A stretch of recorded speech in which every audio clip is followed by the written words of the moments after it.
Fro, my shit ice cold, Trey Young.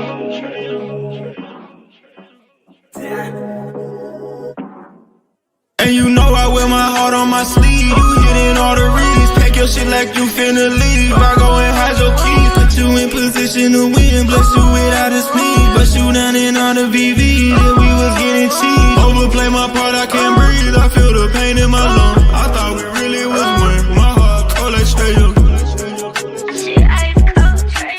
Overplay my part, I can't breathe. I feel the pain in my lungs. I thought we really was one. My heart cold like Trey Young. Shit ice cold, Trey Young.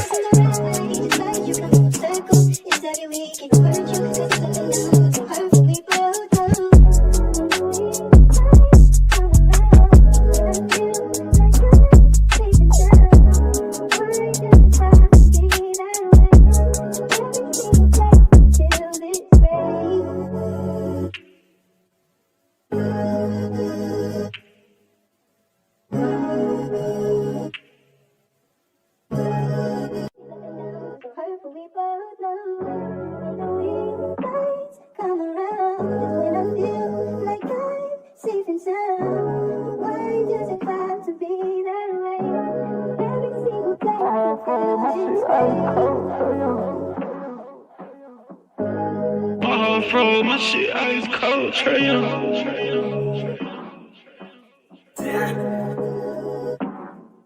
And you know I wear my heart on my sleeve. You hitting all the reads, pack your shit like you finna leave. I go and hide your keys, put you in position to win. Bless you without a speed, but you down in all the VV. Yeah, we was getting cheap. Overplay my part, I can't breathe. I feel the pain in my lungs. I thought we really was one. My heart cold like Trey Young.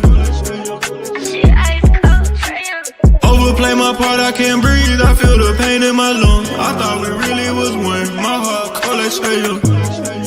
Shit ice cold, Trey Young.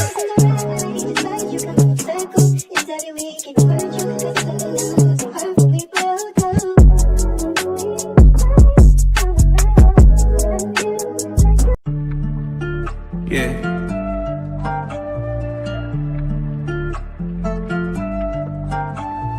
Swooping in just like a hawk, translating on a pick in the park.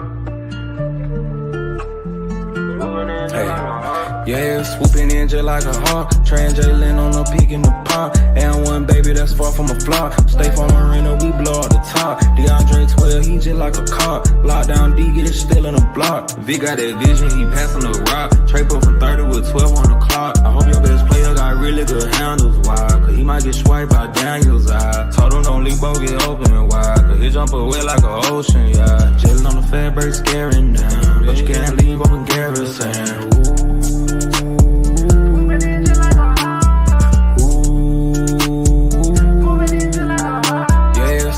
Just like a hawk, translating on a peak in the park. And one baby that's far from a flop. Stay from Marina, we blow up the top. DeAndre 12, he just like a cop. Lockdown D, get it still in the block. Swooping in just like a hawk, translating on a peak in the park. Swooping in just like a hawk, translating on a peak in the park.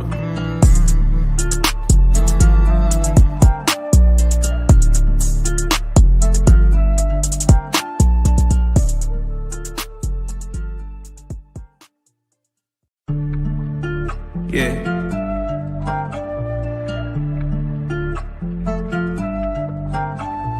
Swooping in just like a hawk, translating on a pick in the park. Yeah, swooping in just like a hawk, translating on a peak in the park. And one baby that's far from a flop. Stay from Marina, we blow up the top. DeAndre 12, he just like a cop. Lockdown D, get it still in the block. Vic got that vision, he passing the rock. Trey put from 30 with 12 on the clock. I hope your best player got really good handles, why? Cause he might get swiped by Daniel's eye. Told him don't leave both get open and wide. Cause he jump away like an ocean, yeah. Jailing on the fat break, scaring down. But you can't leave open garrison. Ooh.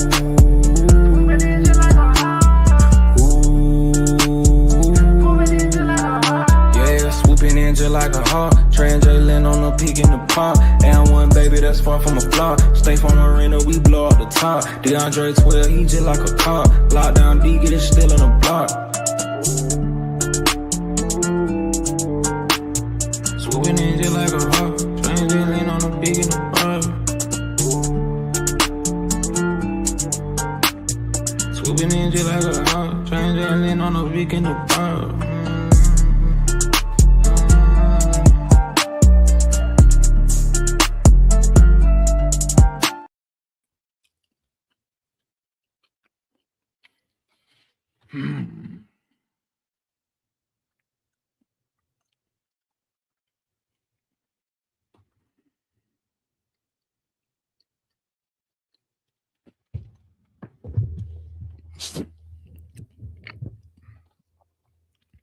I got a question.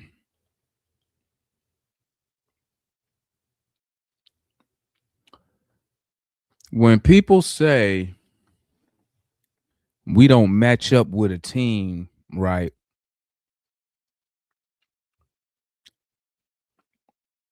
We're not supposed to beat that team, huh? When people say, Damon, we just don't match up with the Raptors, what does that mean, actually? We supposed to lose? You almost gave up another 120 points tonight.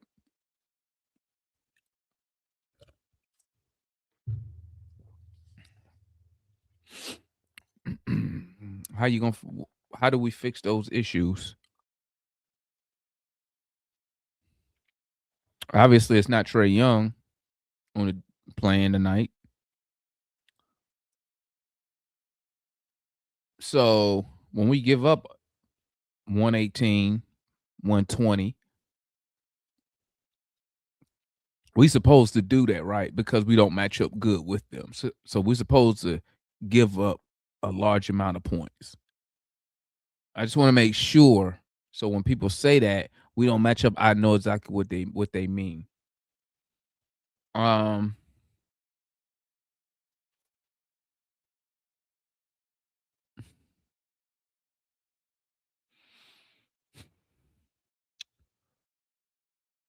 don't know. I don't know what's wrong with this team. It seems like it doesn't matter what we do. We just cannot defend.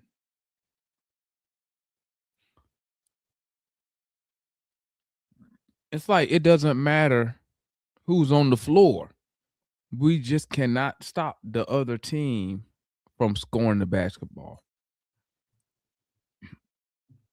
Salute to my boy. Let me read the super chats. My bad, gang.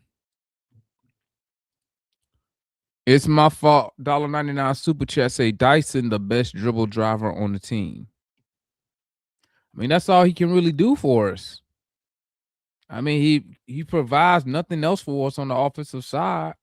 Your problem is he can't shoot free throws. So he avoids contact. That's why he picks up his dribble. But most shooting guards won't pick up their dribble right. Hell, I mean, I think you taught that like in elementary school. Don't pick up your dribble in the lane. I thought that's what everybody was taught. But he does it because he can't go finish through contact. He just don't want to go to that free throw line. Because I don't really see a reason why he does that. Which is crazy because when he attack, it looked like he going to the basket and then he just so I mean that's what he does for us. And you saw tonight when he can't get the layup going. Yeah, don't that sound crazy? What I just said?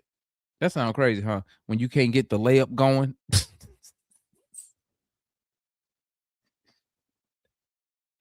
Not the jumper, not the three. Yeah, man, when you can't get that layup going, man. But y'all saw tonight when he can't get that little layup or the float jump, we be in trouble from that position. Salute the homeboy Dame, man. $2 super chat. If Trey gone, Quinn got to go with him. I mean, listen. I thought Quinn Snyder was brought here for Trey Young. Is that not why he was brought here? he definitely wasn't brought here for Jalen Johnson because Jalen Johnson was just a player. Cal Corver recommended we get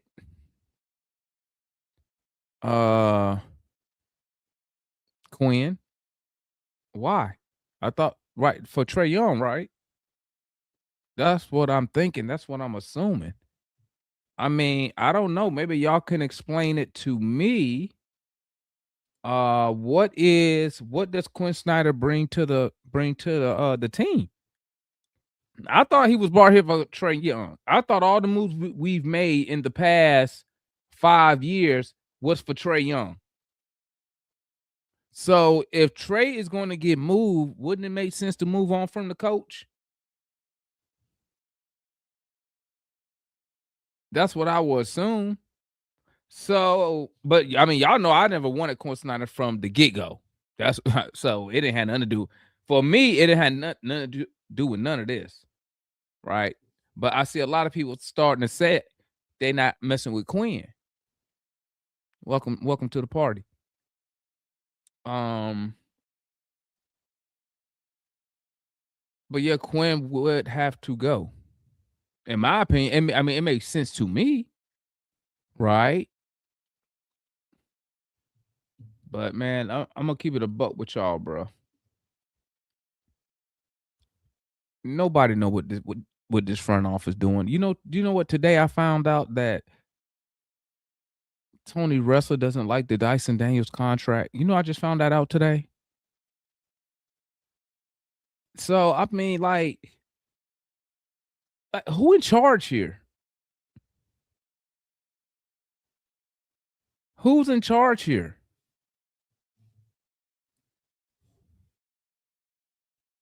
The owner don't like. I thought the owner supported that. Like, it's so much stuff I was learning today, man. Like, I was like, this is crazy. But I mean, listen, we went out there today with the players we had today. Like, who was missing? Trey Young. Who else? Who else was missing today?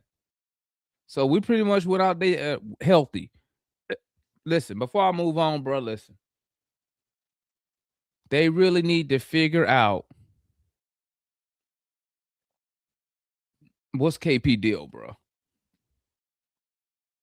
Bro, how many times did we sit here and watch tonight where he couldn't even make it back? He couldn't even make it back over the half court line. He couldn't even make it back over. I'm like, what you doing? You can't run? He not supposed to run? I mean, I don't know how many times I saw that. Where he couldn't even get back on defense. Like, it was crazy to me. So, I mean, tonight's effort, man, I think the effort was substandard tonight, man. The effort was substandard tonight, man. Like, you can't have Porzingis is not playable. If he can't get back on defense, bro, you hear what I'm saying? I say get back on defense. I didn't say do nothing special. He can't even get back. That's crazy. He couldn't, bro. One time he just stopped. He just stood there. And I'm like, damn, you all right? Because, bro, he wasn't moving fluidly, in my opinion.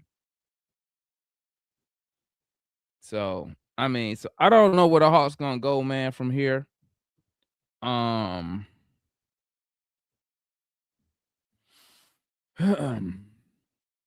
guarantee you, I didn't even look at the numbers yet. I guarantee you we shot like trash from 3 today.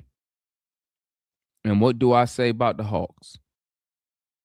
Follow the 3-point shooting, because that's what the coach wants us to do, right? I bet we shot like trash from 3. I bet you money we probably shot under 32% from 3. Let me look. Let me see if I'm right. Let me look real quick. Shit was awful. What a performance tonight. Oh, I was wrong. We shot 35%. Okay. That's close to league average. Okay, can't be mad at that. What did they shoot then? If we shot 35, they shot 32. Let me see something. Oh, I see why I felt like we got dominated because they shot 52% from the field. And we shot 39% from the damn, we shot 39 from the field and 35 from three. But the three is decent, but damn, 39 from the field, 34 subtract 89. So 50, so we had 50 some shots from the field, meaning we made less than, so we made under 20, under 20. So we was like 20 something, 50 from Lord, hey, sheesh. I'm gonna tell you like this, man. Maybe the tonight, maybe we just could make shots. Cause that was awful. That's awful. All right, man. Let me run through this, bro. All right, when we go through the 2 minutes, so this how we're gonna do it. We're gonna do everybody's spiel, right? The the first hour we will talk about tonight's game. Okay. Then the second hour, we could talk about Trey Young. Okay. I don't really have much to say on Trey Young because I'm gonna do one tomorrow, right? So that way we can kind of keep it semi-organized. So we run through the thing, talk about the game. First hour, once we bring everybody on the panel, boom, we talk Trey Young. I mean, we talk the game. Second hour till whatever, we talk Trey Young. Okay, that way we can keep everything kind of organized. You feel me? Thank you, Rashad. I'm trying to improve my mod game. I know I suck at the mod, but what up, my boy? Bruh, I'm sitting looking at the standings. Do you know the Hawks are 10th now and one game back from being 11th spot to the Milwaukee Bucks, the team that we supposed to have the draft compensation for to get a better if they have a losing record. And we about to be worse than them. Damon, I am not interested in looking at this team moving forward like this. If this is how we're gonna, it is a putrid effort we're gonna give out every night. Jalen Johnson was absolutely dog water today. Six turnovers yet again. For many of y'all that don't know that, he leads the team with four plus turnovers. Has the most four plus turnovers in games in this year by a long shot. Negative 27 plus or minus, and just absolutely hates contact. Anytime he's up against a more physical player, he's limited and he's shy away from contact. We're doomed if Dyson Daniels our starting point guard. We're doomed. We are doomed. I mean, he was missing layups left and right at the rim, left and right. You're 6'8", and you missing wide open layups. But nobody ain't gonna talk about it because he's 22 and he's a second year starter or whatever. Point blank bunnies, Demond. Moo Moo, Shamu, U2, Mewtwo. It didn't matter because anything he wanted again, he just drove down the lane and he got what he wanted. Not Dyson, Gyekuro Kongwu and his baby fat arms couldn't stop Colin Murray Bowles yet again. He just did whatever he wanted to do. And the 3 pointers when you was talking about them, it wasn't that they hit a lot of them. It's when they hit them, Demond. Because Yeah, we would get down seven, we'd get down six, and then RJ Barrett comes down and hit another three. And I'm like, dang, man, he missing all these threes except the ones we need him to miss. You know what I mean? The yep, ones that kept the lead over 10 to 12. You know what I mean? And I don't know what it is about the fourth quarter in the Hawks in Toronto, but we just turned the ball over. It's like, here you go. We can't hold the ball no more. Dyson falling on the floor again as usual, trying to dribble, pick the ball up, laying on the floor looking for a bailout, getting ripped, getting his pockets ripped. And I was trying to drive past Brandon Ingram, hitting the ball off his kneecap. And bro, we just the sum of parts, man. And we're so unorthodox right now and so misaligned and misjointed. It's crazy to me, man. I don't want to hear none of this. This is a bad team to play or they got to match up. So what about us matching up with Detroit and OKC when we put a 129 on them? The world champions, they not a bad matchup to us? Missing multiple players? Detroit not a bad matchup with us when we went in their house and lost by 1 point? or 114 or 120 is in our house, I don't want to hear it, bro. It's a lack of effort, man. It's effort. It's effort. It's effort. It's effort. To let them come down and just shoot threes in your face, to not pick up ball hands when they come in the paint for easy layups, to let them score another 60 plus points in the paint just shows you don't care. You don't care. You don't care.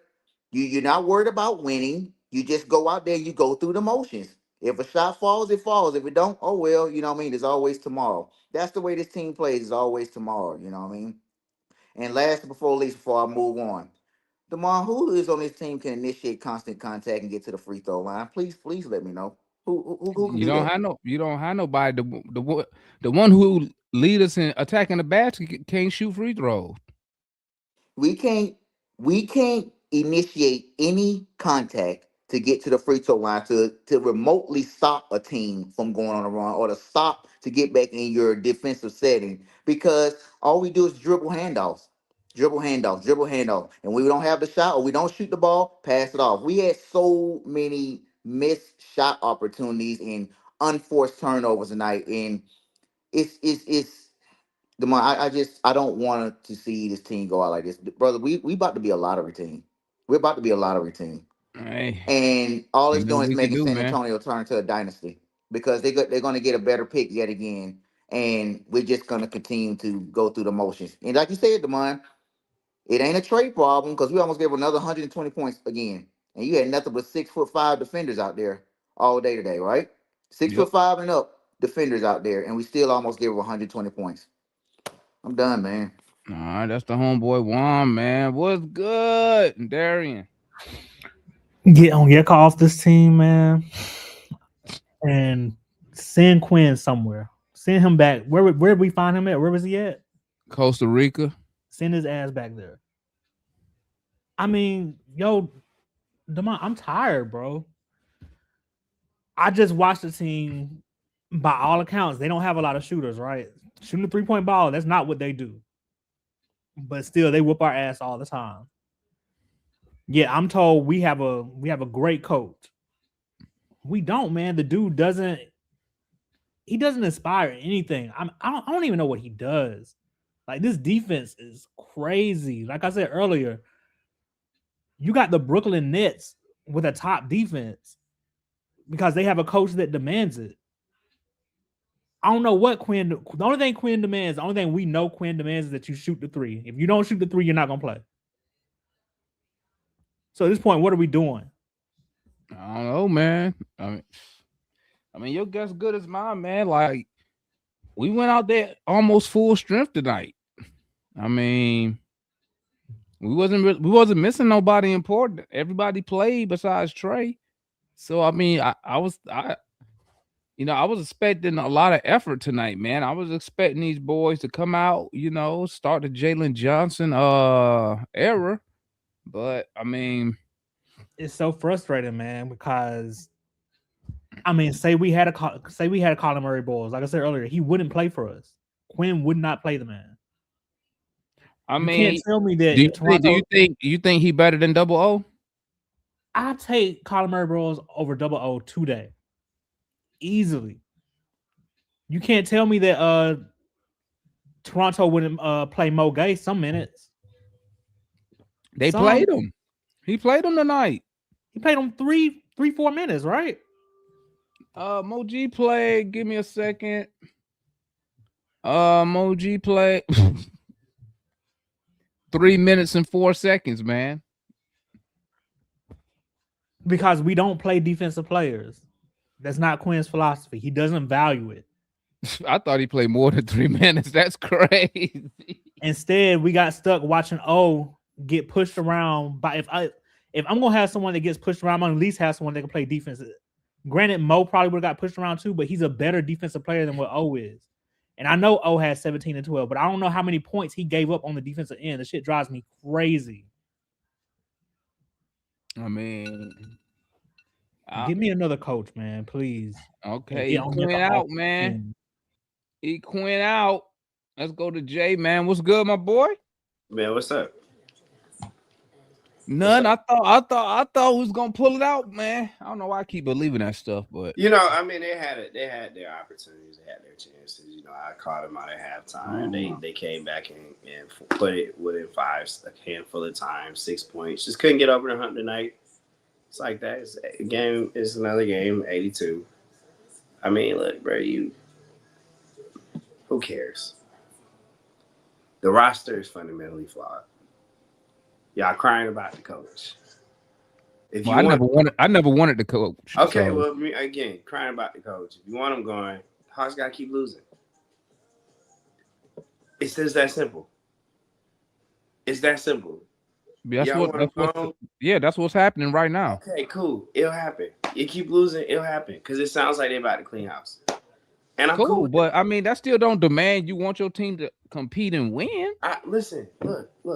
Just because we got an opinion. That's because we got an opinion. Like I never wanted Quinn here, but I don't come up here and say I hope we lose when we get. No, I don't want to lose. Right, if he win games, I don't care. But I never was a fan of Quinn Snyder, Jay. Okay, that's cool. It clicked for me. Yeah, but I mean, you can't get upset because fans want to go. I'm not upset. I'm telling you guys, it clicked for me 2 months ago, like early December, when I was watching us play. It clicked for me that this roster was fundamentally flawed. It is fundamentally flawed. You have a 6'8" center. You're undersized and oversized at positions. You got one wing player. Look, I'm excited to see where the Hawks go from here. They're about to. I've been saying they got $80 million worth of expiring contracts right now between Trey, KP, and Luke Kennard. And I want to see them move off of Onyeka Okongwu. I want to see us become as flexible as possible going into the offseason, where you're going to get a top 10 pick.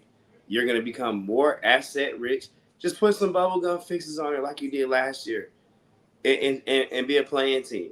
I don't care. Next year, this offseason is where I'm expecting the Hawks to build a real team. This ain't it. I don't understand. How can you expect them to build a real team this offseason when that's what they were supposed to do this past offseason? No, that's what y'all thought they did. No, bro. Remember now when Trey Young no, bro. You don't go out. You don't go out and chase the number one, because Nar was the number one free agent in the offseason. Right. You don't go out and chase the number one free agent in the offseason, then beg Luke Kennard to come here and you not trying to compete. Like, Lamar, bro, I've already told you. That makes zero sense, my boy. Look, listen. I have already told you those were the players that Trey Young wanted. I told you that. So they did that to compete. To compete. Okay, and again, when he went down with injury, I said the expectations that people had of the Hawks finishing top 4. I told y'all, go back and look at No. Hold on, DeMar. Hold on. Because you're moving your goalposts, bro. I'm not. You said, go back, bro. You're not even letting me finish, man. Go back and look at the Indiana. Go ahead. Go back and look at the stream after the Indiana game. I said at that game, the first game we played without Trey Young, I said, look, at the end of the day, I listed off the teams the Hawks were not better than in the Eastern Conference. I said if the Hawks finished top 4 in this conference this year, it was going to be exactly 4. I said you were much closer to the 6 to 8 range than you are the top 4. You had so many. I said if that's the case, why are you investing $50 million, $40 million, whatever it is, in the point guard position? It don't make no sense. You were going to give this a runway to the new year. And I said it 2 weeks ago. The Hawks got 2 weeks to make something shape. And if they don't, you need to be sellers. And I told you, go listen to that ATL and 29 podcast where they were breaking this down. And everybody needs to be on the table but Jalen Johnson and up to and including Nickeil Alexander-Walker and Onyeka Okongwu. You are not in a position to turn down any draft picks. You are not in that position. All these guys are on the table, but Jalen. He's the only guy that you're not going to be able to replace with $30 million. That's it. I don't care if it's Dyson. I don't care if it's any one of those dudes. But it is what it is, man. Shout out to Zach. He played well tonight. Let's see him build on those performances.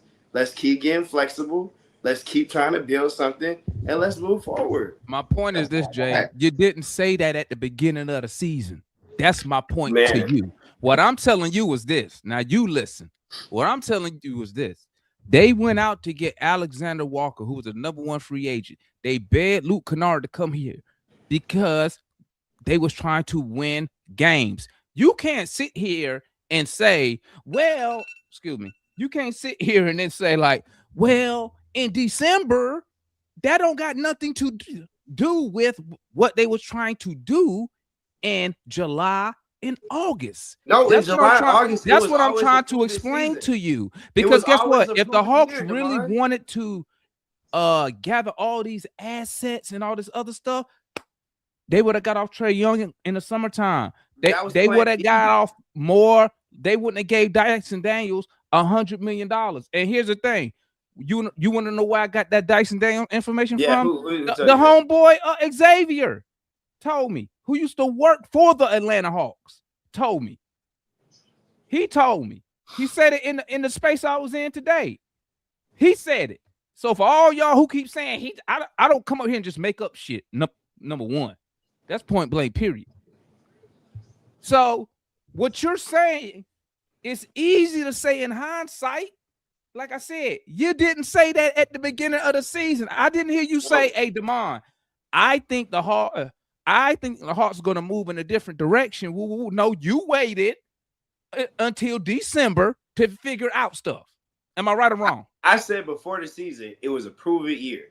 That's exactly we all said that. I didn't come up here and say. I didn't come up here and say that not giving Trey Young the extension was smart for Aussie. And if Trey wanted whatever money he wanted, he need to go out here and prove it. I didn't say that at the beginning of the year. I didn't say that when we started the season and he had a zero extension. You said it. I'm just saying, by the time it came to be, I was like, man, this ain't it. They know what they doing in the front office, man. That's all I gotta say. All right, that's the homeboy. All right, that's the homeboy. That's the homeboy Jay, man. Let's go to Marion. What's good, my boy? What's going on? What's going on? Man.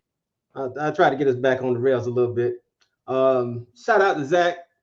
I got to give Zach a shout out because people was roasting him at the half, and he had a real good second half. Yeah, he did. Yeah, he did. So shout out to him. Now back to what happened in the game. These jokers had 7 players in double figures. Colin Murray Bowles was just cooking double O. And Ingram, for all that he is, he could score anytime at will. It's obvious that anytime he wanted to, he could take Vit, he could take Dyson, he could take Zach, he could take whoever was on him at will. So we got toasted. I heard one say that the team is always talking about tomorrow. I want to quote my boy from Rocky 3. There is no tomorrow. we don't have a tomorrow. So the one thing we got to work on is we got to get rid of Quinn.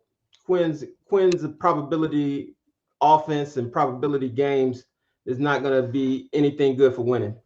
What Quinn does is he's hoping. Like I have to agree with what Darian said a couple of days ago. He said that Quinn's answer to everything is offense, and that's the truth. He doesn't prioritize defense. Everything he does is based on offense. So Quinn has to go, and we see it in this game. This is the 4th time we played Toronto, and it looks just like the first time we played Toronto. The same game plan, the same thing happened. We come into the 4th, they dominate us in the 4th, just like they always do. It's nothing different than what's happened before. They take the game inside, they get physical, they beat us up, they score on us. It's not necessarily a bad matchup. It's a case that we haven't done anything different. So if you keep doing the same thing and hoping for a different outcome, guess what? You're going to get the same outcome you've been getting. And that's what happens to us when we play Toronto. We get the same outcome. Now, we are in year 79 of a multi-year rebuild. If anybody tell you that we're in year 2 of a 3-year rebuild, what they're really saying is that next year the rebuild is going to be over. That's a lie.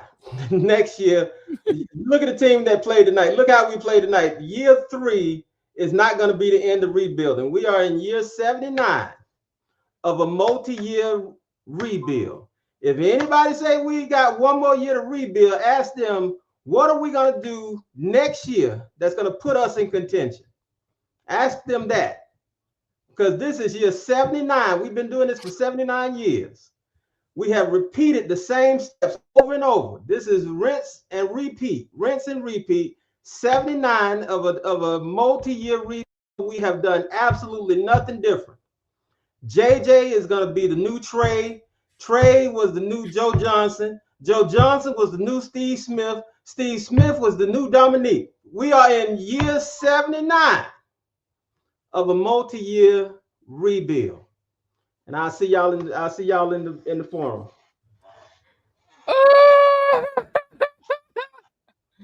I'm dead right now, man. Now, you know, shout out to homeboy Marion, man. Now you know Foot finna come get you when he come up here. So, all right, man. Who we got next? Let's go. What's good, John? Oh boy.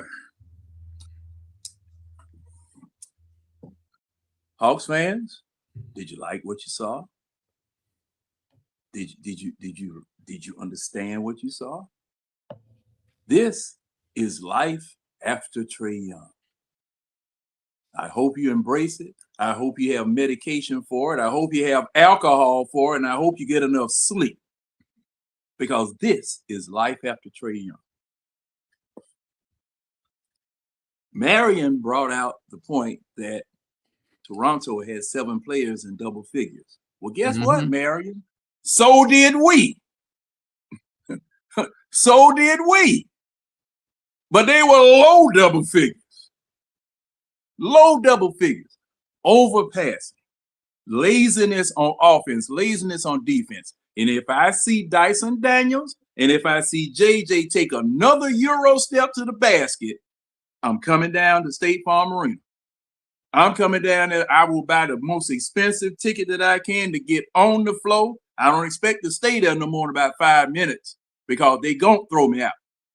They gonna throw me out because these jokers, instead of driving to the basket full speed, slamming on somebody and drawing a foul, because it was somebody that said that JJ, JJ don't want no contact. That's why he going up so weak with that.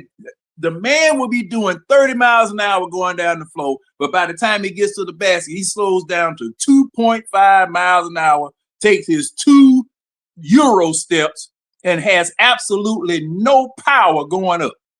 I mean, it's just ridiculous. It's just ridiculous here, man. And Marion, he was right. We in year 79 of a 106-year rebuild, you know, and there's no end in sight, because the front office, and now see what you said tonight about the front office or the owner not liking Dyson Daniels' contract. Are you kidding me? Are you kidding? It's damn January, man. It's January. This is just as bad as the Falcons. This is just as bad or worse than the Falcons. Okay? And I'm gonna tell everybody too while I'm here. I'm gonna branch over into some Falcons talk. If you bring Matt Ryan here as a damn president of football operations with absolutely no expertise in the field, you stupid as hell. What the hell are you bringing that man here for to do that? Find someone with some experience to run that job, to do that job. You be just repeating the same crap that you've had. And that's John. Damn, John gonna hate me because I support Matt Ryan coming here. John gonna hate my guts for that one. What's good, Matt? You know what, Damon? Talk to me, my boy. Hey, real quick, did Xavier ever tell you that? What's that? That Tony Rustler is upset with he don't like the Dyson Daniels contract. He told you that already? I just found that out today, bro. No, I mean that's what I'm about to hit on, Demar, in the second year. All right, go ahead. Remember last year, Demar, I did word of the day, right? Yeah. This I'm back to. It's not a word, but it's a optical illusion. Okay, Demar, optical illusion. That's the phrase, optical illusion. Okay, optical illusion. Jay, you got fans like Jay who think that this front office know what they're doing. Who said this front office knows what they're doing? I don't understand how he could draw that conclusion after watching this game. The same man who put this roster together, the same man who gave Dyson Daniels $25 million a year, and that's not even the worst part. Apparently, he offered Dyson three different contracts: a 5-year contract, a 4-year contract, and a 3-year contract. He offered him 3 different contracts. Dyson just took the best one, which was the 4-year contract, because he can hit free agency again when he's 26. Because him and the Hawks thought he was going to be able to shoot and become this two-way player. So when he hit free agency again and the cap go up, he'll be able to, like Oyeka about to hit the free agency wire next year.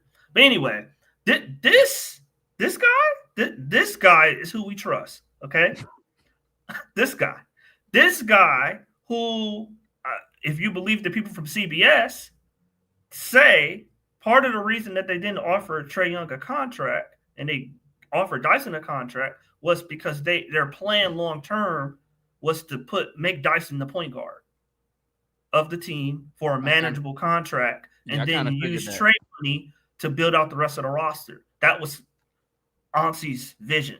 This is the guy. I figured that. This is the guy I'm supposed to trust. Dyson Daniels shooting 12% from 3, who can't make a layup. How many layups did he miss today, Demar? He was like 3 for 11. Okay, so that's just one. Okay, Jalen Johnson. I said, and y'all came up here and killed me when I said Jalen Johnson does not have a half-court game. Jalen Johnson does not have a go-to move.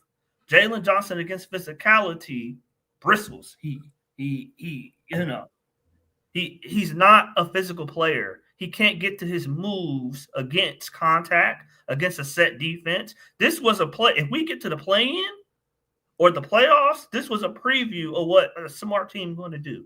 All they're going to do is pack the paint, let Dyson get his layups that he's going to miss half of them anyway, shut off the three-point line, give us the 3 and pack the paint. Allow Jalen to run into 3-4 dudes to try to score and gnaw around the world 21 basketball. And so I'm supposed to trust this man who built this team with an extra $40 million, 44, I think we did the math the other day. $44 million is all we're going to have in cap space. I'm supposed to trust this man to rebuild this roster with a possible top 3 pick, maybe, and $40 million. And before I lead them on, Rashad, I don't think you want to talk about airballing threes with Dyson Daniels. You saw that, Demar? Swing. They threw it to our shooting guard who shot a 3 4 feet under 4 feet. 4 feet short of the rim. And it was the shortest 3 you can take. Man, you wrong, man. That man out there trying. Demar, this is the free agency class that Jay and Foot and everybody else want me to believe that honestly going to be able to do some work in. Zach LaVine, Trey Young, James Harden, Chris Middleton, Porzingis, Hartenstein, Aaron Wiggins, Draymond Green, Terry Rozier, Kuminga, Norman Powell, Harrison Barnes, Rui Hachimura, Bowie, John Favorite, Lou Dort, Kevin Huerter. These are the free agents that's next season, okay? Which one of them you think about to come in here and save our franchise? Okay. Mm-hmm. And watch Dyson Daniels miss layups. And not only that, Demond, you got to attract them to come here. They got to watch Dyson Daniels miss layups and Jalen Johnson try to overpower 4 dudes at the rim. All right, that's the homeboy Matt, man. Let's go hit the home. What up, Doug? Man, Matt, funny as hell, dog. But like everybody been saying, man. But Demar, you realize we have 10 losses to 3 teams in the East: the Raptors, the Pistons, and the Bulls. We have 10 losses altogether. It's crazy work. Man, I don't know what the problem is, man. I don't know why we keep giving all these points up, bro. I just don't. It's the culture, the coach. I've been preaching that lately. To the changes, I expect this. I don't expect nothing else. I expect I expect a 2 game winning streak, 2 3 game winning streak here and there. And I expect a 5 game losing streak. That's just what it is. Just like Marion, 1,000% right. But I'll take it a step further, Marion. I'm gonna say we've been on this rebuilding train since like '08, '07. We just had that one good year, in 2016 or whatever that year we went 60 wins though. It's laughable, honestly. It's just like, at this point, we can't have any expectations for the Hawks. Just watch for the enjoyment of the team, of being from Atlanta. Don't expect that. Because it's Mm-hmm. not. It's just, it is what it is with that. Feel me? It's just, we have, the players, bro, it's just, Atlanta is the only franchise that they just like allergic to getting anything right. Even the small shit they can't get right. And they have so many examples of how to go about shit and how to do shit. Looking around the league, it's a copycat league in all professional sports. So just do what the next guy's doing. But Atlanta loves to do. They think they smartest in the room. They think they know more than this person, or they think they could just do things their way, and maybe it'll work out in the end. It never Mm-hmm. does. It never does. We just end up looking stupid, being the team that's laughed at, and being labeled soft and all that other crap. But yeah, that's it for me. All righty, that's the homeboy Doug, man. Let's go to where we at. Let's go to Mora. What's good, my You're boy? how you doing, brother? Chilling, my guy. What's good with you? I'm chilling, man. I'm not even worried about the loss, to be honest with you. Um, the No. Raptors are the Raptors are better on paper than we are. So Um, basically, you're saying we supposed to lose to him. I'm saying that if you haven't beat a team, if you beat a team one time in 2 years, I'm not gonna go into it expecting to like I'm gonna go into it wanting a victory, but I'm not gonna go into it just thinking that we got the team beat. Especially when a Right. team just got. So you expect us to lose? I'm saying I'm not gonna be shocked if we lose. You We haven't beat expect the us to team in two lose? years, You huh? expect us to lose? No, I don't understand. I'm not saying I expected us to lose. I'm just not. I'm not crashing out if we lost. like we've been beating this team and all of a sudden they beat us. The team has been beating us for 2 years straight, and all of a sudden we the worst team on earth because we haven't beaten the team for two You don't think years. you don't think we good, do you, more? Do I think no? I to be You don't honest, I think we're a think good team. You don't think we're a good team, do you? no, that's not true. I do Okay, think we're a good team. I would I just ask. think I think the team got some news today, and they obviously showed how they responded. I think the team is young. Um, the thing I like about I do trust Ansi because if Dyson plays like ass or Dyson still has a skill set that a lot of teams could use on their team. So regardless of his contract, he's still tradable. I don't think people understand that because there are teams that are willing to spend that amount of money on a defender. Look at Caruso. Yeah, you can say Caruso shoots, but there are other players that play really good defense that can keep their job. Who that make 25 million? That make 25 million. I'm gonna That's look it what up and Dyson give about it to to make. you That's what in a big Dyson about. forum. That's what But you Dyson got about to make. no. I agree. I don't. I have faith 25 that million. on. He shoot 20, bro. He shoot 13, but I No. think he got a 12% from three. Hmm. I And understand. I understand, Demond, but we okay, young. For one, we're a okay. young team. Um, So let me ask you this then. When is who do we play next? We play the Pelicans on Wednesday. I think. Do we match up with them on paper? We should win that game. We're better than the Pelicans. Okay, I just want to make sure now. But are you saying that? So you're telling me the Raptors we have on paper we're better than the Raptors. Their starting five is our starting five is better than their starting five. I never said that. I'm asking you. I'm doing what you do. I'm asking you. What? If the Raptors on paper or is their starting five and their team better than our team on paper? In my opinion, yeah, I don't think so. Demond, what you think? Asked so? My opinion, man. Demond, Demond, okay. What? What? You asked for my opinion, man. You lying on his own live. What? Regardless, I don't expect this team to look the same after the trade deadline. For one, okay. Let me ask you this: Do you expect this to finish above 500? My goal for this team is to get in the playoff and get some playoff experience this year. With or without Trey, I didn't think we was winning, but I do want the young guys to grow.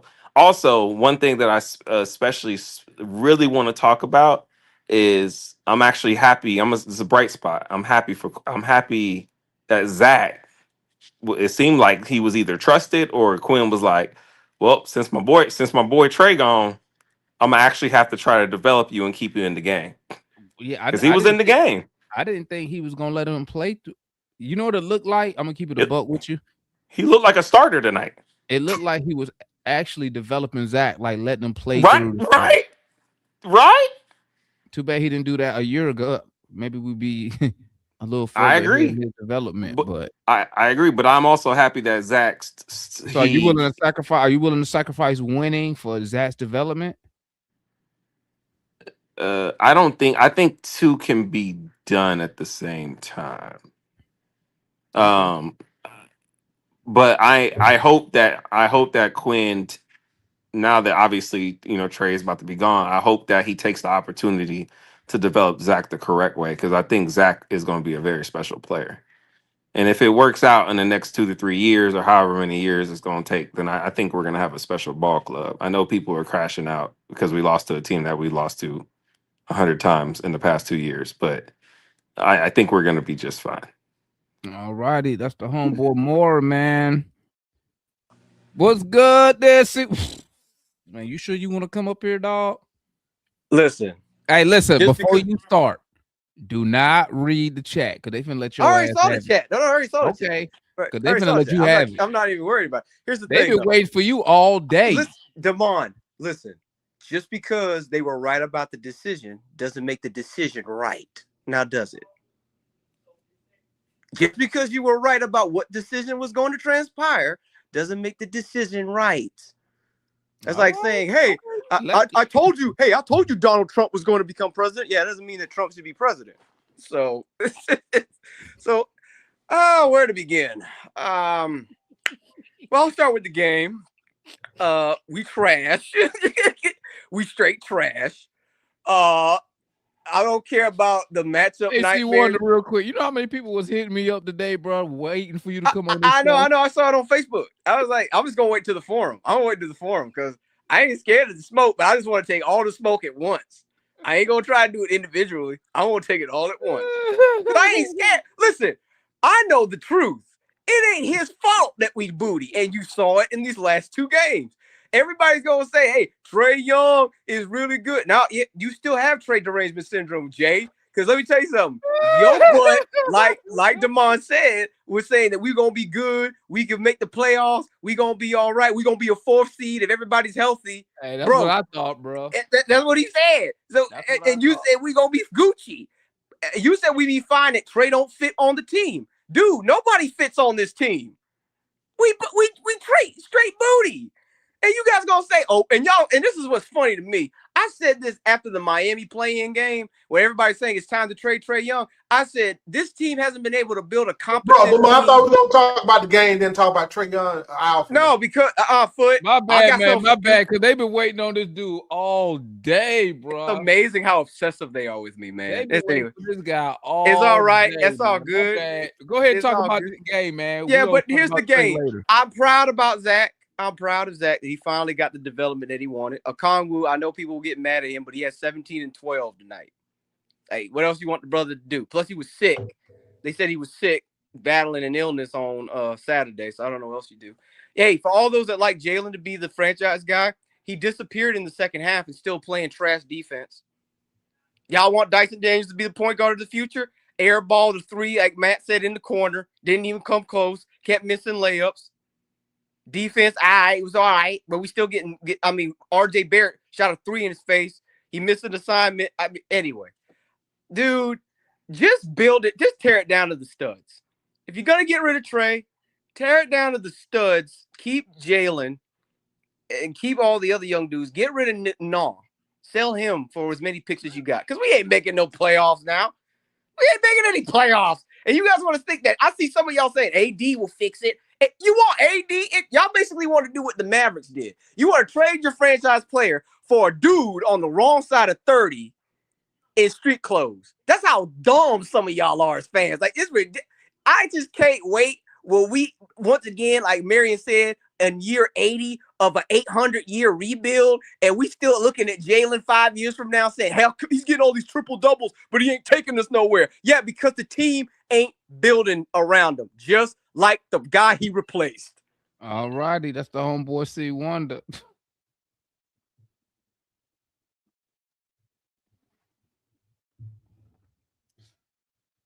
I ain't gonna cap. I'm gonna keep it a buck with y'all, man. I ain't gonna cap. When we talk about Trey, I'm gonna be in the garage, bro, because I know this finna be some. Oh, I need to clip this because it's gonna be some classic stuff said that next hour, boy. I'm gonna be in the garage for that second hour, so y'all forgive me, okay? Y'all forgive me. Oh, look who we got popping up, man, in a white robe. Yeah, hey, salute White Mike, man. Y'all salute White Mike, man. Yo, I'm a OG, one of the OGs of the channel, man. Where you been, White Mike? I mean, I've been seeing you in the comments and stuff. I'm gonna break this shit down for you. I haven't watched, and I'm gonna be honest, I haven't watched a game since KP went down on illness. And the reason I stopped watching that shit was because I said there's no way that my GM signed a guy who couldn't play in the playoffs last year because of some illness. And yet we did bring him in as our starting center, and it wasn't a week or two. His ass was out after playing European basketball. He comes over here and he's out. So I said, when he did that, I said, no way we put all our eggs in that basket. And so I'm here to give y'all a public service announcement. This is what I did. So I quit watching and I said, well, I'll tune in on this game postcast and get the feel of what's going on. And until I feel it differently, I'm not watching the whole game. Because what happened was I found myself kicking my damn dog and shit like that. I was pissed off. And the real final straw was one night I was eating dinner and my girl says, pass me the salt. And I was like, man, I just want to punch her in the fucking mouth, And I said, this shit getting out of hand, man. I can't keep doing this. I'm going to go to jail. So that's when I said, I'm just going to tune into the postcast. And when Damon gives me the feeling that it's safe to come back outside, then I'm going to show back up. So I tune in tonight. I find out, hell, they trade for something. I don't know what's going on. But I'm going to tell you something. I am in such a better mood when I come here and see all these motherfuckers crashing out. And I'm like, I ain't beating my dog and I don't want to punch my girl no more and shit like that. So I'm just let y'all know, man, take a break every now and then. I'm from the A. I was born in Grady. So I'm just straight. If I can quit them, anybody can quit them. So there you go. I'll holler at you in the forum. Oh, that's the homeboy White Mike, man. OG, one of the OGs of the channel, man. Tapping in. Let's go to the homeboy What's good, Mars? Where you coming from, the gym? Or you just pulling Yeah. up to the gym? I've been waiting here, listening to everyone crash out, listening to everyone complain about tonight. So I was patiently waiting. Heard White might talk about wanting to beat his girl. That's interesting. Heard him talk about domestic violence and animal abuse. That's a take. But yeah, I mean, it sucks we lost tonight. I mean, of course, we match up poorly with Toronto. I don't know if you guys pay attention, but like the way Toronto plays basketball, Mm-hmm. they very much mimic their style, like their coach. And a lot of teams do that. If you look at like OKC, if you look at Detroit, like they mimic their coach. Their coach for Toronto is a very emotional, aggressive, but also smart individual. And they basically play no differently. I don't know if you guys remember this a couple of seasons ago when their coach had that gigantic tirade about the NBA referees basically fucking them over. And he basically said was like, "Oh yeah, I'm gonna if I had known that the refs were gonna be this bad, I would have told my team not to show up tonight." And they have like a no nonsense style. Like he has a no nonsense style approach, and they kind of have the same way. And so going back to you complaining, you're like, man, every time we cut it down to 4 or 5 points, they immediately go on 7, 6, 7, 8-0 run. Like that's just a well coached team that listens to their coach. They understand what their assignments are, and they're better than we are in that regard. Mm-hmm. And then to relate this back to us, remember in 2021, our lineup, our roster didn't really change when we got rid of Nate McMillan, or not Nick McMillan, when we got rid of Lloyd Pierce and we brought in Nick McMillan. All we did was just get Lou Williams, and we traded Rajon Rondo. That was it. That was the only change to our roster. But we played a completely different style of basketball. We were way more aggressive defensively. We actually took defense seriously. Like our approach to the game was completely different. So the point I was trying to make, and goes back to what Doug said, I think this is a culture thing. I think this is a coach thing. I think we have to start, really, looking at things from, section by section. And I think if we brought in a different coach, you might see a different philosophy, different mindset. So I can get you on record saying you Quinn out. I was never Quinn in. Oh, I didn't know that. I thought you was pro Quinn. No, I was always indifferent. I was always the kind of guy, like, I think I said this before. I think Quinn is one of those, like, if we're talking like football, Quinn's a fantastic offensive coordinator, but that should be his role. Correct. Like, I think Mike McDaniel for the Dolphins is a great offensive coordinator. He should never be a head coach again. That's just my take.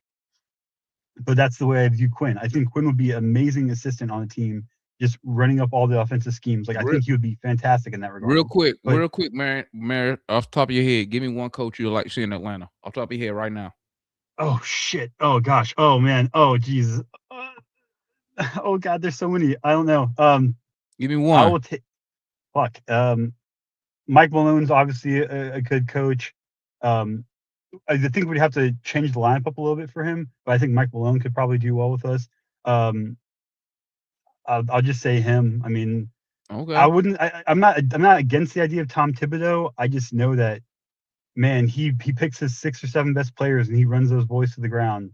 But I mean, everywhere he goes, I was gonna say exactly. Everywhere he goes, he gets results. You're not wrong. Like the Knicks everywhere back in he goes. Final, so I mean, dude, not just the Knicks, man. Minnesota was competitive with him. Chicago was competitive with him. Like everywhere he goes, he gets results. So like, you're not wrong. I just worry he's going to pick 6 or 7 guys and just going to run those guys to the ground.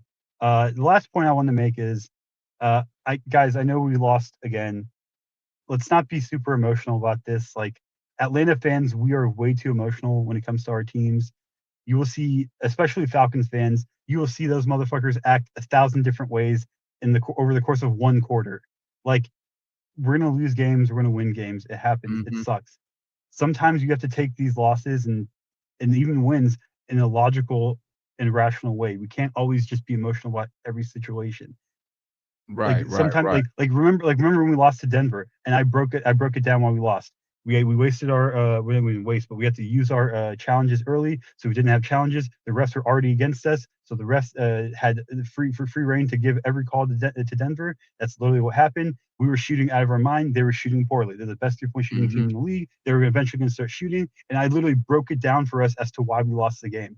Sometimes that's what we have to do when it comes to some of these losses. So right. Again, And I understand it sucks, but sometimes it's not always just an emotional thing. Like, take a chill pill. Don't be like, I'm not trying to, pick on Juan, but like, don't say we're a lottery team and we're helping the Spurs build a dynasty, because that's not the case. We're competing. So all righty, that's the homeboy Murs. Murs said, "Don't be like Juan."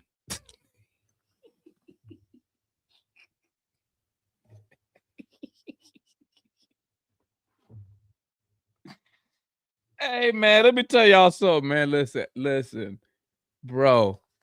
Before I go to the next person, man. Listen, man. I gotta tell y'all something, bro. Listen, y'all be so entertaining, bro. Like, I can't even be mad. I was actually pissed off, man. But y'all be so fun. Y'all be so funny, man. Like,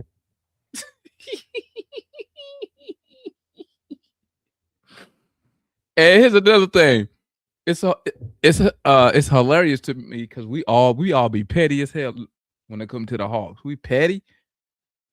Oh man. All right, let's move on to my boy Ryan in the building, man. Hey, if y'all ain't holler at my boy Ryan, man. Hey, the historian, the bird cage. Is it it's the underscore, right? The underscore bird. No, the Nah, bird. it's just it's just the Birdcage Yeah, the LLC, bro. Birdcage I LLC. appreciate you, Go man. tap in with my guy if you haven't for that Falcon content, man. I know they've been over there working since Hey, what? we Yesterday? look, less than 4 hours after the game, we had then jumped on, and this is why I said this is a beautiful day. I They left a done comment up released. there. I don't know if you saw it I though. I think know. hey, I left No, a I didn't get comment. it. I didn't get a chance to respond to it. I appreciate that, Yeah. but this is a beautiful day. They got rid of all the riffraff in the front office. I hated seeing my general manager go because I think he was starting to do what Onsi was doing in the last 2 years when you talk about making moves. But I Yeah. got to get to these Hawks. First off, I want to offer some Kleenex to see Wonder for all that crying he been doing for the longest. Hey man, put your big boy drawers on and stop crying, dog. It's business. It's logo business at the end of the day. It's either you just get, like we say in the show, my slogan, you either get right or you get left. So again, quit crying, get right, get on the good foot, support it. Now, as for coaches, I'm gonna be honest, I hate losing, period. But at the Facts. same time, Demond, I'm at this point where I want to see Quinn's ass gone, just like Raheem Morris' ass was gone that quick. I've been wanting that happen.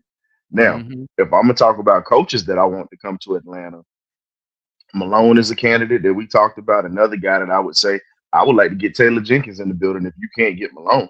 That's another guy I would look at. So for me, a lot of people are gonna be upset. Look, it's business at the end of the day. I know Trey Young got his fans. I know Foot getting ready to get in here and put foots to everybody's ass. Yeah, man. I'm just waiting on it. I see. I In the got my garage for that popcorn one, ready. man. I'm gonna have to be in the But garage for that. but I'm gonna be honest with you. We got talent on the team. The problem is it's just too inconsistent. And it's the same stuff that we demand, just like you came on my show the other day, a couple of weeks ago. We got the same problem. Talent, and the problem is it's not consistent. That's the issue. And you got guys that's got to grow up when you watch this team play. Got to learn how to play together, man. And it's sad to say it, but again, which direction do we go at this point? Because like you said, we gave up. We're pretty much, Juan say we building the Spurs dynasty, giving up them picks or whatever for DeJounte Murray, which I remember, and I still shake my head at that at this point. But you know what? I'm not mad at our GM. Hopefully he can figure this thing out. But so far, it's just what it is at this point, man. Look, I'm old school Atlanta. I watched Dominique leave. It hurt. It broke my heart. Ever since Dominique left, don't nothing bother me. That messed me up and traumatized me. So when I see guys that are good that lead this franchise, you know what? It is what it is. It's business at the end of the day. Thank you, Trey, for your services. Like us military folks say, when we get ready to get out, thank you for your services. Now it's time to move on to the next. But again, Hopefully y'all enjoy this, but I'm just ready for Foot to put his foot out there and just step on some necks tonight. Shout out to your Foot, baby. Go ahead and go get him tonight. Appreciate you, DeMar, for having me on, my guy. Anytime, my boy. Anytime, man. We got Larry, and then we go to the open. Wait, Larry, then Mike, and then I don't know if Foot. I think Foot just gonna go straight to talking shit to everybody. So we can go straight. Yeah. So Foot. Damn, I'm tripping. Larry, Mike, Foot. Then when Foot talk, it'll be open. Skip Foot. Then it'll be open. Okay. Because I'm gonna have to go to the. Now, give me just a few minutes. Then we go open. Okay, so you want to talk about the game first? Absolutely. That's what you asked for. Yeah, we're gonna talk about the game. Okay. He can go ahead and go now, man. Go ahead. Hold on, no, let me get Larry out the way. Let me get Larry. Larry gotta I'm go. going Larry last. gotta go. We got Larry, man. Hold up. What's good, my boy? Shout out Larry in the building, man. The Dixon Way. What up, fam? What up? Subscribe over there, man. You need to go tap in with Larry. Larry cover everything Atlanta sport related, except soccer. Trying to get into soccer. Trying to get the man to get into soccer, man. What's good, my boy? You do it. You know how to. You know about soccer. I don't know nothing about soccer. I'm good. But yeah, appreciate you having me on the platform. Everybody hit the like button for real, man. But it's great content. All right. First thing I noticed today is that everybody's spirits was down. It seemed like they say that the team don't like Trey, but it seemed to me they all look like they were lethargic today. To me, somebody else pointed that out too. Yeah, I heard about that news on Tony not liking the Daniels contract. I get that because we all know that our owners impatient. Now, if they signed him and he thought that Dyson was going to magically turn into a shooter the next season, then yeah, that's very bad money for him because of course he don't want to see that. He's very impatient. That's not gonna fly. He traded John Collins when his knuckle was about as big as his fist. You know what I'm saying? Because he couldn't shoot no more. So, and he loved John Collins. So yeah, like, so if he loved John Collins and forced that trade, Tony wrestled about money first and foremost. If you're most businessmen are, huh? Yeah, but especially Scrooge McDuck type billionaires like him. You know what I'm saying? They didn't get rich for just throwing money away. You know what I'm saying? And that's what they in their ways. And they always have to be a part of the decision making because they don't feel like anyone's smarter than them. My guy, you don't know anything about basketball. You really need to step away and get you a president of basketball operations so he can actually run it instead of you and your son using this like a play toy. You know what I'm saying? And that's kind of what's going on right now. On the Anseh issue, what I will say about the game, you can see what the future is if you want. And Dyson a point guard, he's never been a shooting guard because he can never shoot. You know what I'm saying? He only plays shooting guard because we're trying to pair his defense up with Trey Young. If you trade Trey Young, you need to try to trade Dyson as soon as possible. And also, as one of the biggest proponents and backers of Dyson, I never said, and damn that alarm because you let dudes talk for 10 minutes. That's because some of them members get 4 minutes. No, oh yeah, that's right. You're right. My bad. But no, go ahead, do your thing. But no. I don't want to talk too long. What I will say about the game, if you trade Trey Young, you have to trade Dyson. You can tell that out of anybody, he needs to trade the most offensively. And trying to make him into a starting point guard, I didn't want that. And I also never wanted in the offseason when me and Matt were going back and forth about is he going to get paid or not. I was like, don't pay him before you pay Trey because you build your team around your franchise player. It makes no sense to pay an ancillary player, a role player before you play your franchise player. when you pay him, you pretty much, and just like you saying, the rumor saying they thought that if they don't pay Trey, they can make Dyson the star. And no, Dyson is a role player. You don't try to start your franchise or start him as the starting power point guard. No, he's not that type of player. You know what I'm saying? He's a role player. So yeah, it's just a jacker. He can shoot, but he can't pass. Jalen Johnson, I don't think he's still got the physical. Pause.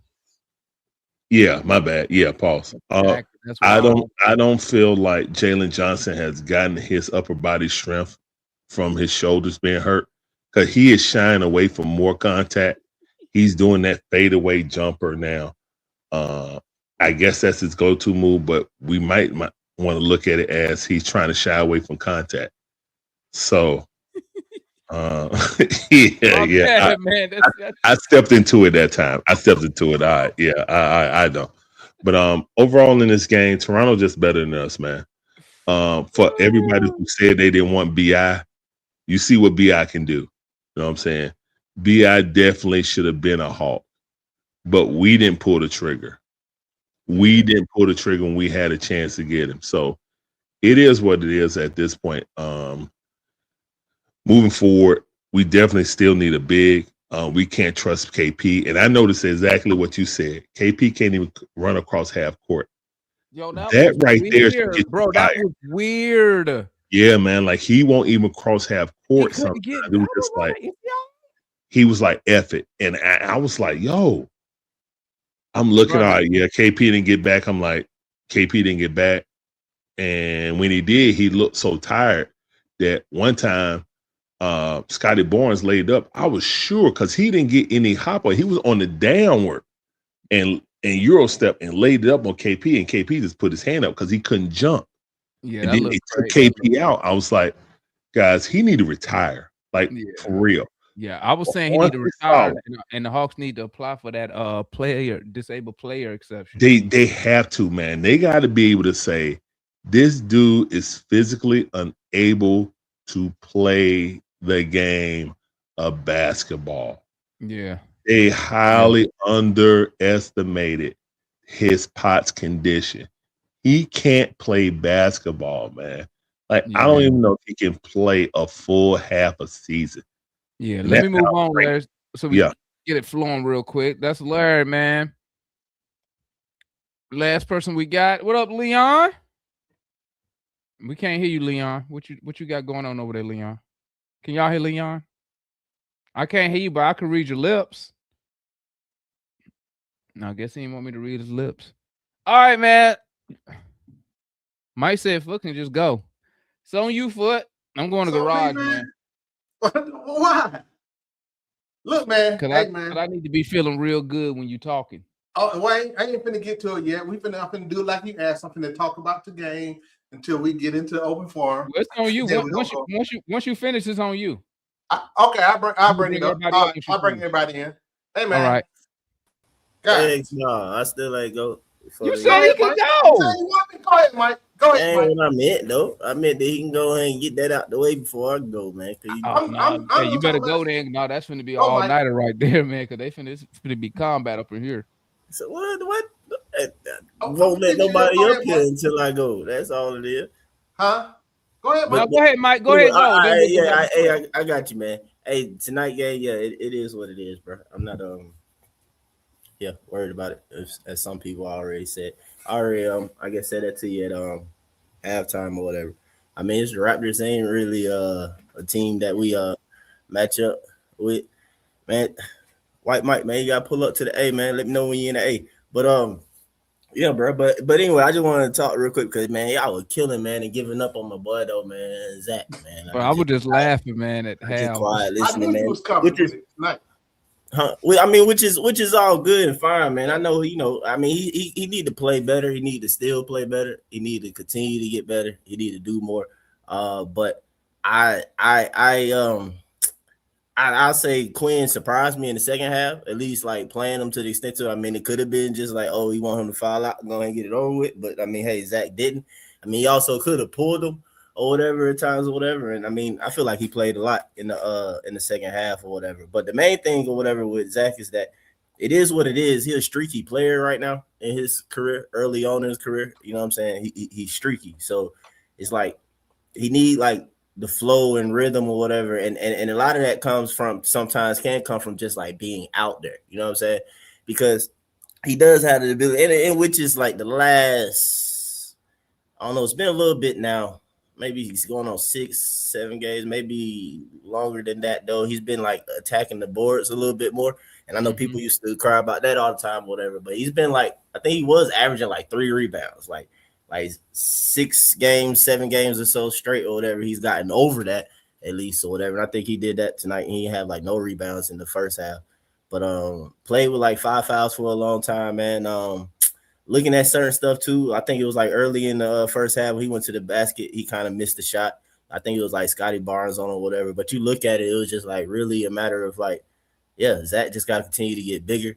Once he get the size on him or whatever, he'll be able to, hold his ground more and things of that nature, man. I mean, Zach gonna be a really good player. One thing I did want to say real quick is that like I was listening to, cause like we talk about like don't like you say for example we be needing a backup point guard, right? So I was listening to like I think it was Richard Jefferson, Shannon Fry, like Kendrick Perkins, them they little thing or whatever, and they was talking about how like the game or whatever and how it is today or whatever, and basically like they was going over like what Rondo them was talking about the death of the point guard or whatever, basically like no more point guard.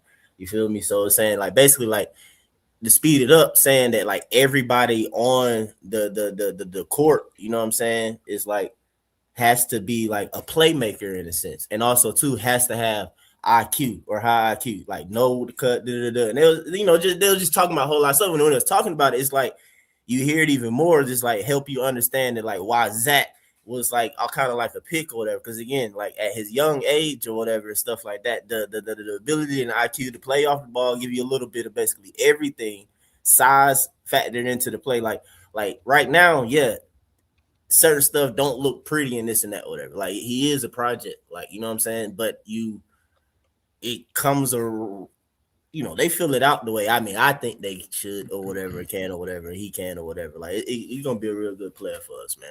That's all it is.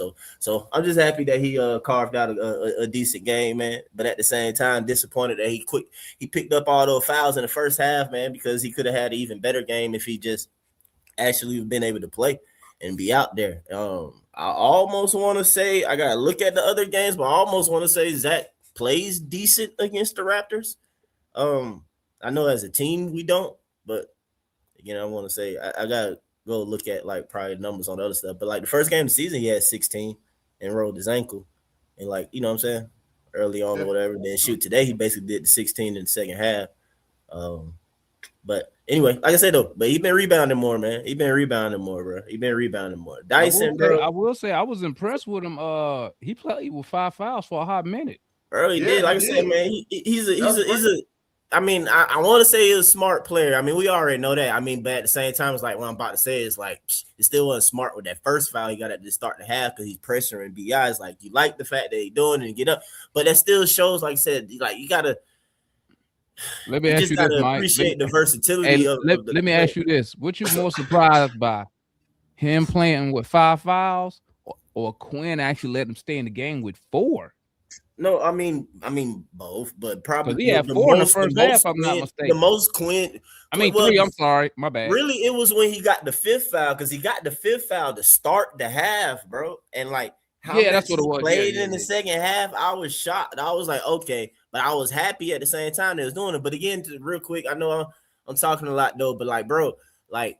Initially, with all the trade news dropped, right? I ain't listened to like Hawk stuff, like all the space stop popping up, Hawk stuff, or whatever. But I checked out the Wizards and like the Wizard fans or whatever, like they were just saying. I'm still talking about Zach though, but they were like really talking about like how Zach not a bad player, and like saying Hawks fans just be slandering that man, and they were just really saying it's like the thing with Sar, and it was like the reason why we say too though, but it's like Sar.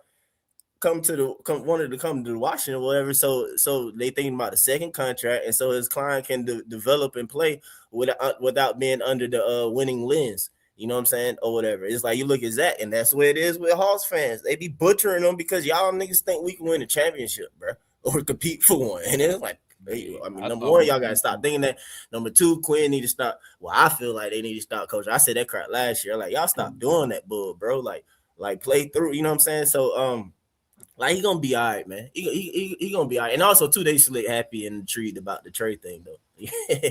they are. That's the funny part about that though. But Dyson, bro, the only thing I'm gonna say about with Dyson is that Quinn do not have to play him 35 plus minutes, bro. Like you can play him 27 minutes, dog.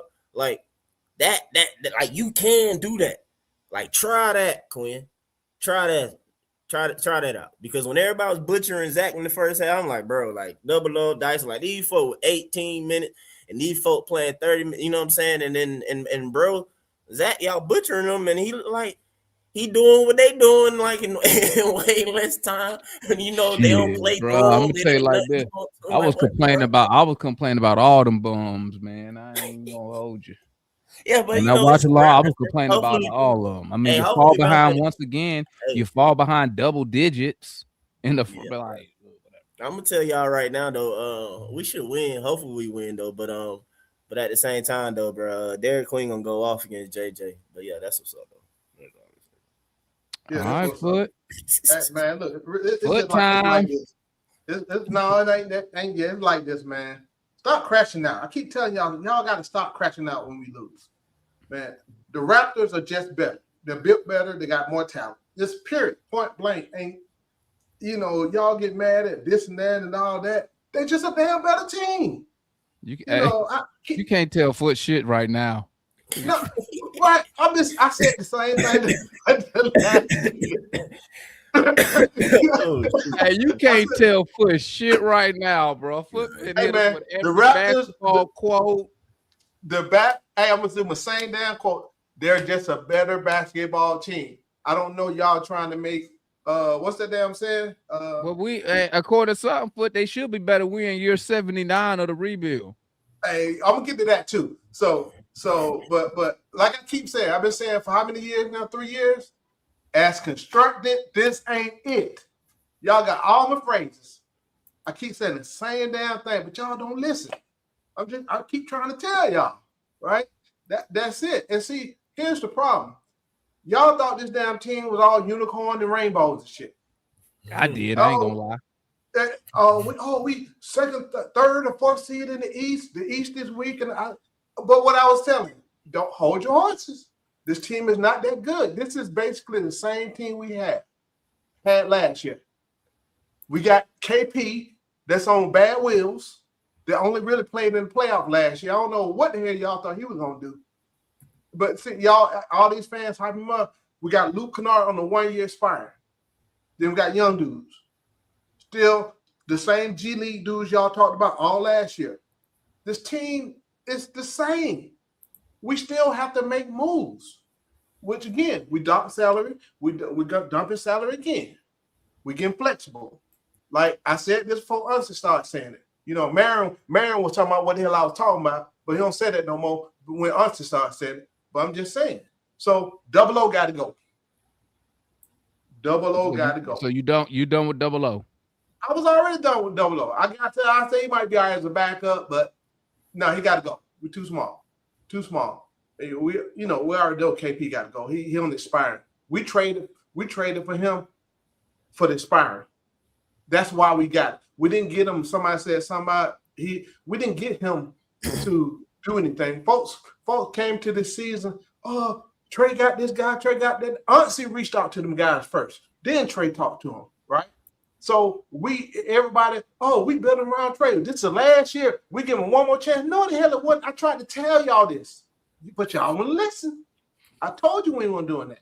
So that's why I feel like I'm being scolded by my dad, bro. Hey, but you're hard-headed, Damon. Y'all, that's what it is. That's what it is. I know. I'm just see, y'all the ones set all these high expectations. I know I did. I know I did. I'm chilling. This is year 2 of a 3-year rebuild, and I'm gonna get back to that because I got something to say. And Matt, who said anything about free agents? Right? You trade for people, right? We ain't worried about the pool. And see wonders. I'm gonna get to that. I'm not trading Dyson. So Demond, you remember me and Juan in the background? This is what I was talking about earlier in our message group. Y'all trash on him like bad. Talk more about trashing on him. He's not good. But again, how he affects the game. We talked about that. Well, how did he affect it tonight? Hey, how did he affect the last game?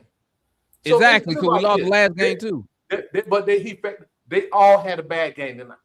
Just this point blank period, right? Against a better team. Right? And I'm not trading. Now, Quinn got the handcuffs taken off of him now. He can coach. You know what I'm saying? We're gonna get into that. But let me address this year 2 or year 3. Mr. Marion. Hey, can I bring everybody up here now or what? Yeah, start. Yeah, while I'm talking. Mr. Marion, I noticed you for whatever reason. I keep coming for me. I be trying to be nice up here. Like if you try to come for me on Facebook all day long. I be trying to be nice. One looking like the whole chat, bro. That's funny. I'm talking about one lady. I be trying to be nice. Why look, I'm sick of the bullshit, bro. Hey, like I said, let me finish. Check it out. This foot right here. Hey, Hawks. Hey, the Hawks 1 foot. What we do right? Ball people movement. Ball people, ball movement, people movement. Hey, the Hawks lost. What we do wrong, foot? Hey, they just be BSing out there. Hey, the coach. Hey, we can use a little more coaching leadership out there. Hey, it's not the coach's job out there. Man, get out of here with that, man. Hey, but anyway, I'm finna finish. So again, Mary, when you come, I want. I got the receipts from the past 2 years. All the stuff you've been start flipping on, you got at me real good. So I got them receipts, right? Don't be talking about you changed what you said, but we're gonna deal with that later. So, hey man, it's a great day in Atlanta. He not traded. He's not traded yet. But can I get the receipt I'm not for foot? finished. I'm not finished. I like him, I'm not finished. Hey, It's make great sure, day hey in guys, Atlanta. we gotta listen. Hey, we gotta limit the talking over because people saying they can't understand when we all talking over each other's. They can't understand foot anyway, right foot? I know they can't comprehend. They can't comprehend. We go through that all day long, don't we? But let me finish saying, let y'all talk. So as I was saying, what's the question? It's a great day in Atlanta sports, and I'm still batting 1,000. I just want to point that out. No, you're not. Your decibels way out of whack. I want to point that out, and see one of you got to come see me, and Marion, you got to come see me, and some other folks. But we'll deal with that later. Go ahead. I just got to say that Foot's lying because he at the beginning of the season he said we had the talent to compete and go to the playoffs and also either win a playoff series. Hold up. You also lied. You also were wrong when I told you said that. Hold up. You had your moment. Let me speak. No. If you call me a liar, let me speak. Go ahead. The second thing is what we were talking about the Eastern Conference Finals run. You said that Cam Reddish helped us win a game against the Bucks. You were wrong. We lost that game when Cam Reddish went off. So you were right number 2. I did not say that. Yes, you did. I got the video. I did not say that. Yes, you did. Yes, you did. You want me to pull up the tape? You want me to pull up the tape, Foot? Pull up the tape, You want me to wreck you right now? You want me to wreck you right now? Pull up the receipt. All right, go, y'all. I want you guys to go. Hang on. Let me get it. Pull up the receipt. I got to go. Hang on. And make sure I got it right. In the meantime, some people in here owe me a little bit of money. I didn't gamble. They do. I didn't gamble. Hey, boy, you see my name? You see my name today? All right, man. I owe him $100, man. No, it ain't just the mine. I didn't gamble. I did not gamble. So I didn't. More. You see when my he name traded today, man? before the deadline, Mora. You gonna wait till the trade happens? You're saying? I don't think he getting traded for the deadline. You Hey, said man, he's they, not. He's going to be in a Hawks uniform. Like You what? said he's going to Hey, be in keep a hope Hawks alive, uniform man. next Keep hope year. ain't alive. nobody gonna pay me for it, man. What? Of course they gonna That's wait fine. till I'll you wait till he's traded. But yeah, wait till you get traded. I just Hey, know that Foot. I won the bet. That's all. And Hey, Foot, I'm gonna I'm putting out a disagree. new bet for Say anybody who wants it. I'm technically bet. not yet, man. I You will ain't bet yet. with any. I got you. I will bet with anybody that the Hawks make the playoffs this year. Man, That's trade like on that's Yankee hard to too. do in the play-in. I'm just saying. Who we ahead of? I mean, who's Hey, We in below us? 10th place. We in 10th place. We are. It's so Barely. god. Foot. Man, we gonna make the play in, man. We I won a said the play. 3-2. I said the playoffs. Yeah, I know, but it's gonna be by way of the play in by anything. Right. So February after February, the schedule gets. We got the easiest schedule in the league, so all we got to do is What that matter? we about to start We playing got blown out by Zach the more. Wizards. We We got about to blown take out off by now. anyway. Let me just stop. Larry, go ahead, man. I'm You done. go. I just, hey, Foot, I disagree with you about not trading Dyson. I think his whole purpose was trying to cover up Trey's defense. If you get rid of Trey, his purpose, he don't really have a clear You purpose can't on spell purpose. True. if I mean that's the anyway. That's the main reason why you really got him. He can't cover up JJ's deficiency because he's not strong enough. He's not a physical defender like Draymond. You know what I'm saying?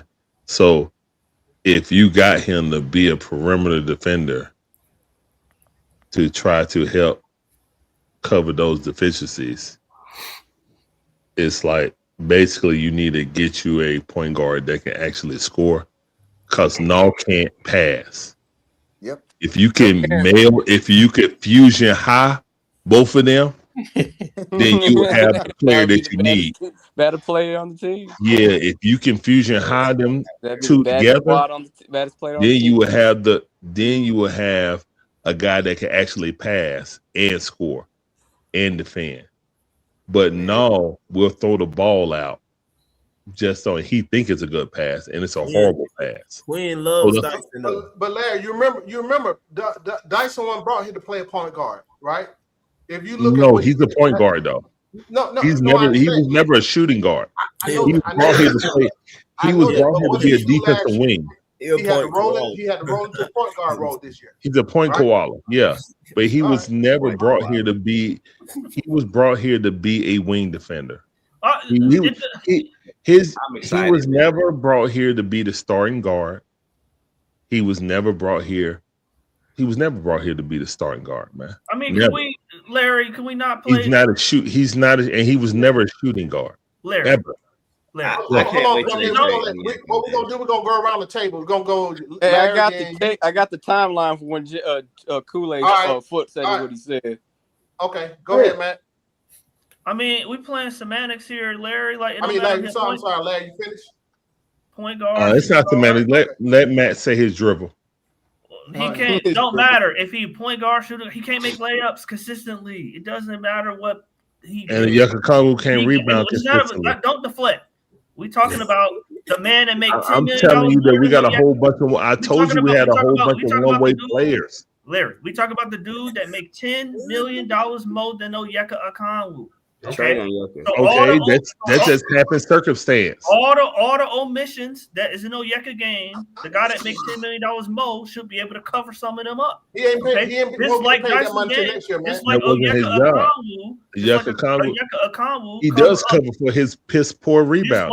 Just like Onyeka Okongwu cover up that Dyson can't shoot. That's why Onyeka out there shooting 6 threes a game. Exactly. That's why Yucca out there shooting, and that's why Dyson trying to rebound. He Again, got to do something out there. What do y'all see? exactly. And Yucca Congo got to do something because if he ain't making a three, he asked. Larry, what did he do tonight, Larry? What did he do tonight? Everybody was. The worst person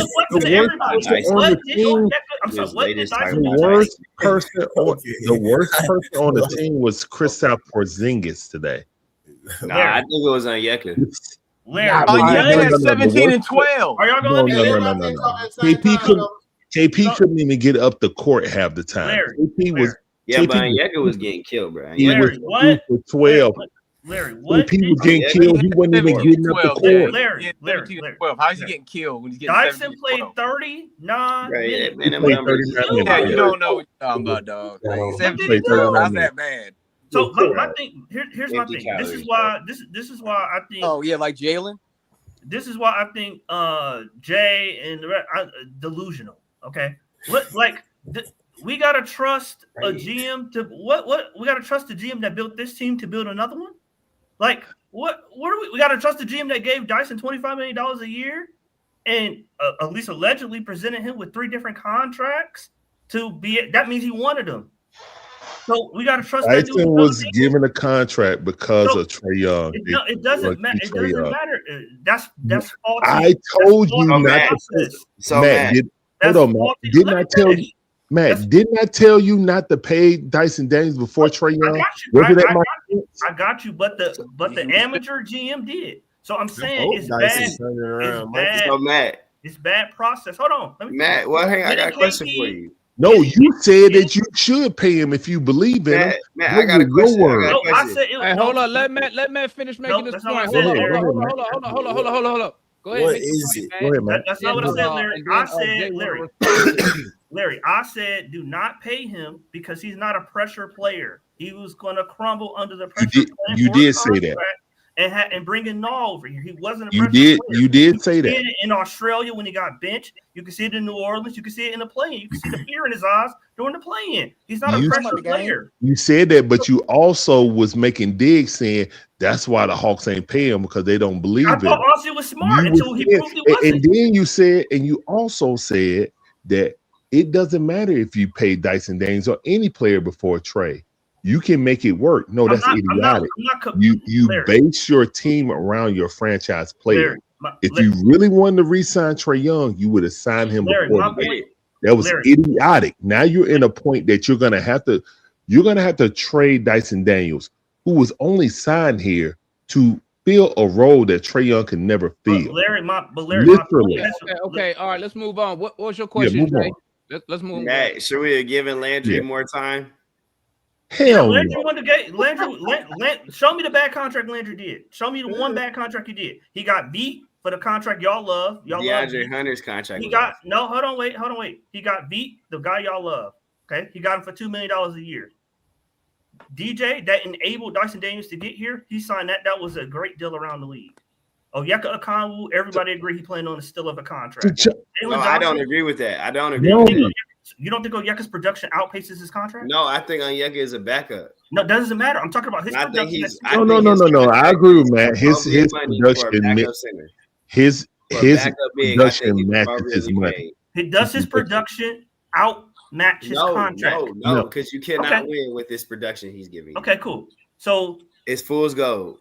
Just like a guy who giving me triple doubles and a guy who's supposed to be a defender who can't stop nobody, where we're giving up 130 points. Okay, but he makes $30 million at the top of our defense. But he makes $30 million to do that. You know, y'all can make $16 million to give us 16, 8, and 3. But that's regular backup money. He's a backup player. Okay, give me a backup center that give me 16, 8, and 3. Which one? It ain't one. Bro, he's not gonna do that for you when he's playing a backup role. You're not winning with him giving you that. I don't get what you're not winning with Jalen giving you triple doubles. You're not winning with Dyson Davis playing 39 minutes. What are you talking about? You're not winning with a lot of things on the court. What are you talking about? But Larry, my point was the premise in which you paid Dyson with Trey or without Trey was flawed. It was a flawed process. To get was flawed. Okay, hey, let's go around the room. We'll start with Larry. We'll start with Foot. Yeah, start with Foot. Let's start around the room, man. Let's go. Okay. It was Jay. It was Jay. Oh, okay. Okay, we on Jay. What about Mike? All right, let me ask y'all this, man. Let me ask y'all this real quick. Give me your initial thoughts when you heard that Trey Young, that the Hawks, Trey Young wanted to lead, that they was gonna part ways. What's your initial thought? We can start with me. We going back. Okay, yeah. Start with Foot. Give me your initial thoughts. Listen. Hey, keep your response to about a minute, bro. Okay. Yeah, a minute. So we can get through. Cause all right. Now, what's the question? You is you listening? Yeah, but you hold on, please. Hold on, please. Let me We're ask. gonna ask again about time we get to you, John. Just wait. Oh, okay, then. Hey, Mike, I don't know. Where he go? Nah, I He know left. it's fine. We'll just let you know right before it get to you. We got you. My initial I want to think on it. was I already knew we was gonna get rid of him at some point. Didn't know when, so I was happy about it. We can go ahead and move forward faster, and go ahead and make that move, and go ahead and finish. You know, I'll get into year 3 of our finishing year 2 of our 3-year rebuild, and then get some talent in here, get some more folks. This roster ain't it as constructed, so that's why I saw. And I also said, I can't wait. I can't wait. I'm just gonna look at everybody crying. That's what I really thought. Go ahead, Mike. Oh man, my fault, man. Demond got be the producer or moderate, whatever. He'll take care of that. But anyway, go ahead. I got it. When I first saw it, man, I was just like, I don't know, to be real with you, man. I was just like, dang, man, it's really getting real. I don't know. That's about the realest it ever been. I feel like, you know what I'm saying? Like out of all these years, like what, you know what I'm saying? Like all the talk or the BS that do come up and everything like that. I was like, oh, this is like, I don't know, it just the realest I feel like it ever really been. You know what I'm saying? It still got to actually happen though. You know what I'm saying? But at the same time though, and then seeing some of the stuff about like the teams that he requested, I'm like, man, forget all that. Like, you know, I don't know about y'all, but send him to Sacramento or something like that. That was I was thinking too. I don't know, send him Trey. You ain't got no input on what I'm about to send you. I'm about to ship you elsewhere or whatnot, man. And the Wizard things, whatever, my first thought was like, well, that's some bull. I don't want to see that really. Not that I think it'll be good or nothing like that. I just ain't got time for y'all Zach haters, man. So I'm like, it was supposed to be in Atlanta. I'm like, man, shut up, man. Zach can ball out. That's what's gonna happen right now. That's what y'all gonna see. But anyway, I just thought like, dang, it's really real, man. I had to think about it for a sec. Like, hey, we really finna do this. I just hope the Hawks do the right thing, man. But to pull the foot though, man, told y'all so, man. Man, when we got that number 1 draft pick, I'm like, dang, the NBA really just gave us that layup to be able to transition from Trey. And then the Pelicans like helped us even more or whatever. All right, we got a minute, Mike. All right, I shut up. All right, go ahead, Larry. First thing I thought was kind of flashback to Danny Manning, but then I thought about it. I was like, you know what? If the Hawks did all this and really had any intention to re-sign Trey, then they should have traded him in the offseason or during the draft when it actually could made a difference and you could have got the maximum value for him. Because once a player asks to be out, everybody know he don't want to be there no more. You're gonna get half a penny on the dollar, man. So for me personally, the KP thing, building around Trey when your owner really didn't want to pay it, and you know your owner is cheap and he want to see what happens. I think once Trey Young got hurt and we started winning, that was pretty much a writing on the wall for all right, there. the wrestler. Me, I mean, it is what it is, man. Let's move on. It's all about the Hawks, but yeah, you got to trade Dyson and Trey in here. Plain and simple. All right, go ahead, Matt. Got 1 minute. First thought. Honestly, about to get fired. He's incompetent. That's what I thought. He's incompetent. I thought, well, if you built this team, did you go get Naw and these other players to make the team better? But then you got guys in the draft that's coming up. It's like it's disjointed. And the roster doesn't really make sense. If you're trying to go young, then just go young. If you're trying to compete, then compete.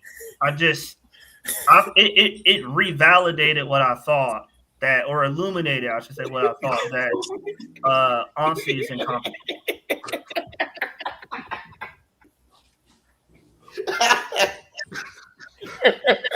They're not laughing at you, man.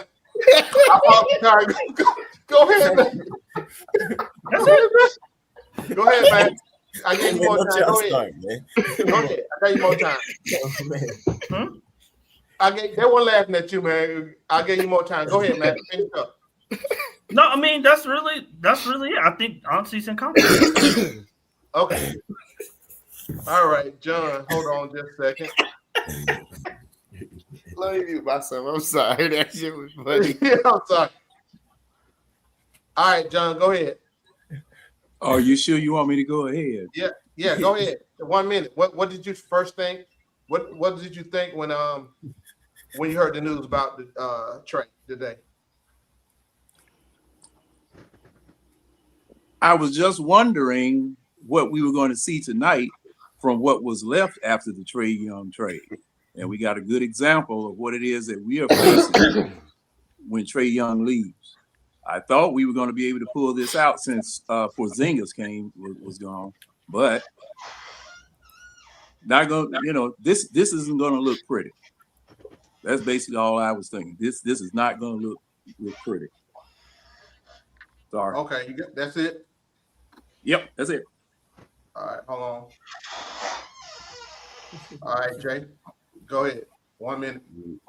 Man, honestly, I said to myself, I cannot wait for We Talk Hawks tonight. The best Atlanta Hawks fan content. Y'all hit the like button. Y'all subscribe. Y'all buy y'all a membership to this great platform right here. It's the only place where I can come and listen to all the Trey Bays cry. I was about to come up here and listen to these Trey Bays cry, bro. It's a business. We've been saying it all year. It's a business, bro. It's about allocation of resources. It's easier to build. What did you say, Mike, at the beginning of the year? It's just physics. Like you can build around a 6'10" dude, given his flaws and deficiencies, that makes $30 million a year, better than you can build around a 6'1" dude on a max contract. And I could not wait to come on this very platform and listen to all y'all dudes cry. All right. That's Jay. All right. Laura, it's on you, buddy. 1 minute. I felt exactly how Jay felt. Also, I was excited. Also, another thing, nobody's even been in their position in the starting lineup for more than 2 years. So I'm expecting inconsistencies with the team, of course, but I also know that this is not defined like what we're going to look like past the trade deadline. So I do, unlike Matt, trust Ansi. I think he's going to come in here and obviously put a team together. Obviously, if Dyson doesn't work out, he preaches optionality. I'm sure he can get off of that Dyson contract. Y'all keep making it seem like he can't get off of any contracts for some reason, but I think he's going to be able to if he needs to. But team is young. I'm excited to see what we got going on. I was, like I said, dumb excited. I was swag surfing. I was yelling. I was jumping in the house. And yeah, I was waiting to see the tears from the Trey Bay. So all right, see. All right, more. That's more. All right, Marion, got 1 minute, buddy. When I first heard, I felt like the cycle continues. I'm a little older than the rest of you all. I had the it's a business feeling when we did it with Horford. But this is something that we've done over and over again. We did it with Dominique. We did it with Sharif. We did it with Smitty. We did it with JJ. We did it with Trey. And we're going to do it to Jalen. That's the business. This is what the Hawks do. We always sell out to save money. This owner hadn't been in the luxury tax. We never tried to win. And we probably won't ever try to win. So cycle continues. It's a cyclical, and I've seen it about 7 times. We're getting real good at it. We mastered it. Who me? Yeah, we're mastering it. Yeah, go ahead, Juan. I'll go last. Hold on. Let me do my time. Hold on. Juan, you going next? Yeah. All right, So buddy. kind of along the same wavelength as Marion. Kind of one of the older personnel up on the panel, you know what I mean? We just continue the same cycle of repeated history. No, you can say, well, it didn't work with Joe, it didn't work with Sharif, it didn't work with Dikembe, it didn't work with Steve Smith, and we're just doing it all over again. Am I saying, Trey would have catapulted us to the top to win championship? No, but he is a piece, you know what I mean? Then there are, given his shortfalls or whatnot, his weaknesses, he did have some incredible strengths that benefit a team, man. And it's very hard to average 25 points in this league. I don't care who you are. You can be 6'1" or you can be 7'3", and it's very hard to do in this league. And he gives, didn't really bother me. I'm even keel about it, man. It's just like it is what it is, man. Pretty much like the same way with the Falcons. Ain't been in the playoffs in 8 years, man. And it's just Atlanta sports, bro. You know what I mean? We will phase out one player to bring someone else, and I'm not really interested in what the team looks like moving forward because you got a good glimpse of it tonight. All right, that's what's up. Who next? We got one more. Yeah. Go ahead, Darren. First thought was I wish we would have given them some better teams to kind of work with. Second thought was I hope to God Quinn goes with them. Like I pray that this is Quinn's last year because he can't coach. Third thought was you got to do this before the deadline this year. You can't wait. Like it has to happen. Like you say you're gonna do it, so you need to do it this year. This doesn't need to be a John Collins thing where it happens 2 years later. Do it this year. That's it. That's it. All right. So that's the question. Can I ask one question Go so I ahead, can leave out of here? Because Go ahead, Juan. I really do have to go. Yeah, go ahead. So now that we know the Trey's asking Oh out, man, all I right. didn't get a chance. Go ahead, C1. Sorry. Oh well, yeah. Well, two things. I Go got the ahead. clip ready, and I want to say the thing about Trey. When I first saw it, I was like, I felt the exact same way Larry and Marion felt, and even Birdcage said. I felt the exact same way they felt when Dominique got traded. The exact same way of why. We haven't even seen Trey, Jalen, and KP as a whole only in 41 minutes. 41 minutes. We haven't seen this team fully healthy. Like, we didn't even really give it a chance to really see if it could go the distance, man. Like, yeah, we were 2-8, but a lot of those games was without KP.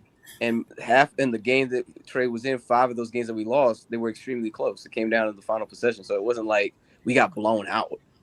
So it's like, it's still, if you went around the margins, we still could have been a competitive team. But it's like, it's like Larry said, I didn't want to believe it, but you got a cheap owner that just doesn't want to pay. It doesn't want to spend the money. This is what you get, man. You just get. We're just gonna recycle the thing out with the old and with the new. Kind of reminded me, and I'll close with this. I like watching old Disney films because I grew up with it, and it kind of reminds me of a scene in Cars where Doc is talking to Lightning McQueen, and Lightning McQueen is telling Doc, like, "Why did you quit on the top of your game?" Because he was like the best race car in the world, and he just disappeared. And Doc said, "You think I quit? They quit on me. I came back from my injury and I was ready for a big welcome, ready to do it one more time. You know what they told me? You history. Lightning is fading. Lightning is fading. Cars, man. He traded me. No, hey, listen. Even for kids stuff, there's still like profound stuff because it's like that's exactly what I felt because I watched it with Cars, Mike. I got you. Well, I watch it with youth group. I watch it with I've youth seen group. We got Cars young plenty kids. of times. Like we got My young son kids. loves Cars. Let's see one finish so one. But yeah, that's what Doc said. They said they traded me, and they turned on to the next big hot thing in line. And then he said the key word that really kind of made me feel that this is what Trey's saying. There was a lot left in me that I never got a chance to show him. He said there was a lot left in the tank, actually. Yeah, lots left in the tank. Exactly, Larry. And that's what I feel like Trey is saying. I got a lot left in me, and you ain't gonna allow me to show it. I'm the only guy that's brought you closest to a championship, and you want to get rid of me. It's like whatever, man. My butt quoted cards, man. Dude, I mean, you know what? Y'all are just weird. Dude, we watch. That was a great analogy, Stevie Wonder. That was a great analogy. First of all, I'm a youth pastor who watches these great TV shows with kids. Okay, that's it. Go ahead, Warren, man. I just got a Go ahead. question. So given that we're you know the writing's on the wall, and you know Trey probably won't be returning the team, or he may be. I don't know what the team plans is. Kind of like the Clint Capella situation, but he never got traded last year. He just sat him out. What are you looking for at the point guard position? I'm not saying from a scoring and assisting impact. What are we looking for at the point guard position right now? Because tonight we saw some really bad flaws. So moving forward, what is your expectation as a fan at the point guard position, and who are you putting sliding into that position moving forward? Can I go first? Yes. No, man. Y'all go in order, man. No, go in order, man. Go for it. Go ahead. So my expectation is for us to look for somebody else at this point. Continue on what we're doing, but look for a replacement. Like I think Larry said, Nall needs to still come off the bench. To me, right? He still needs to come off the bench. We'll look for a point guard So I'm looking for a point guard. I'm not looking for the days of the point guard in the NBA. To me, as it used to be, is over, right? So for me, I'm looking for a guy who. But what is that used to be? So I don't need a guy to be labeled as a point guard per se, right? With the way the game is played, I don't need specific, but I need another guy, right? Who can help, who can pass, who can dribble, who can score at times when they need to. That's what I'm looking for. Go ahead, Mike. Positionless. Oh, what's up, Mike? Yeah. Who I'm looking for? Don't say Anderson. Huh? Don't say Anderson. Go ahead, time run. Hey man, you know what I'm saying? That might work though. I mean, we open it up, you know, a way.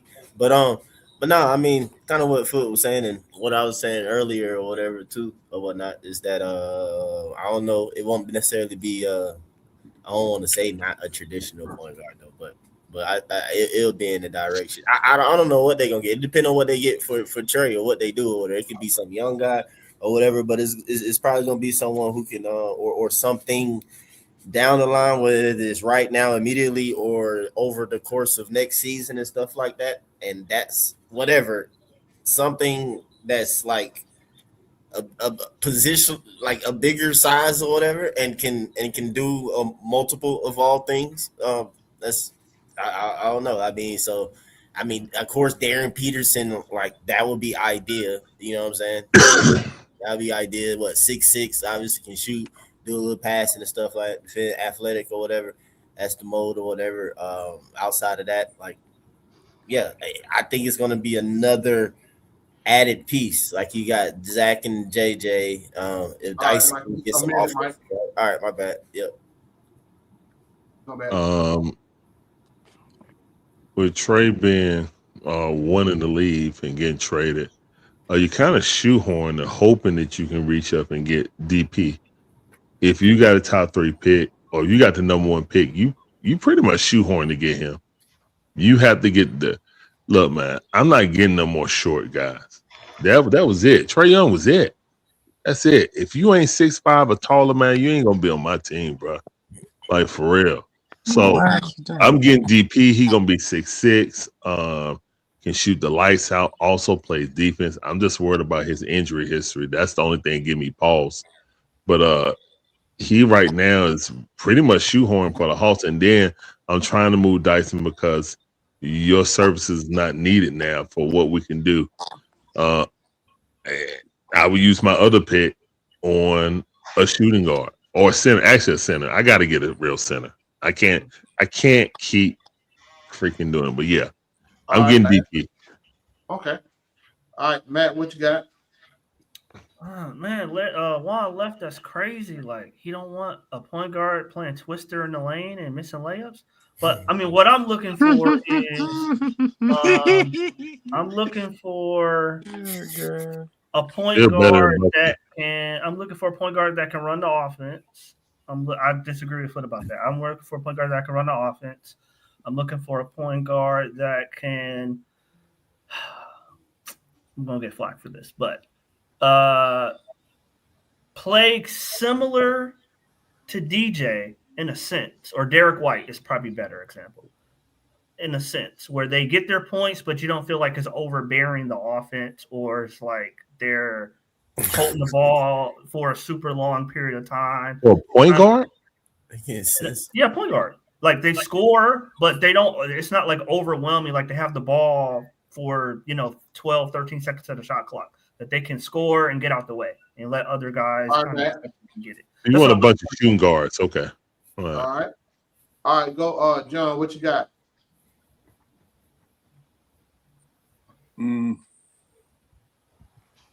What was the question? What would you look for in a point guard since Trey Young getting traded? What do you want in a point guard? What you want to do with this role? Yeah. I definitely want a point guard that is bigger than Trey Young. 6'5" is my floor. 6'5" is my floor. Got to be able to pass, got to be able to distribute, but be able to shoot too. Still be able to shoot in order to keep the dogs off the center. But 6'5" is my floor. Can't go no shorter than that.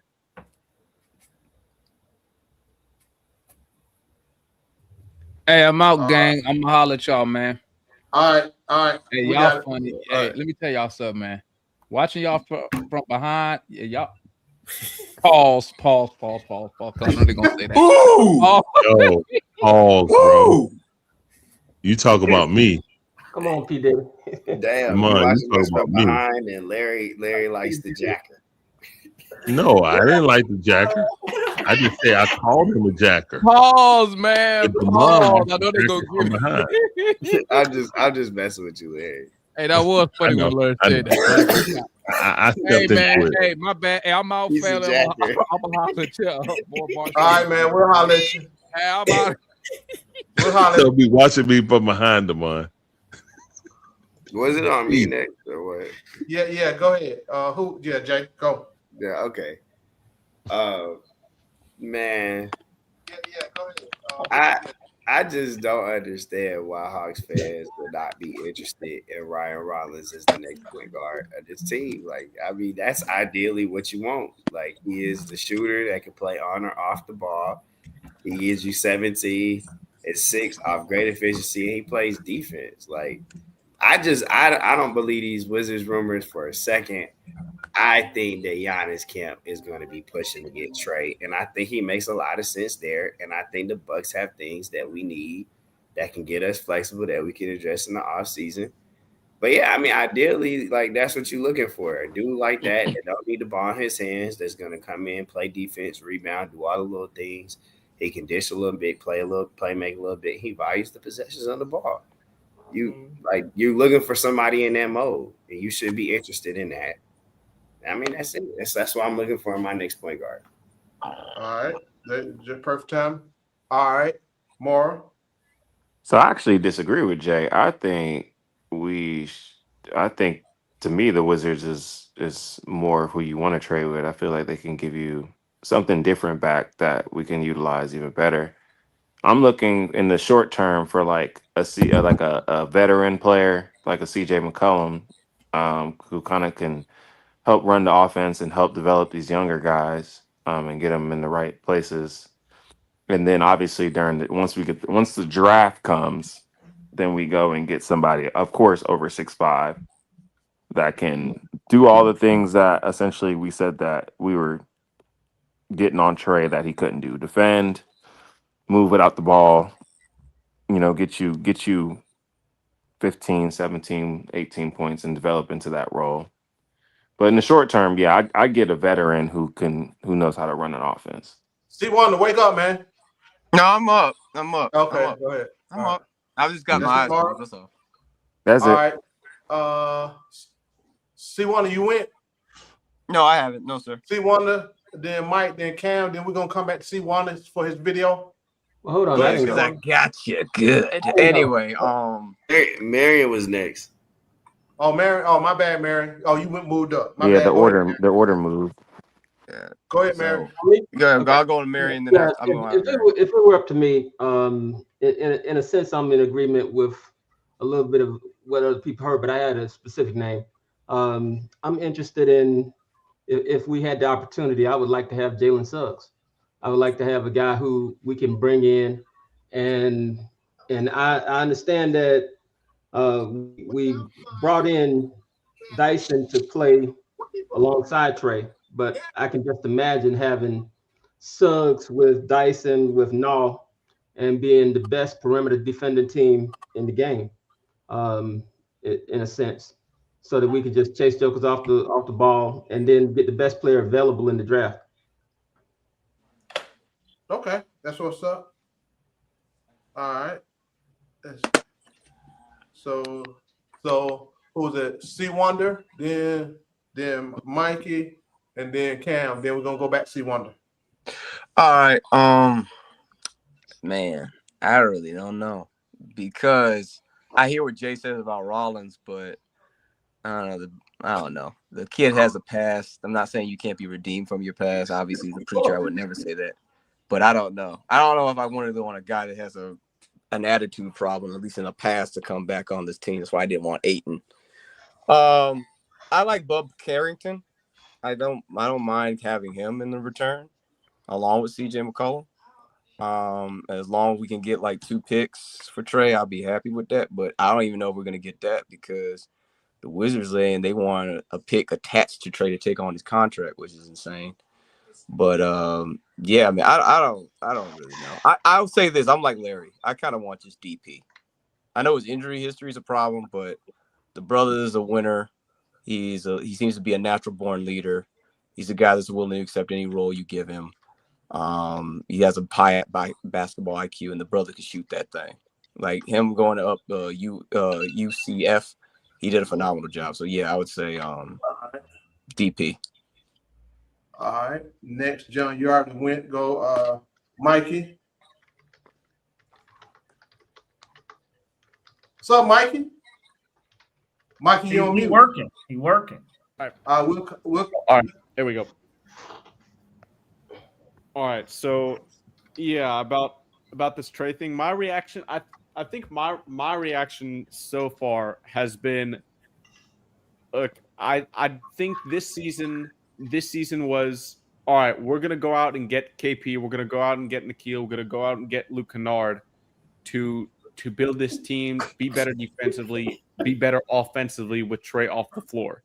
Yeah. And I think so far, granted, it's a short sample size.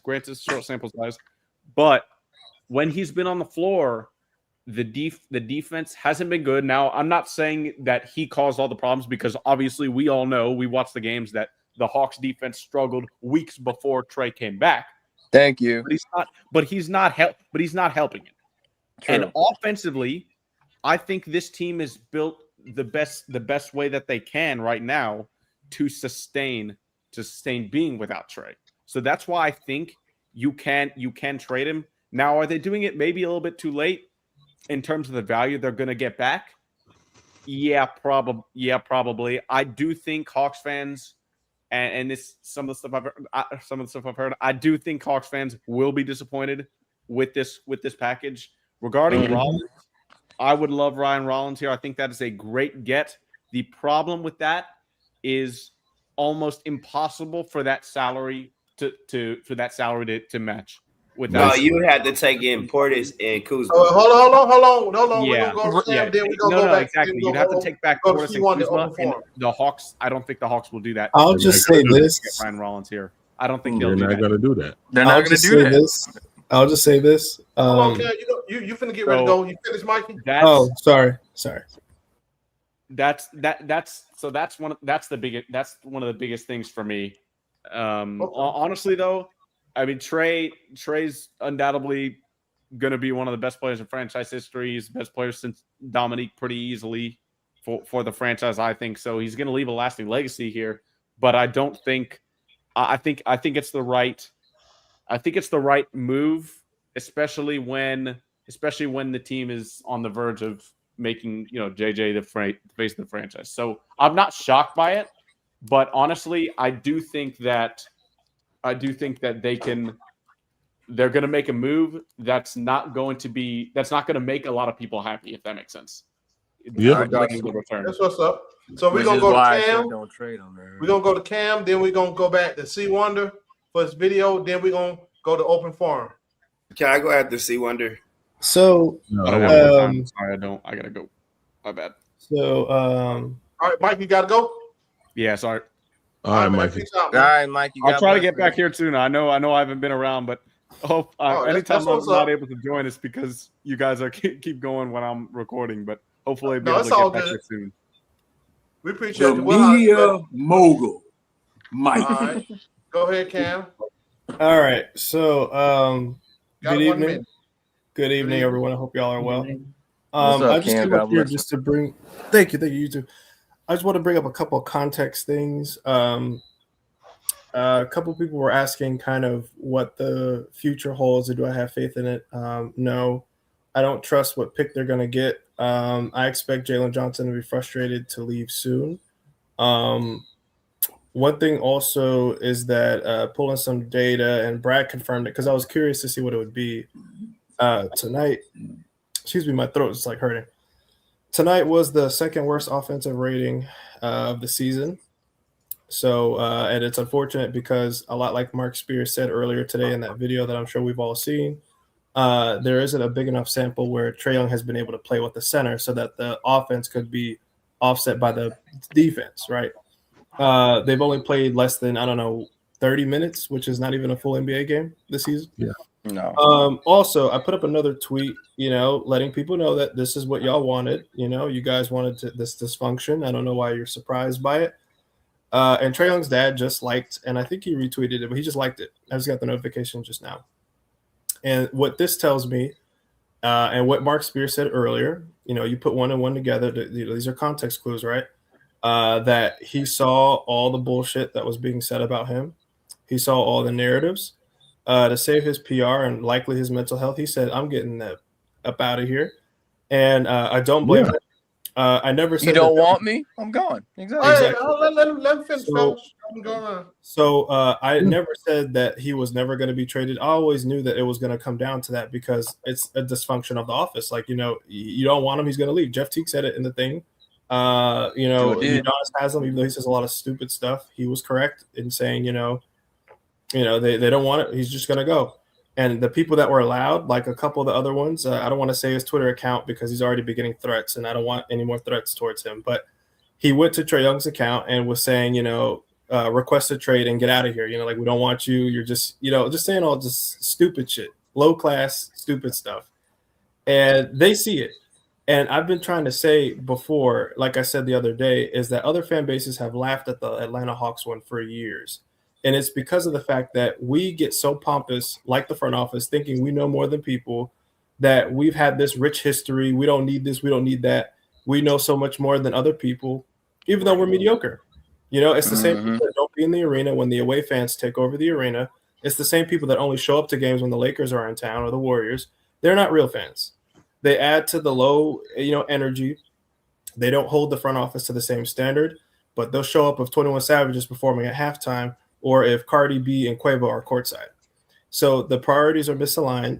The culture is misaligned. And I actually tweeted his dad. I said, all the best to him.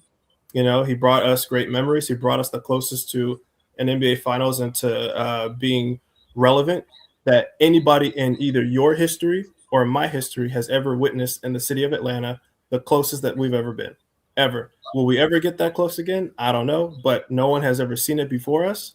And hopefully people see it after us when we're dead and gone or whatever, but they've never seen it. And that's something that nobody could take away. That's something that a player did bring. And the fact that they're watching and other NBA, I want to be clear, other NBA players talk and they see this type of behavior. They see this type of culture. They see the dysfunction from upstairs and they're saying, you know what? Why would I go and want to be a part of that? Exactly. Exactly. Let me finish. The day that we realize that as a fan base and as a culture, and we wake up and not be so cocky, not be so pompous, not act like a bunch of spoiled brats that we know a whole bunch of things, we know a bunch of things better than other people, then we'll attract talent. It's not going to change. And like I said, expect Jalen Johnson to be frustrated. 30 more seconds. He was fair. He sees that the roster wasn't built around properly. You don't think they're going to toy with him and do the same thing? And people are saying, "Oh, trust in the top 3 pick." Do y'all not know who runs that? They're more interested in putting restaurants and bars outside the arena than trying to get. I told you. That's all I got. Man, I told you. All right, that, hold on. See, No, I'll let Larry go. Larry can go right quick. Yeah, let me go right quick. No. See, let's see one. All right, see one to pull up your receipt. Yeah, then I'll go after you. Now, Foot said that he didn't say that Cam Reddish helped us win or helped us try to win a team, even though the Eastern Conference Finals Bucks game. And I corrected him, and he said, and he's saying that no, he didn't say it. So let me show you. No, what I said, was I specific about a game? Yes. Okay, go bring it up. I said he helped us win one of those games. I don't think I was specific. This is a waste of time. All right, come on. Yeah, but in the same sentence, in the same breath, you said Trey. So I can like hey, he took this. I can't hear it, C1. But what for Can him you hear? wouldn't make, right? Can you hear it? Can y'all hear it? Can you hear it? I barely. Can y'all hear it? Who scored the buzzer beating shot? York. Who was the one? Let's talk about the game. Let's talk about the game. Hold on. Can y'all hear it? Yes. Right. Let's talk about the game that Cam Reddish had. Let's talk about the game. Did we win that game? Did we win that game? Yes. Did we win that game? They lost that game. They lost that game. You heard it was a yes. You said yes. We won that You heard game. that. What was wrong? Okay. Anyways. Okay. For you gonna say you was wrong? No, So you were betting 9-9. I mean, like for me, it's like, what was the point of that? But go ahead, Larry. Because he said that he never said that. If it said, I was showing it, then I run with it. If y'all heard that, I run with it. He said thank you for it. Yeah, what was? I just want to say it like because Jay Ford always said he didn't say it. I was like, yeah, you did. You would have batted 1,000. You guys was wrong. What's the point? I mean, we have. You were wrong. You said you bet 1,000. You didn't put up the receipts. I did. See, he just wants you to say he was wrong. I know. Mario. Foot always talk about receipts. Exactly. He talks about receipts, Mario. And Jake trying to glaze always talk about receipts, though. He always talk about receipts. He put his receipt out. Hey, wait a minute. Jay, why are you trying to minimize what C Wonder brought up? Everybody pulls receipts. Everybody ain't nobody. We get up here for hours a day. No. He was given specific time to bring the receipts. Thank you, John. And then you want to minimize it. Because Jay don't like being wrong either. I realize.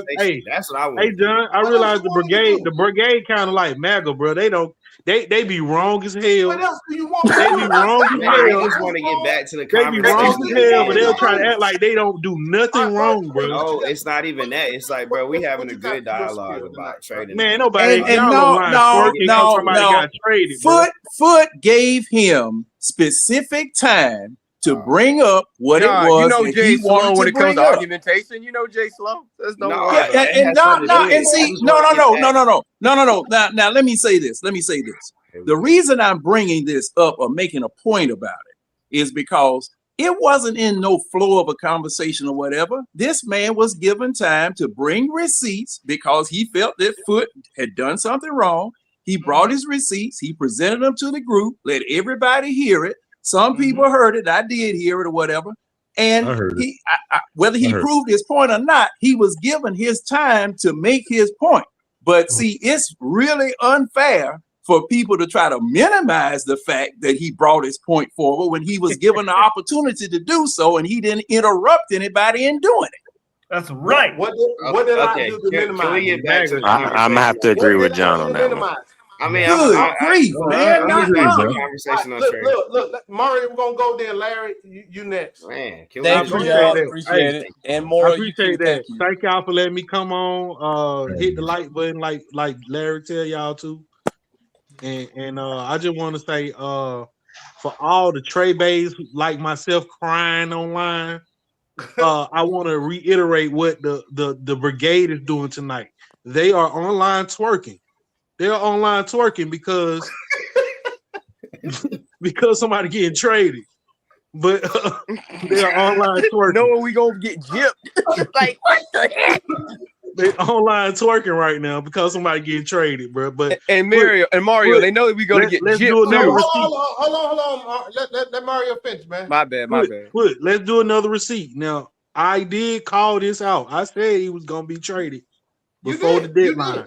I did that. And I told Foot, I said, Foot, it's because he not liked and he know it. You know what I'm saying? He's getting traded. I even though I'm a so-called trade bait, whatever the fuck that is, but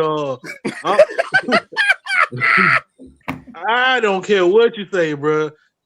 Y'all, the whoever that was right here next to me, that dude cooked. That dude cooked the whole segment we talked. This guy has gotten us closest to the championship than anybody. And I don't know about a rebuild because we ain't won nothing to rebuild nothing. So we can blow it up, but we ain't won nothing to rebuild nothing. Nope. So that's why I say a 79-year rebuild, because we done had bad draft picks, cheap ownership after cheap ownership and I'm like Warren and Larry, we older, man. I want to see a championship. Foot want to see a championship. Ticket want to see a championship. We all on the same page and want to see this team do better, regardless if we don't like Trey or not. Now, I said inside on the page over there that I'm a Trey Young fan till he gone, right? So if he ain't in the uniform, he not on the team. I don't care about Trey Young. You know what I'm saying? Long as you give me a team that can win.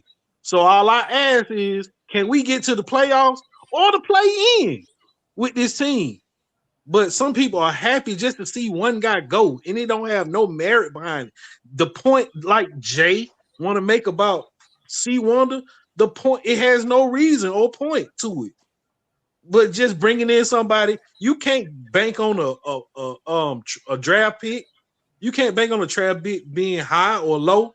You banking on a draft pick. You think you get somebody in here, and we get Zachary Ricochet. Whoa. Oh, hang on, Jackson. Man, I don't want to hear that, bro. I don't want to hear that. You got tricked off your square, bro. You got tricked off the square with Double O. You got tricked off the square with Zach. And that's what I'm saying, bro. If the person don't want to play here, draft them anyway. And you'll have trade value. If you don't want to play here, that's cool. I knew Mike was gonna be mad. Mike was like, hey, don't do that, my dude. Whatever, Mike. So Mike. You want Hanson Yang in here? Where he at? So what was the path to Trey Young's championship? Hold on, Jay. You finished, Mario? That's what I gave you. Hold on, let me answer that. What was the path to Trey Young championship? Yeah, what's the path? He at least got up to the East Conference and won some games, dog. He won some games. Okay. So you guys looking down on y'all nose, and y'all ain't even GMs. That's what I'm saying. Ain't nobody. You could twerk all day, Jay. Just go ahead and twerk. I'm just asking y'all, like, what? Yeah, you did. And I'm so happy to come in here and see Trey Day cry. And I'm done. Everybody can't talk. Okay, I'm twerking. What do y'all think the path is with this roster to winning the championship with Trey Young? What is it? Go, Larry. More you. I'm twerking. Dumb, Mora. You crazy for that. I'm twerking all night. I'll be at Magic City. That's how much twerking I'm gonna be doing. Jesus, Lord have mercy. Go, Larry. Go ahead, Larry. All right. This is what I'm gonna say. And it's kind of shown briefly, but succinctly.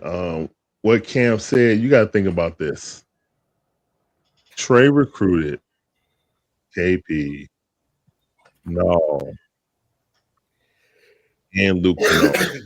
Mm-hmm. He did this, and they facilitated doing that to try to build around him. Around him.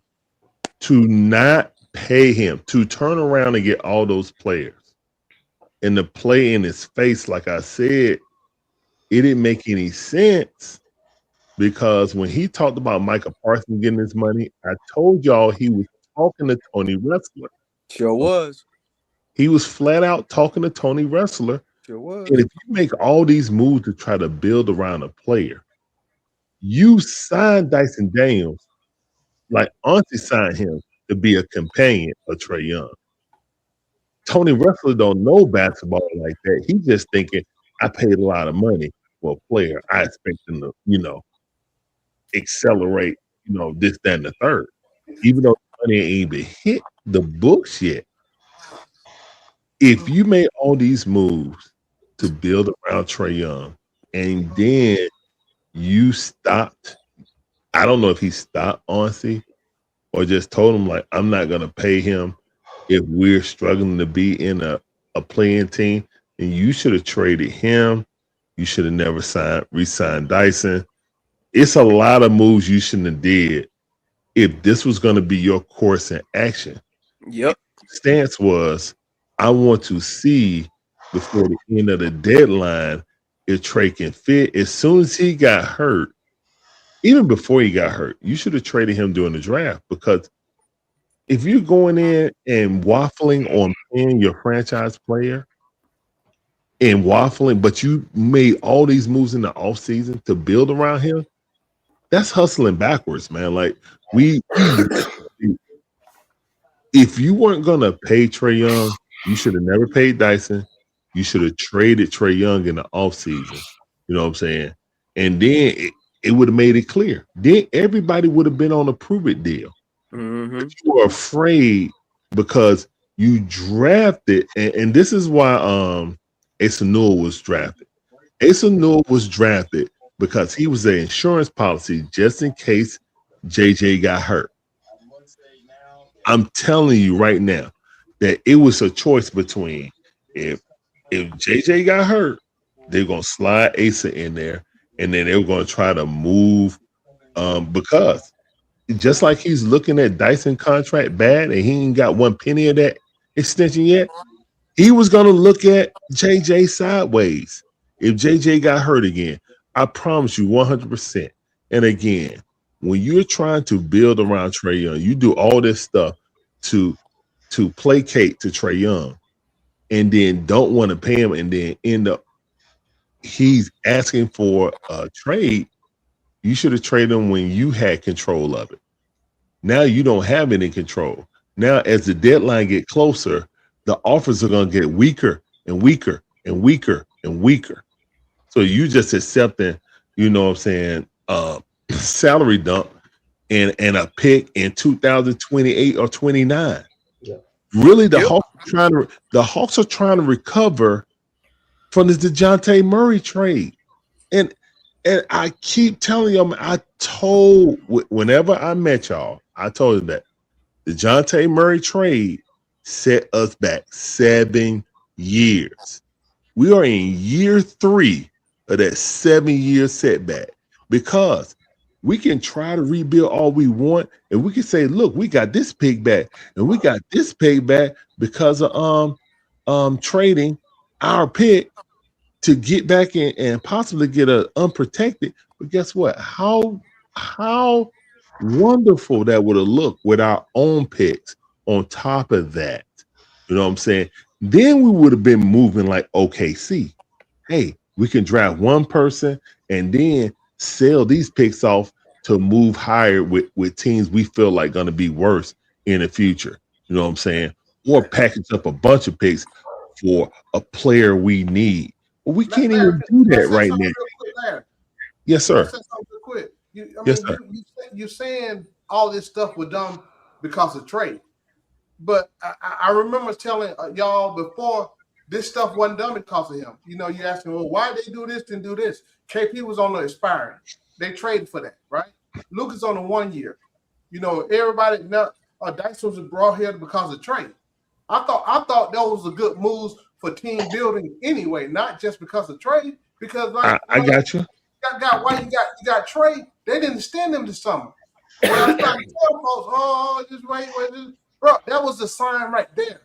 Let me know they finna get up off him. Because if you got all them guys, he got all his peers got extended, he didn't. That means the Hawks didn't have faith in what was going on just yet, so they didn't extend him. They didn't want to invest in that money to him. So they should have traded him. But they should have traded him. But see, if you remember, I said this 2 years ago when Marion's all on my head about this is why I said trade him then. Don't let it get to this point where he can opt out. That was my whole point of trading him, right? But everybody made it out something else because I didn't want us to get to this point where we have to opt out and They had a whole show debate. I was specific about that, but it was I was paid to be a hater. That's what it was. So my whole point, I don't want us to get here. Yes, they should, but think about this. How do we know if they were able to get some for him? Who knows what was talks were in the background? Because I think if they would have, if they could get some, if they train them now, they would have. They would have trained him early if they got something they like. But I thought I said at the beginning of the season. I know I said last season. I said Trey in the front office has already talked. They know where each one of them at, where each other's at, and it's going to be an amicable thing that they're gonna have going, and nobody gonna hate on them. Numerous times. Hey, can I say this real quick? Saying that, Foot. Yeah. Hang on, can I say this real quick? There's a reason why Trey, it seems, has wanted the Wizards of all teams to be a team he wants to go to, because he knows Travis believes in him. Because Travis drafted him, and Travis knows that he's gonna pay him, and he also knows that Travis is gonna build a team around him to try to help him, because they want the Wizards to be in perpetual like bottom feeders all the time. They wanted to get some playoff experience. That's speculation, though. See, Travis don't even like him. We do it all the time, Foot. This is the whole. That's the whole point of the thing. I'm gonna go after Mora. I'll go after Jay. I just want to get in. I go after Matt. I feel like there's been a lot of Trey base talking lately, so for the Trey twerkers, I just wanted to speak up a little bit. I'm glad the man's off the team. We're going to be off the team. For the past 8 years, I haven't seen any other player been given the opportunity to develop outside of Trey Young. Bold-faced lie.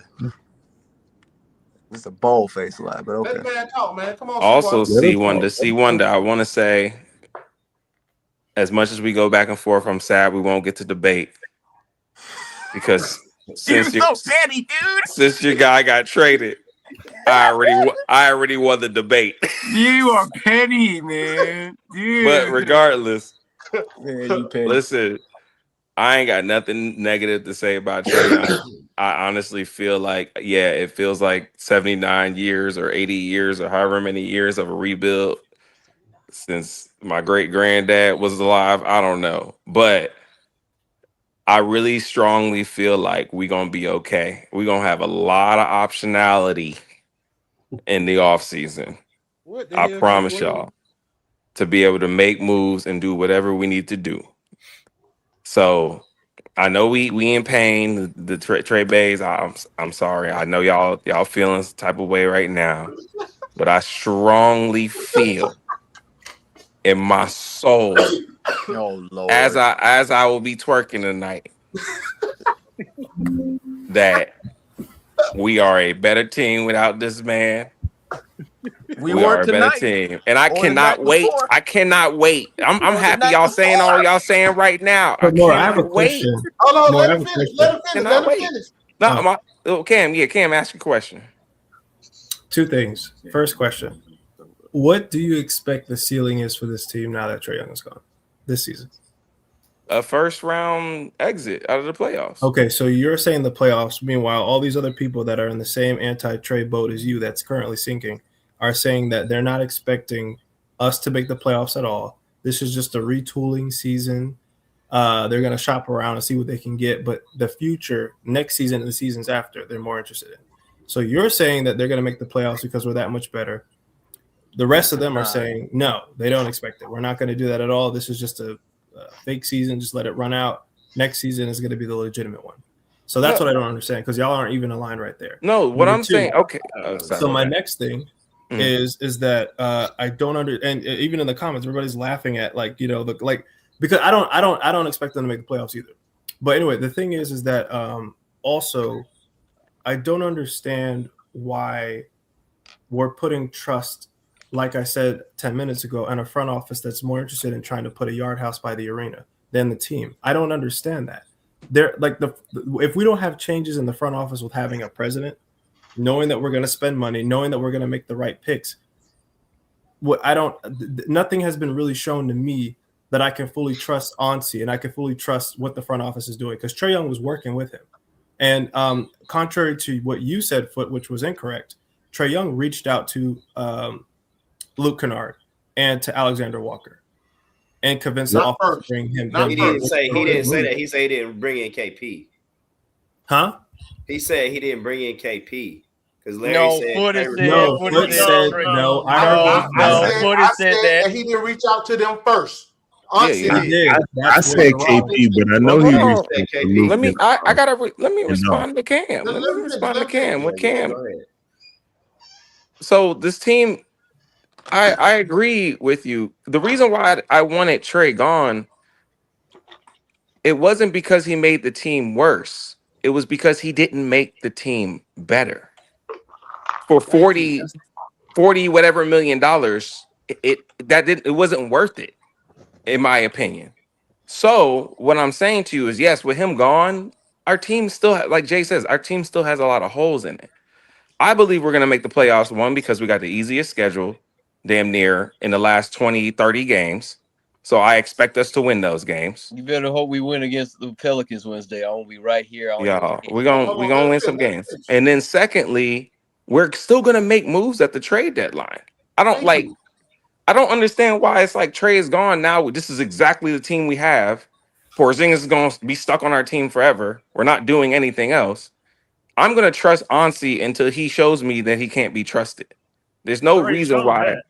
You don't have enough evidence of that yet? Again, y'all have to understand there is no one in the starting roster who has played their role for more than 2 years. What difference does that make? So the team is not going to be good. They're not going to be consistent. Then why did they get all these guys if they thought they were good? Let finish, man. Then somebody, Jay was next. Let's go. Mora, thanks for answering that question. Go ahead, Sid. Hold on, Mora. Go ahead and finish. Dumbest crap. Go ahead. It's not stupid. It's not dumb. It's not. Yeah, it is, bro. But I'll wait. That's why I keep saying, if y'all don't believe we're gonna make the playoffs, then bet, like Demar said, bet on it. First of all, I know I can't gamble because I'm a man of God. I know you can't see wonder. Everybody but you see wonder. Bet it.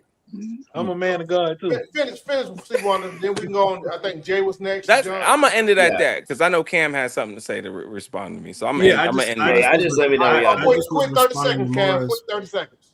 I was gonna respond to Mora real quick. Just real quick. Quick 30 seconds. Yeah, no. Thanks for answering that question. Like I said, I'm just kind of confused because I feel like once again we're cherry picking the context, which I've been told that are excuses for this situation, but yet we're saying Trey was 40 million, couldn't elevate, couldn't do nothing. I mean, it's not like he almost broke open his kneecap, right? Or like tried to come back and fix that, or that he was able to play with a center. But I mean, hey, he should have just, I don't know, asked Cosmo wanted to have KP play more and not be sick. I mean, that's what I guess. Fairly odd parents. But hey, thanks for answering that question. I just was genuinely interested. So playoffs is what you're saying. Okay, that's all. All right, cool. Come on, Jay. Hey, who's last up? Who's last up? I am after Matt. Matt next. Okay, I'll go after C Wonder. I'll go after John. Hey, John, I like to say, man, you did your thing on 92.9 today, man. I heard you. Oh, John was on radio again? I'm going to listen to it. Yeah, go ahead, Jeff, Jay. Union City, man. I get it. People think I'm anti-Trey, and that's fine. I'll wear that. Like I've continued to say, are the Hogs better as presently constructed without Trey? I consistently said they're not. Consistently, I said no, they are not. But they can be better depending on what you get back in return. And I consistently have said, you have to see it. You got to give it a chance. But the time without Trey was the time you had to decide, are you going to go with the young group or are you going to go with trying to continue to build around Trey? And what I watched every time we won, people came on here and were saying, we don't need Trey. Every time we lost, it was because we lost without Trey. And as I watched the group, I said, no, there's too many holes on the roster. And Trey Young is not going to fix that.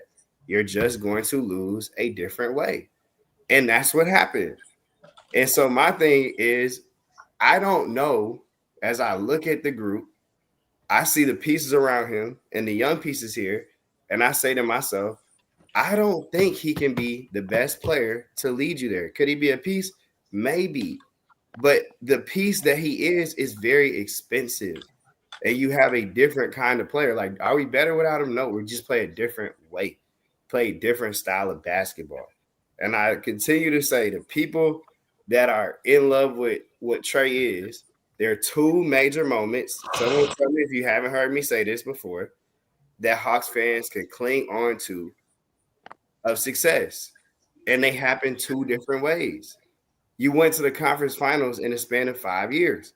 The 14-15 team played a team-oriented style of basketball. The 2021 team played the star going hot type of basketball, okay? And when he was gone, I noticed that fans preferred the 60-win style. And if you got the 60-win style of Hawks with a true like player like Jalen Johnson, it's more sustainable. That's all it comes down to. So we'll get to see what it looks like. You know, I see what people are saying. I listened to the Mark Spears report today. Okay. If Trey is feeling like he's tired of being blamed, it's the fans driving that. I don't want that on my team anyway. I'm trying to tell y'all, it is people in the front office, on the coaching staff that have an issue. And it shows when they don't re-sign him. It shows when they didn't offer him a contract. It wasn't like they just couldn't come to an agreement. Trey's camp and the Hawks have said they didn't even call and offer anything. The writing was on the wall right there. And so it's like, if y'all believe Trey Young is your starting point guard or is the piece that you won a championship with, I don't disagree with that. But to me, it's like, this is his team. And he is not going to be in Atlanta as the second option on the team where he's been the franchise player. And if you are not going to be a max contract guy, if you're not going to get to play the way you want to play on the team where you were the franchise player, why are you going to be here if you're Trey Young's camp? It makes no sense. Of course, this team's going to be open to the idea of moving on. Like, why be the second option to Jalen Johnson when you can go play with Giannis? That's what y'all not understand it. Like, I would be open to that too if I'm Trey, and I wish him nothing but the best. But I just do not see the path with this group without you having to sacrifice the young players to build a true championship team while he's here. It's just that simple. It has nothing to do with me not liking Trey or none of that. I just don't see the path. And I am happy that the Hawks are deciding to do something about it and not saying we're going to be the Atlanta Hawks playing invitational. And if that happens afterwards, you cut your losses. It's a sunk cost. But why continue to pay a dude $50 million, $60 million, and all this to continue to be a playing team? It don't make no sense. It just doesn't. So that, I don't know, man. It has nothing to do with do I like Trey or not. It's just business. So Jay, why not blame the front office? You can't blame the front office. I don't care. You should care because you're a fan. How are you going to be happy? Cam, you want me to blame the front office, but what am I blaming them for? Making a decision? Because of poor repetition decisions. I mean, look at the rosters that we had. Larry just said it. Cam, we're gonna wait till we go over for and people wait. Who next? You Matt. finish, Jay? Oh yeah, I mean, I was gonna respond to Kim if he said. All right, yeah, no, let's go ahead and go around. Then we get in that open forum talking a little bit. Who next? Matt, and then I me. think John, Mark, and then Mary. You said you was going too, right? All right, go ahead. John. Yeah, so it's Matt, myself, and John, and then yeah. I just I don't see this this faith in the front office. I think for the people that want to trade Trey, it's faith because you feel validated that the front office wanted to move Trey because you think that means that they believe in your vision of how to build a team. I think that's misguided. Jalen Johnson, for people that say Jalen Johnson could be the star player of a team, right? We haven't seen Jalen Johnson even play a half a season yet, let alone a full season. Okay. Jalen Johnson has holes in his game, right? I mean, obviously, right? Holes in the half court. We saw it tonight, right? He doesn't have go-to moves. So for the people that are like, oh, well, we're going to have a lot of money, the omissions in Jalen Johnson's game, you're going to have to build a particular type of team now around Jalen that's different from Trey. So the things that is missing from Jalen are different from Trey. Trey was a clutch scorer. Jalen is not.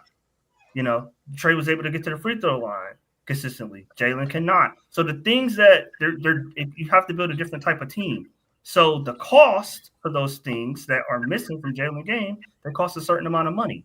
So a clutch scorer who can score in the fourth quarter, who can score and have go-to moves when the defense know what's coming, those cost a certain amount of money.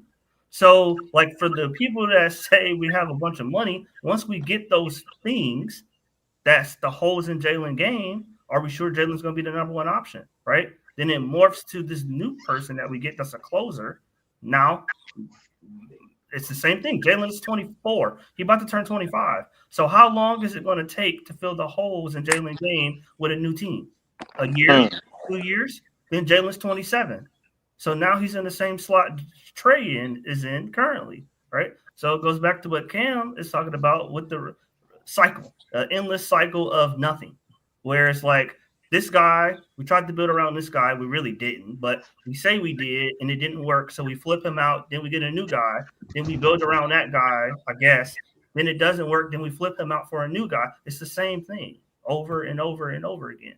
So I just don't see the trust. I don't think Ansi is good. And for me, I don't need 5 years of decisions to show me a guy isn't good, right? Your early moves should be your best moves, okay? So especially for a guy that's been wanting to be a GM for a while, like Ansi, his first initial moves that's not Trey related, right? That he came out on Asa. He said he consulted Trey with that move. KP, he said he consulted Trey with that move.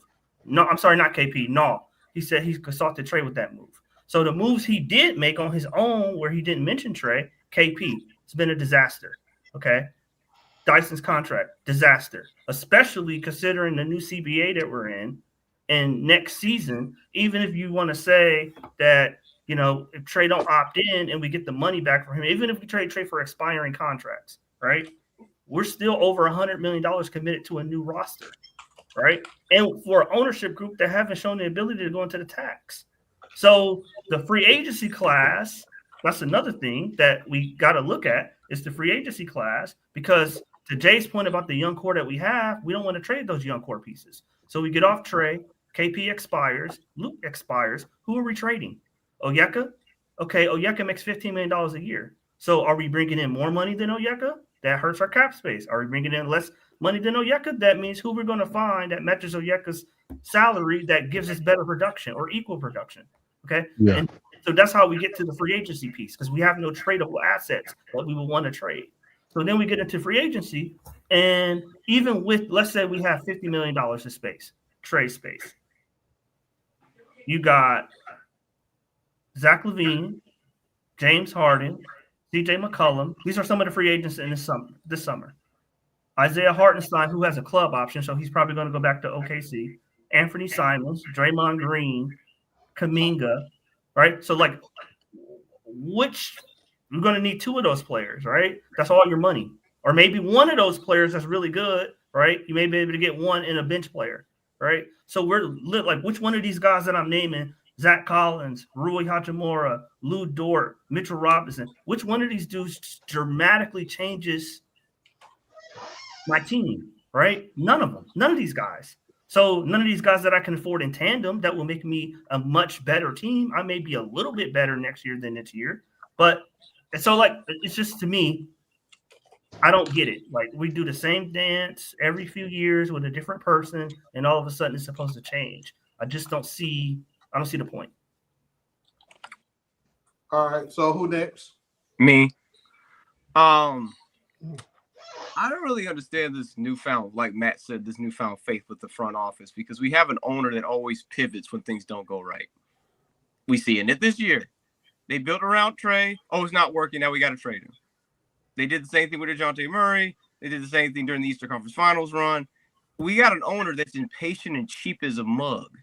So the minute John things, Collins, John Collins, Kevin Huerter, Cam Reddish, every time things don't go right, the vision gets destroyed and it's replaced with a new one. We're going to pivot to a different direction.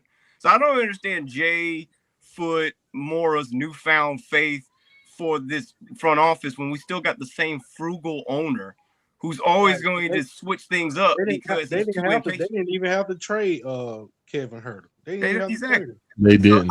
So the point is like, y'all want to talk about, I have so much faith in the front office. We in the right direction.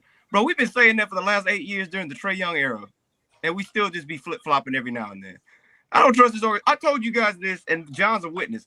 I told you guys this during the Miami play-in, the final game of the season. Y'all want to trade Trey, and you expect this front office to figure it out. This front office didn't figure it out during the Trey Young era. What makes you think they're going to figure it out when he's gone? I mean, what gives you that kind of faith that all of a sudden they're going to get it all together? That's insane to me. And the other thing that's insane to me, too, is like Matt said, Aussie made some bad decisions. Because I'll say this, I was hard on Kobe Buffkin. But if you thought Trey Young was not going to be a long-term option, you should have just kept Kobe Buffkin and let him come out and see what he had with him. Oh, God. I'm just saying. It's like, it's crazy. Oh, it's God. insanely Why crazy. did they even draft Kobe Buffkin? Kobe was hurt for 3 years. What are y'all talking about? 2 years. I'm just saying. It's like, Unless you want to finish, man, so we're going because I want to say something too. Yeah, because I have to get off. I have to get off here for the night. My whole thing is this. I'll say this last thing for it. Y'all want to poo on my point guard for the whole things that he has done and say he hasn't fit, but he's done everything he could to try to help this organization win. He took less money. He didn't go to the Jordan Summit because he wanted to go to the Summer League and spend time with the rookies. He tried to make Dyson Daniels and help Dyson Daniels out. He tried to even take less shots and less uses to give Jalen Johnson his spotlight to take over. He helped strengthen Zach Richard and help him try to be the rookie of the year, pushing for him, volunteering for him, doing everything he can. You guys, like Cam said, it ain't the front office. It's the fans of the TDS fans, the Jays, the Foots, the Moros of the world that are twerking like the hoes they are for the front office, who completely are totally fine with losing and totally fine with us having this stupid cycle of just being mid all the time. You were the 9th seed last year, bro. You were losing with them. And you want to know why? Hey, Jay, you want to know why? You want to know why? Because of injuries and bad luck. If Jalen Johnson was healthy, we would have probably made the playoffs. What happened the year before that? Injuries again. We had Sadiq Bey. Jalen was out. Hunter was out. Hey, no more questions. Yes. It was injuries. You want to go back? I can go you back from year to year. Why is the issues happen? Injuries and bad. You don't need. Matt's a liar. Matt said that. So you finished, C-Wonder? Yeah, Tony will spend money. He'll never spend money. All right, guys. Y'all have a blessed one. Not on Jalen. Tony, a cheap ass bastard. Then Marion, then I'm gonna go. Yeah, it was John. Then. Yeah, it's John. Then Marion. Then I'm gonna go. Go ahead, John. Oh, okay. Gentlemen, refresh my memory, please. Were we not measuring the Trey Young effect and then the Trey Young not being there effect and counting how many games that the Hawks would win with or without him? so as to be able to say that the team was better or worse without him or with him? I wasn't, but people were. Okay. We were. You're still 15-12 without him. Okay, now this is the problem. If you, those of you who were looking forward to a team that was going to be without Trey, that was going to improve, that was going to do this or do all this other changes or whatever without him, then why was the measuring stick this team that you have here presently with or without him? Because see, I'm seeing some goalpost moving, goalpost flattening, goalpost burying going on about what the deal was with Trey Young, with or without him, with the present team we have here now.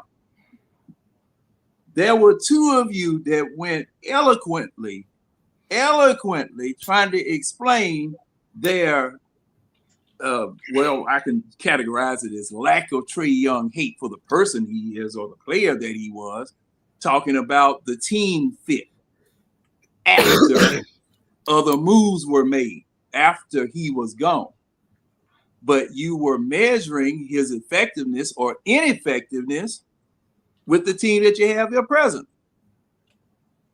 So I find that kind of ironic and hypocritical at the same time. Now, I'm going to go here with this Trey Young situation. This front office, this ownership group, these coaches have failed this man miserably. Failed Trey Young miserably. And the reason why I say so, when you go and get a point guard, 6'1" short point guard, you know you got to build a team around him. You know you got to do that. That is the mission, because he can't win it by himself. Dr. J couldn't win it by himself. Michael Jordan couldn't win it by himself. Larry Magic Johnson couldn't win it by himself. No team can win a championship by themselves. You got to put pieces around them. You got to.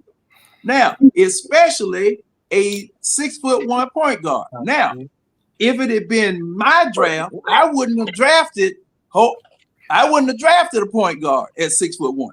I wouldn't have done it at all, because that's not what you need on a team, on a modern NBA team. But you did it, and you committed to it. All right. So once you committed to that, you were committed to building around him. You were also committed to disciplining him and keeping him in line and not letting him go run amok as a player and run the franchise just because he's the highest paid player on the franchise. That was your commitment, and that was your job too, because a lot of this is self-inflicted on the Hawks organization. And and Matt, I'm gonna say this, Matt, and it's never gonna be anything personal, because see, the thing is that you were really putting your faith in this situation, and I'm sorry that these people disappointed you the way that they did, but they did disappoint all of us, because when Landry Fields and Nick Russell did what they did to Travis Schlenk, it set this whole circumstance up. It set this whole thing up. You had a son of an owner who knew absolutely nothing about basketball come in here and screw this franchise up for 7 years due to doing something stupid. Due to doing something stupid. Because the thing is that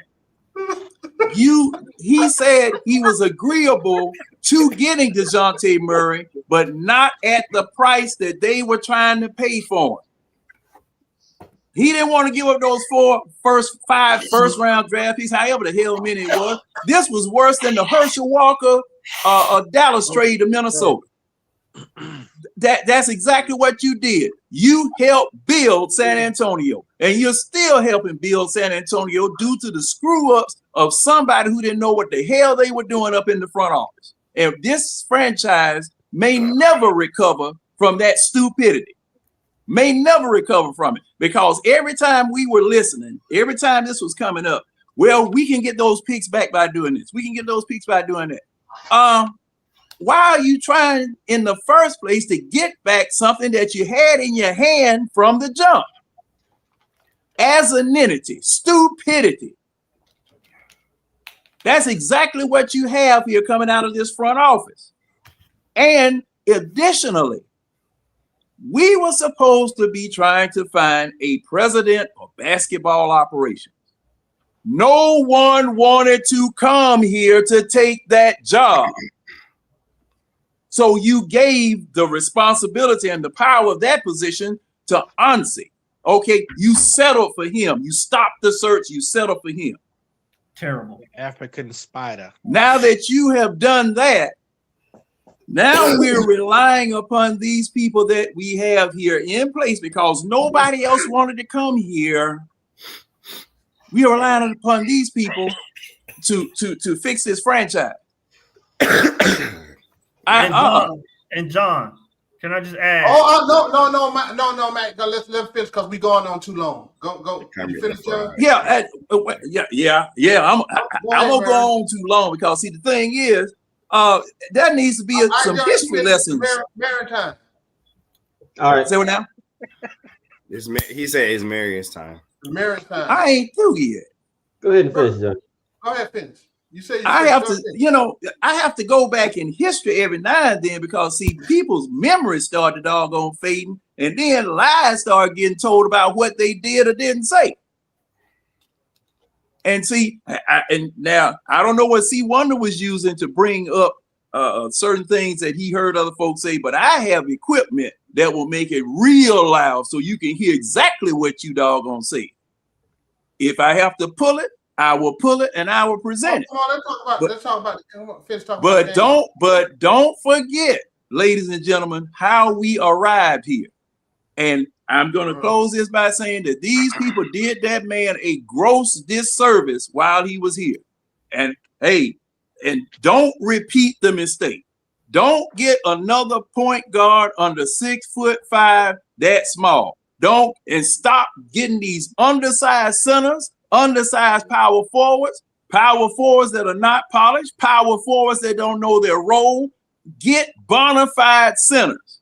Because see, everybody was trying to build teams with wings and stuff like that. See, this is what I remember about all of our discussions here. I don't mean to cut you off. Okay. So I'm gonna wrap it up by saying this. Stop dumpster diving. There you go. All right, gotcha. And quit trying to ball on a budget. Because a man said something very, very, very profound yesterday on the NFL Network. He said, a man does not appreciate water in the ocean like he does in the desert. All right, cool. Let's go. Go ahead, Mary. I think there's an old statement that says, those who are ignorant to history are destined to repeat it. And I think that's what y'all damn philosophy y'all quoting up here. Come on. Over Trey Young, man. Like I think that's something that's over everybody. Hey, let him talk. Come on, fellas. I think that's something that's needed here and now. Because if you understood Hawks history, then you would know that money has never meant anything in the Atlanta Hawks franchise. We have always been a team that has been a hard sell for free agents. And after having mistreated our franchise player for 8 years and then having to trade him the way that we're about to trade him, I don't think it's going to get any easier to bring in free agents to this franchise. So having money, that means nothing. That just means that we're just going to get some bad contracts. Having picks haven't always panned out for us. If you can look over the last 10 years, think about all the picks that we made. How many of them panned out? Look over the last 20 years. How many of those picks panned out? We have maybe about 3 every 10 years that pan out to something that we can use. And therefore, when you get a good pick, you need to hold on to them and try to build with that pick and build around them. Right now it's Jalen's turn. Like I said, we're just running around in the circles of the cycle that we continue to run. And what that means is that we got money, we might get picks, but the truth of the matter is that the team building is going to be hard from here. I think Matt did a wonderful job of displaying exactly what's out there and what we'll be needing. And when you look at what's out there and what we'll be needing, who knows? We might spend $45 million on James Harden, and or something like that, something that we don't need, or some person that don't fit our timeline, and we'll waste all these players, and then we'll be looking at Jalen Johnson in about 4 years, saying, "Okay, you haven't delivered enough. It's time for you to go too." So the cycle continues. When you guys have been Hawks fans long enough, you'll understand what I'm saying now. So do your dance, enjoy it, because I enjoyed it when we got rid of Horford. I enjoyed it. I danced, and I wish I would have known that we were tearing down what we should have been building up. And that we should have held our ownership more responsible for bringing in a winner instead of an ownership that was just more interested in making money off of his team. But you'll understand it later. Dance now, cry later, because you'll understand. That dude who dancing ain't no real. That dude who dancing is a Laker fan. Oh yeah, we know. Red, you go. I'm gonna say this real quick. History, all this other stuff, ownership. We know that ownership guru trash. All right, different owners. We keep hearing all about this spending money and doing this and doing that. It takes two to tango. It takes two to tango. So for Atlanta to be a real destination, it wasn't because of the makeup of the team, who we've been able to get. I told y'all last year, I'm not spending money just to spend money, just to get some dudes and still be mediocre. I talked about it extensively last year. Matt, you brought up all this, who we can get, who's available, all this stuff. We're not the GMs. That's up for them to figure out, right? They know more than what we know. They know how to work deals or whatever. So the same thing with you, Marion, when you ask me, well, what we're gonna do? That's not my job because I don't have all the data they have and not talking to people they talk to. So that's up to them. So that's why I said we're gonna have to trust them. If you don't trust them, why are you following the team? You know, I keep hearing that I don't trust this, I don't trust that. Why you follow the team then? Because we don't have our hands. They don't know what they're doing. We don't have our hands into that situation. So for the most part, I'm gonna be a fan. All right. I don't follow the team for the GM. But at the end of the day, it is what it is. If you're gonna sit here and tell me that they're doing the same stupid shit they've been doing, that'll be straight bull BS.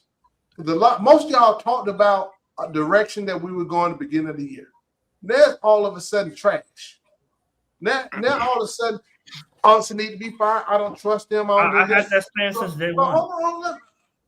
So it baffles me that y'all don't stand on y'all square about this stuff. Y'all flip-flop all the time about your different takes. On here, all of us. No, Mario, you ain't flip.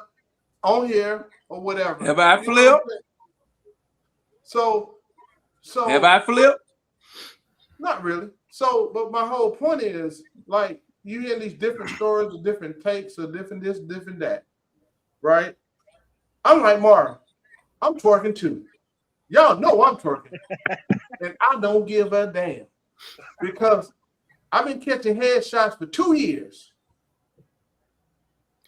2 years. So y'all know I'm out for it.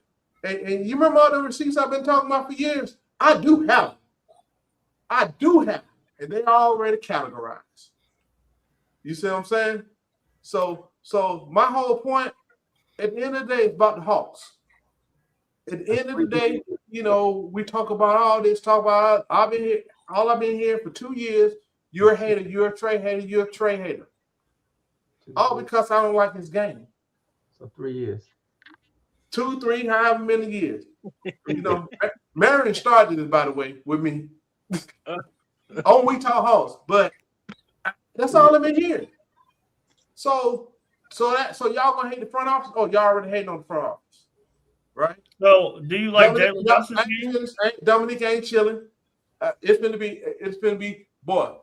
It's gonna be hell to pay for the next, I don't know how long. You know, because I've been hearing all these different things. Well, next year we should be all this shit I've been saying. I don't make no sense. I don't know what the hell I'm talking about. You don't. All this other stuff. But everything is happening like I've been talking about. I just hope next year is year 3 of 3. Yeah, it's year 3 of 3, right? Supposed to be, whatever that means. Year 2, man. I'm gonna let you have your 79. It's still year 2 or year 3. Yeah, I'm just hoping next year we could be year 3, year 3. Man, at the end of the day, yeah, we'll be you know, y'all are funny. I won't have to make my Monday post soon. What's So your Mario, take, you don't Ray? have to. You slipped today, Mario. So with your response, so I ain't gonna have to make my Monday post soon. And I think this thing finna happen real soon. I don't think you know what? I don't think you'll see another Monday post from me, because I think it's finna go down quick. And then I'm gonna wait till the deadline. We're gonna make some more moves. I told y'all, Man. I told y'all. I was just bullshitting. I ain't posting on that, man. I told y'all take a break. I know what. I'm saying. I told y'all wait for the deadline. We're not done. I think Jay said. They're saying Trey Young's value is so low, and people are defending this, but his value is so low that they're reporting on The Athletic that the Hawks might have to add draft compensation to get. But we already said this. We already said this. That would be a fool if he do that. Hey, that was already. That was He would be a last fool year. if he do that. That was true last year. But it was true. I would let him fool if I would let him walk before I get. He's so good. He is so good in people's minds in Atlanta. Mr. Marion told me that we were gonna resign Trey.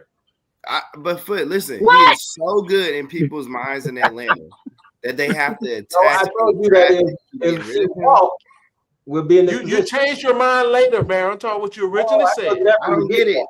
I just don't get it, man. I don't get it either. And one thing I got to say at this particular point. Let me finish. I thought you were through. Oh no, hell no! I'm sorry. I've been easy. I've been chill tonight. Let Foot cook, y'all. You know, I've been chill tonight. You need to put some meat in the grease. So many headshots for 3 years. So stir it up, y'all. So that whole thing, man, it's about the damn Hawks. It ain't about no little dude. You know, it ain't personal. And for the ones complaining, we done here dirty. He got 200 and some million reasons why he don't give a fuck about being done dirty. He's a professional athlete. He got paid. He got paid. No. I'm not letting y'all slide with that one. Not letting y'all slide with that one. Not letting y'all slide with that one. Hey man, y'all can't talk with that. No. He didn't get paid. Go ahead, Foot. Go ahead, Foot. We got he's got millions of reasons and dollars to not give a fuck. I keep telling you about that. And that's all. They do not care. All this, what's said in Twitter or whatever, that don't make or break them. As long as that paycheck come in, they can give less than a damn what some fans say, because that's part of the job. You know what I'm saying? And yeah, again, we for the ones who keep saying we was building around here this season, shit is hilarious. If we build around him, why we gonna trade his ass? No, we wasn't. You can't build around no 6'1" point guard that's 160 pounds soaking wet in today's NBA. You cannot do it. I don't care. That's basketball. Like John said, you can't do it with these small dudes, right? Hey, he jumped. That don't mean that Trey trash. You know, he got skills to do a lot of good things, but he just don't fit today's NBA no more. He had the lightning in the bottle, what the type of play worked when he back in 2021, a couple of years. And the NBA has changed from that. Meanwhile, all tall dudes can't hit free throws. Say it again, Jay. Say it again. The rules don't change. Teams are playing him different. Teams are blitzing him now because of size. That's exactly what I do when I'm coaching. Now, And there's no more of those Reggie Bullock type blitz the players. hell out their ass with some lengthy dudes. They can't throw the ball over. It's just basketball, man. Y'all make this thing so hard, and y'all be killing me with this hate stuff. I mean, you see it now today. Now everybody hate. Everything that's happening. Their favorite word. Hey, Foot. My answer to that is a dirty job. Somebody got to do it. Hey, there it is. Hey, ain't never wrong with that. That's why. Well, you got then me. why did your team go out and sign a 6'1" point guard as a two-way player? From the moment he got here, it was flawed from the Luka trade. The funny part about this, let's just be real. But he's sorry too. I'm talking about just last week. Travis is GM in Washington. We ain't talked about that much. You did it again. So, but again, who knows? They may be trying to get off country. I don't know. I'm glad. I like the direction we're going. What direction are we? I like the direction we're going at the team. See, that's what I'm talking about. You did it again. What direction is that? Hold on, John. I'll tell you February 5th. What we're doing right now, hey, what Umpster said, archetype or whatever the hell he talking about, that's what we build. That's what the NBA is doing.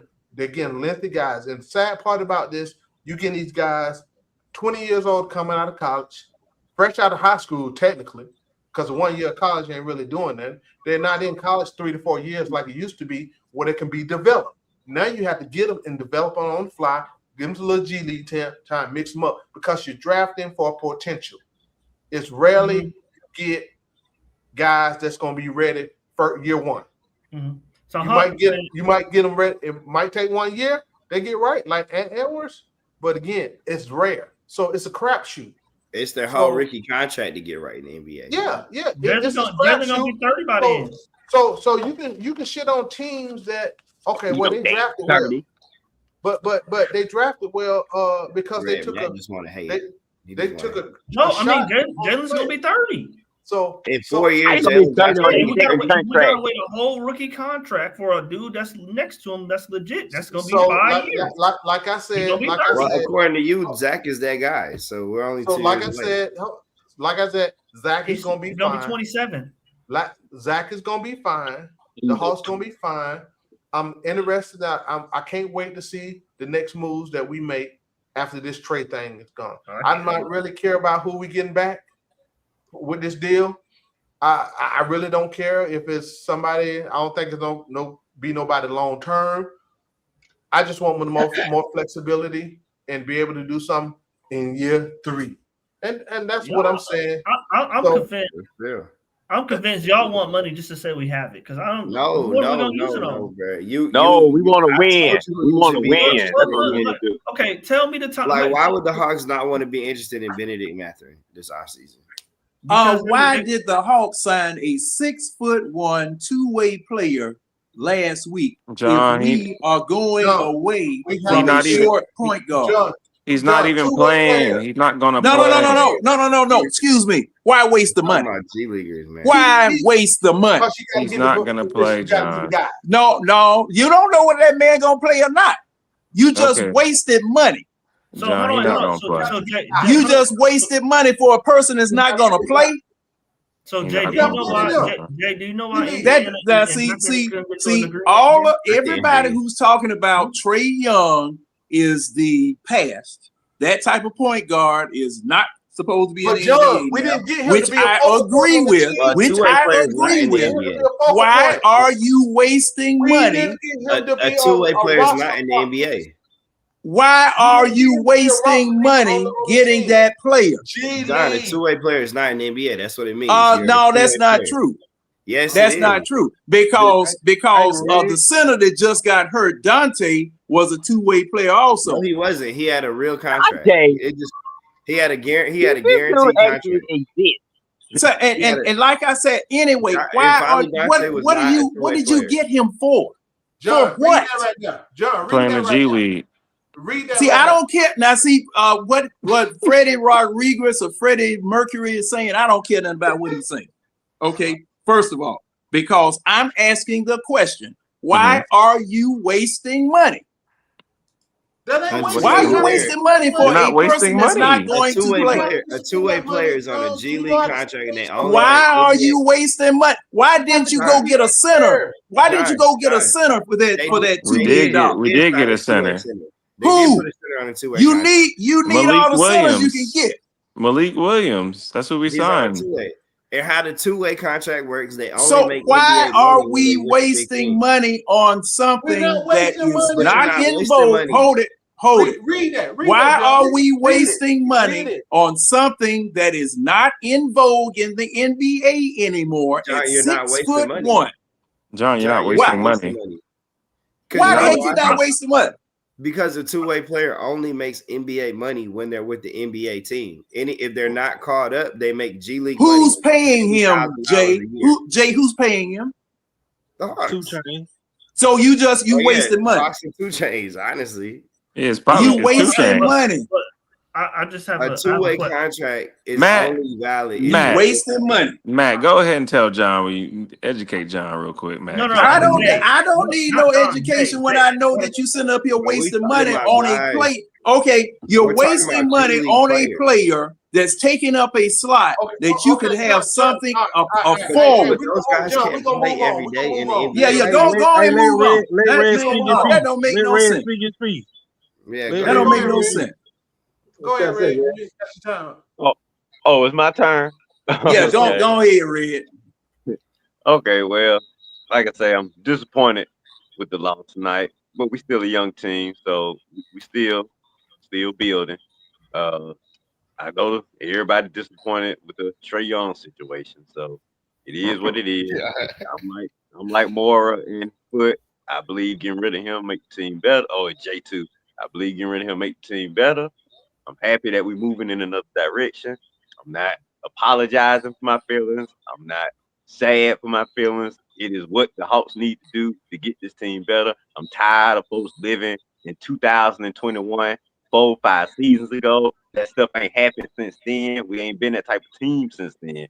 I understand the front office has made all types of what everybody consider mistakes for not putting the right people around Trey. But it's 2026. That era. You talking about John? That era is dead, and like I say, they're doing the right thing and moving on. And I'm just very interested in how this team is going to be constructed going forward. But I know we got that piece out the way because that piece is not going to help us going forward. Playing 4-man defense is not going to help us going forward. Sorry, he just ain't no 4-man defense out there, bro. Ain't nobody playing no defense on that team. Stop playing. Like Foot said, it just don't fit the team no more. So it is what it is. We were right. Y'all Trey Young fans are wrong. That's a lie. So I mean, just gonna have to accept what it is. I'm just trying to. Let him finish, man. He's being traded, and it's not even just the Hawks no more. He even requested. So the Hawks want him gone. He wants to be gone. Y'all lost this argument. We won it. Over with. Mora, Foot, Jay, take a bow. We won. I'm about to don't take a bow. Go ahead and twerk. I'm about to go twerk. I'm not taking no bow until because I say like the team is. Let me ask this question, bro. To everybody on the panel. Good, but if you get something back for Trey, you can be better. You can be. Let a me better ask this team question to everybody on the panel. Do we be in this predicament if we had a 6'8" Luka? Well, or are we better off? Are we better off? Or we in the same defense. He don't play defense neither, so I don't know. I mean, but he did take a team to the finals. He did take a team to the finals. Hold on. I'm gonna start with me. I'm gonna go around. Would we, even though it'd be speculation, we would be a better team with Luka because he's bigger. They're the same. They're the same player. At least Luka can get you some damn rebound. Luka's gonna throw his body in the way, even though his defense trash. But dude is always in all MVP conversations. So Luka's a better player. So we'll be better with Luka because you can't. That's my opinion. Go ahead, Matt. Oh man, I just want to see Jalen Johnson and Luka defensively. No, just answer the question real quick. No, I don't like. I think we would have traded Luka. Okay, cool. Second I mean, we did trade Luka technically. Yeah. Go ahead, Mary. What you got?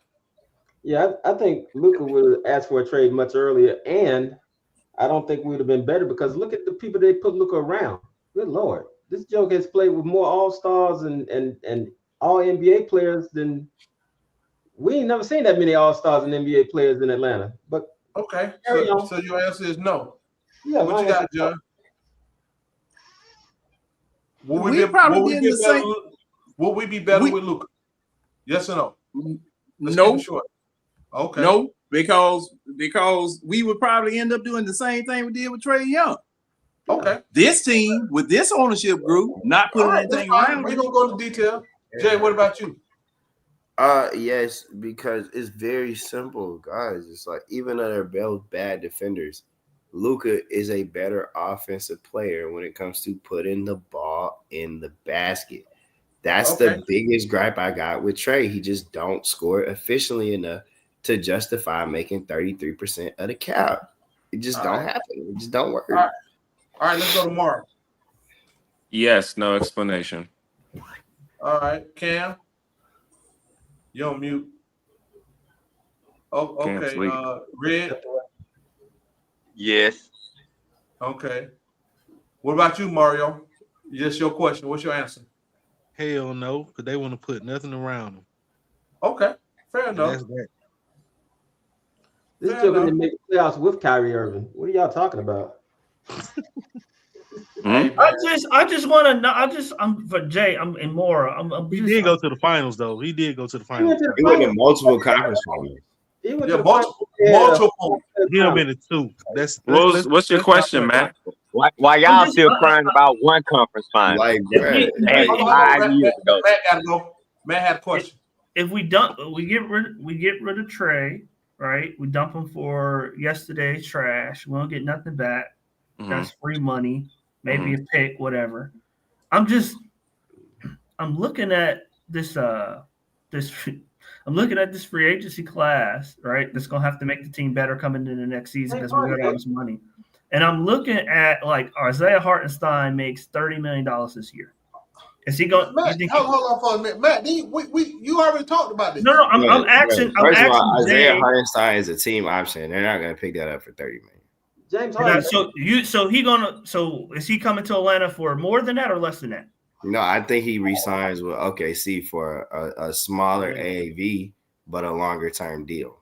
Okay, so he's not. Okay, so he's not available. Okay, look, I'm gonna tell you this, Matt. Okay, you're looking at free agents, and I'm after you, James. On here, and I will leave it at this: the Hawks are like the Raptors and the Pacers and the Kings to me, where their free agency is trades and the trade deadline. So when you move off a trade, you are going to have enough money to take on salary. So yes, you are gonna send out guys like Onyeka Okongwu and they're $15 million.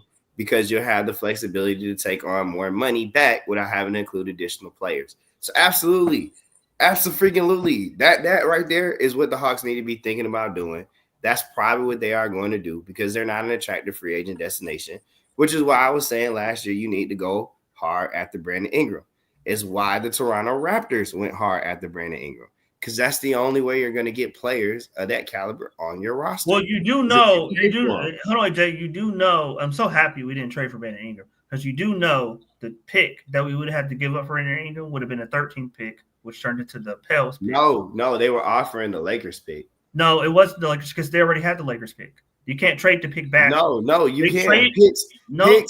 Picks do not follow reacquisition. You cannot trade an asset from a That's team. That's not true. That is not true. Picks can go back to the team. Picks can go back to the team. Yes, they can. Players, NBA players. Any asset that's traded from one thing. Okay, now you two look up and research your respective positions on this subject. Yeah, bring them in writing. Bring them in writing to the group so we can examine. Also, I got something to say. It was the Hawks pick, Jay. I would like to nominate Matt versus Jay for a debate and Cam versus Mora for a debate. Hold on, wait. Killed Jay once.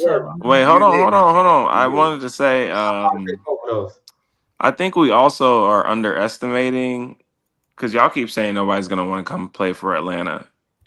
The ceiling for Jalen Johnson, in my opinion, is way higher than the ceiling for Trey Young.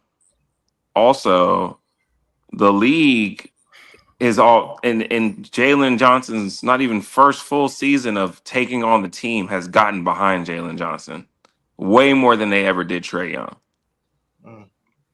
Is that an opinion or what? That's an opinion. Is that an opinion or a fact? Do y'all has my question is why we can't have added pieces, bro? Like why we just have to have one guy? That's an onion. That's not an well, opinion. no. What I'm saying is that okay. So Jalen Johnson's averaging a triple double or whatever he's. How is the media talking about Jalen Johnson compared to how the media was talking to Trey Young when the team was essentially Trey Young's team? So okay, hold on, wait. So to be clear, when Trey Young was averaging 29 and 10 his second year when he made the All-Star team as a starter, and he was doing the same media blitz that Jalen Johnson is doing now. Jalen Johnson had one segment on Get Up Today. Trey Young was a routine fixture on ESPN when Scottie Pippen asked him, how long are you going to tolerate losing in Atlanta? So Jalen should get that same treatment coming up at All-Star break this year in LA. And another thing, who is scared of Jalen Johnson? Do you think that doesn't matter? You just asked about the media opinion. No, but what I'm saying to you is nobody watches Hawks basketball, but everyone who doesn't watch Hawks basketball thinks Jalen Johnson's a stud. You don't think they thought Trey Young was a stud at 29? Excuse me. What I'm saying to you guys is he's not.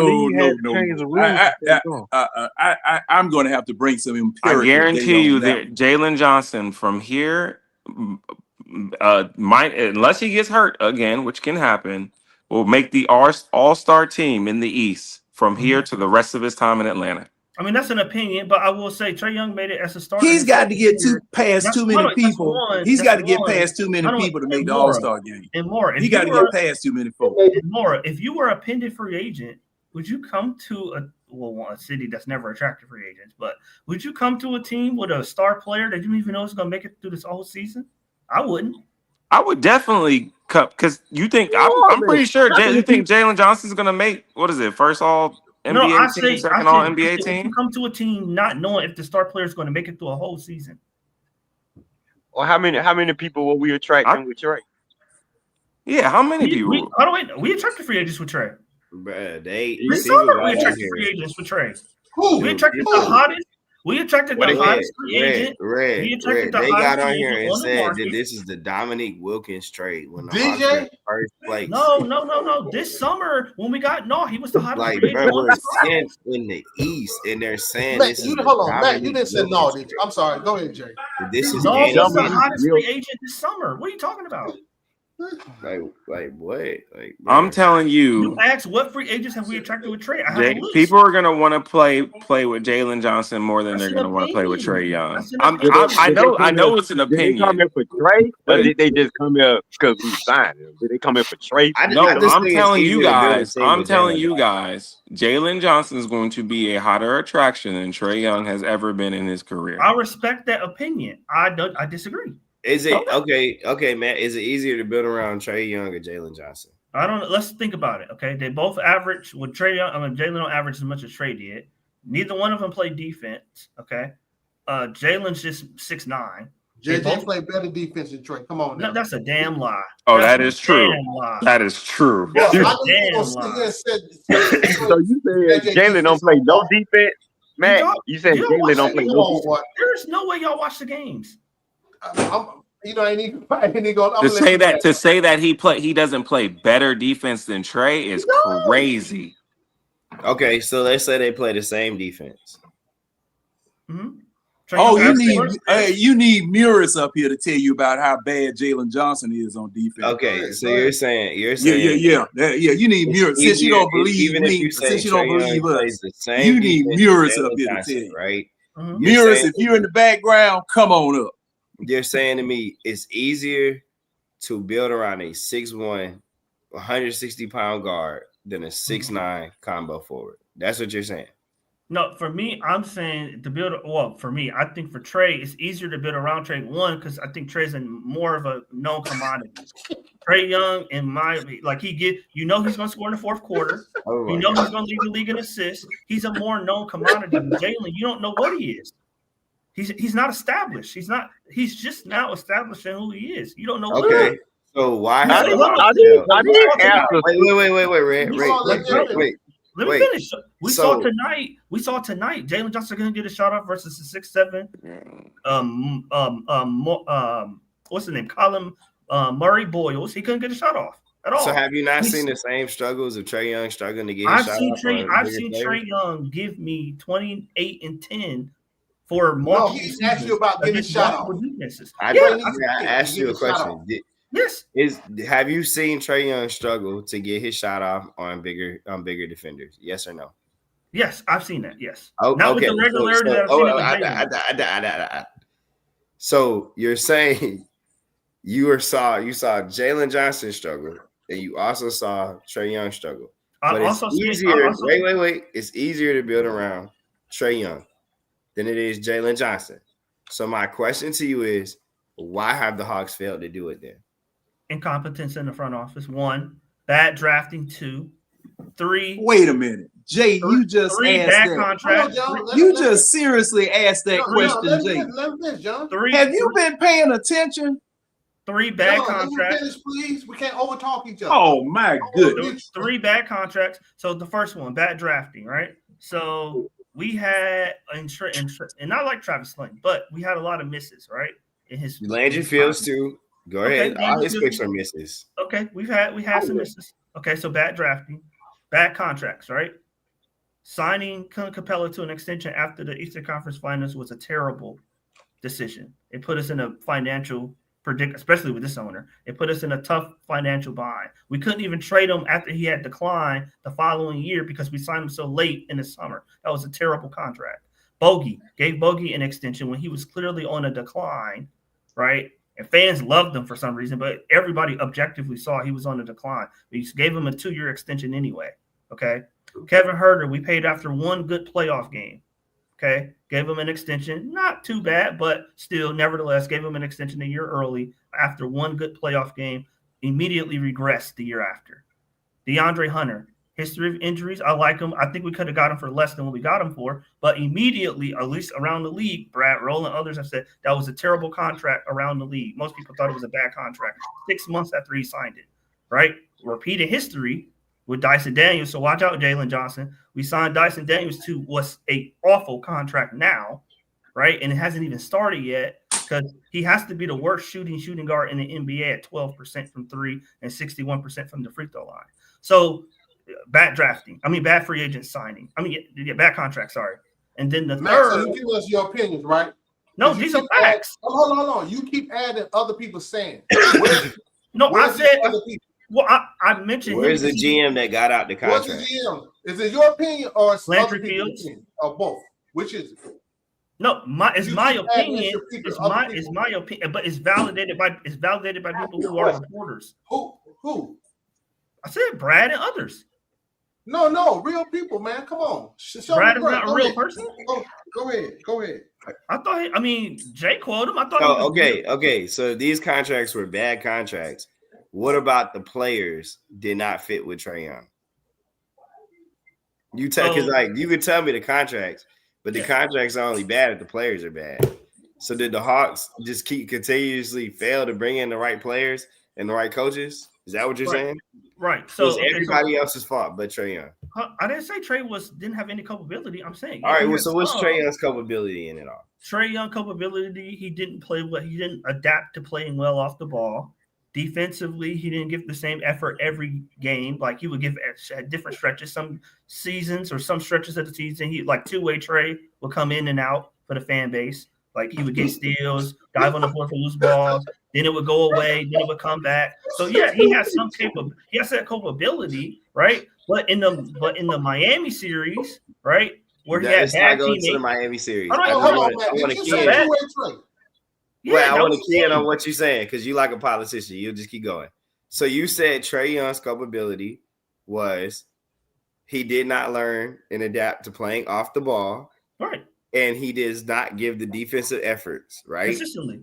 Okay, so now with this group, and you need him to be able to play more off of the ball and give you something on defense, why do you believe it would work? One, he's shown more of a willingness to play off the ball. They ran more stuff for him off the ball this year, right? He some of his lowest usage of his career. That's why he's allowed Jalen Johnson. They've had multiple games where they both had 25 points and over 7 assists. Jalen Johnson and Trey Young together. So he's shown the ability to play off the ball. Wait, but why did you lose those games? That's beside the point. No. No, because now we're getting to it. Now we're getting to the picture. So it's his fault. How did you lose those games? It's his fault. I'm asking you. Did he contribute? Give me an example of the game you're talking about. Did his defense contribute to losing those games? That's without the context. What game are you talking about? I have to tell you. Like, I mean, you got 2 wins with him. You 2-8. Pick a loss. Okay, but 1 minute y'all blame Onyeka Okongwu for not being able to. No, Matt, don't be switching. Matt, don't try to switch. Don't switch. Come on, man. Okay. Oh, hey, Matt, tag me in. Tag me in. I got an answer for all that. I'm just saying, y'all are very. Did the lack of offense from the other players contribute to the doggone loss? Y'all are very contradictory. Because I don't care how many. Look, this is what I keep trying to tell y'all. I don't care how many points you score. The only thing that matters is that you have more points than your opponent at the end of the game. That's it. Because you got people scoring over 150 points all the time. It just happens. You need to score 151. You cannot defend your way to a win. I don't know where you guys got this from. You cannot defend your way to a win. You got to score. So Jay, hold on. Wait. So Jay, if Trey Young's defense is the culprit in a lot of our losses, right? Why do we get? I'm asking you. I didn't say that. That's what you're implying. No, I asked you a question. I said. You said, why did we lose? And then you brought up the record. You're implying he's the reason why we lost. I asked you, you asked why did we lose? Matt, he asked you a question. You never answered the question. Because you didn't provide the context of what game. I said pick a loss. I said you 2-8 with a pick a loss. And I said I do not believe Trey Young was the direct reason why we lost any particular game. But I didn't say was he the direct reason. You playing with the words. I asked you. Hey, we finna move on, man, because we ain't doing this all night. Because you don't want. Wait, can I give a response? Go ahead. We got blown up the last game. Go ahead, for one, I'm gonna just piggyback off of what John was saying. He's right because, like I said earlier tonight, the Hawks put up their second worst offensive rating performance of the season, second worst. All right, and it was a 94.1, I believe, was the rating. Yeah, second worst. All right, next part. What Jay is talking about, the games that Trey Young did come back and play. And, the thing that's crazy to me, the only game I could somewhat say, okay, we did lose because it was a Trey Young factor, was that Knicks game. But it's even crazy because even the normal people, like the clowns like Ryan Rosulio, right? That deluded clown, that's like he reminds me of that podcast guy. Hey, we ain't gonna do the clown thing. The crazy one though. No, he's a clown because he's been hating on Trey Young. He's one of the he was on the Bill Simmons podcast. You know Ryan Rosulio, y'all know him, right? Well, wait, but Cam, before you say that, you said the only game that you thought that Trey Young really cost you was the Knicks game. So did the logo threes in the defense in the 2 Chicago games cost you late? Yes. So no, because of the fact that yet again, I was in the arena for the second Chicago Bulls game. Not sure if y'all were. I was in the arena for that. And so what I saw in that moment, the offense, as it normally does when Trey Young was not on the floor, stalled. We went into the fourth quarter with a 15-point lead. All right. Trey Young was sitting there on the bench. Quinn Snyder had him out, and I said to the people I was sitting with in my section, because I'm always near the stats table over there in that section of 116, I think it is 17. And I asked them, I said, so how many minutes is Trey playing? Because we're watching the league go down from 15. Now it's down to 9. Now it's down to 7. Like, when is he? Like, he has to check back in because he's in the plus. When he's on the floor, we're scoring. we need to score. We're not buying a basket. Now, whether you want to say that's Quinn Snyder's rotations or whatever that it is. So what does that have to do with the logo threes? Let's get back to the point. Did the logo threes and all in the defense? What I'm saying to you, and like professional people have been saying to you guys who say these things, is that the shot selection. Let me say something. Hold on, Cam. Man, you not answering the question. Stacey King, the Chicago Bulls legend and commentator, got on. He tried to defend why Trey Young wasn't getting playing time, and he said in that same interview, in that same podcast, his biggest gripe with Trey Young is the shot selection. And he specifically bought up. He specifically bought up late in the Bulls game. He took those logo threes and he said those are terrible shots and those were sinking the Hawks. But the thing is, in his opinion, he's an NBA player. But Jay, in his opinion, Jay, that's what I'm saying. That's why I'm saying that no shade. But like we have members of this Hawks fan base that are no shade, but they're kind of like sellouts. Like I'm sorry, like. The fact that we have Cam, you just sat right there and said, hold on, you just sat right there and said professional people, which is regular dudes, you know, that give their opinion like us, right? No, what I'm saying. Hold on, let me say this. You started off earlier, you were really taking shots at people who don't agree. And that's no. What I'm saying. Let me finish. You was taking shots. I listened to you. I ain't even said that. You was taking shots at people's opinion, right? And you were speaking down on our opinions. No, right? Can I address Let me take Mario. Like Mario, for example. He gonna say what he gonna say, what he agree with and disagree, right?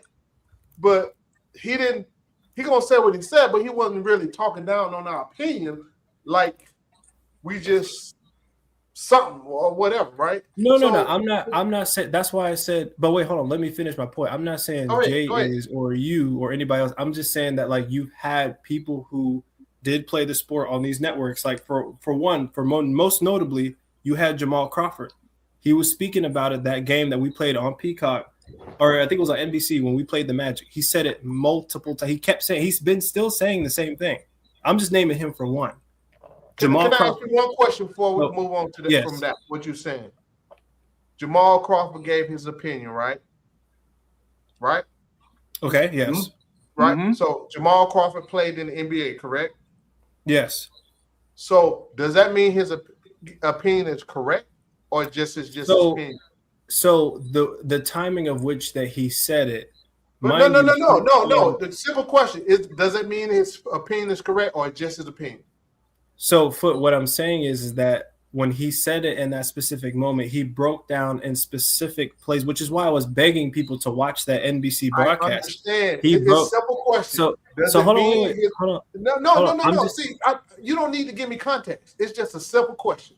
But you need to have context, though. You don't believe in context, Cam. No. It's an opinion. Yes or no? That's all I want to know. Yes. I will. Now I will say this, Foot.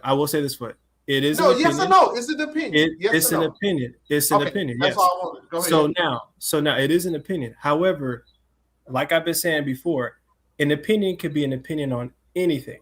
An opinion is just an opinion. I can have an opinion where I say, you know what, I think the earth is flat. That's what I believe. Exactly. That's my point. You made my point. So Jay, what is going on here, man? So now what we have to do when you have that type of mindset, you've got to be able to break down and say, you know, how can I prove this or bring some truth to this, right? And so what I'm saying to Jay, I'm not talking down anybody's opinion. I'm not saying because y'all don't get paid by ESPN, y'all know y'all talk about. I'm not saying that at all. I'm just saying there are people that were there that have broken it down on a deeper level, that have said exactly where that he properly fits in. Mind you, let me go back to the point that I was saying before. I was at the Chicago game. It's an opinion, man. I was at the it is. So let me go back to the Chicago game to respond to Jay. As I've said before, the shot selection, the offense, and the turnovers, all of those categories, right? Every single one of those is worse by a substantial margin when he's not on the floor. You asked me what cost us the Chicago game. You're up 15. I'm not going to say that I agree with Trey Young's logo threes all the time. I've called it out on Twitter too. I'm like, bro, we don't need to shoot that. We don't need to do that. I agree. However, you just pinning that to say, you know what, he lost us the game. When you went into that quarter with a 15-point lead, I was there in the building. I was taking notes. I have video proof. Like I'm looking at what rotation he put out there. Someone remind me the question. The question was, did Trey Young cost us the game, or did the answer is no? The answer, Jay, you're not listening. The answer is no. I want to make sure. Was the question, did that contribute to the loss? The answer is no. So Jay, the answer is no. Hold on. Let Jay. Okay. So yes, I was going to say Jay. You that's feel like what Cam. That's what Cam's answer. But Jay, I'm not cost you the game. No. Yeah, let me answer. That's a fair question because we talked about this after the game. Because I was upset at why he was taking those two. I'm like, bro, like you haven't been playing enough. Like, what do we? We don't. It's the defense. Don't forget the defense. That's true. However, like I've been saying, okay, when he was off that floor, that Chicago game, not just the second game. Jay, hold on. Cam, I don't mean to interrupt, but he asked a straight up question, right? It's a simple yes or no. No, but I answered the question. Then he asked me. He said, "If that didn't cost the game, what cost the game then?" And I'm telling him, did it contribute to costing the Hawks the game? No. And I said to you, I think now by technical margins, yes, it did. I didn't agree with that. However, okay, wait a minute. I got a question now. What was the final score of that game? Which one? The second one? The one that we're talking about right now. I think it was like 121 to 124 or something, or 120, because we lost. Okay, now did Trey Young give up all 124 points? It was 126, 123. Now, however, John, here's the thing. Did Trey Young give up 126 points? Of course not. So now what portion of the 126 points did Trey Young Hold on. Bro. I'm not going to stay up here all night. Man, to me, it's simple. No. See. Hey, hold on, Foot.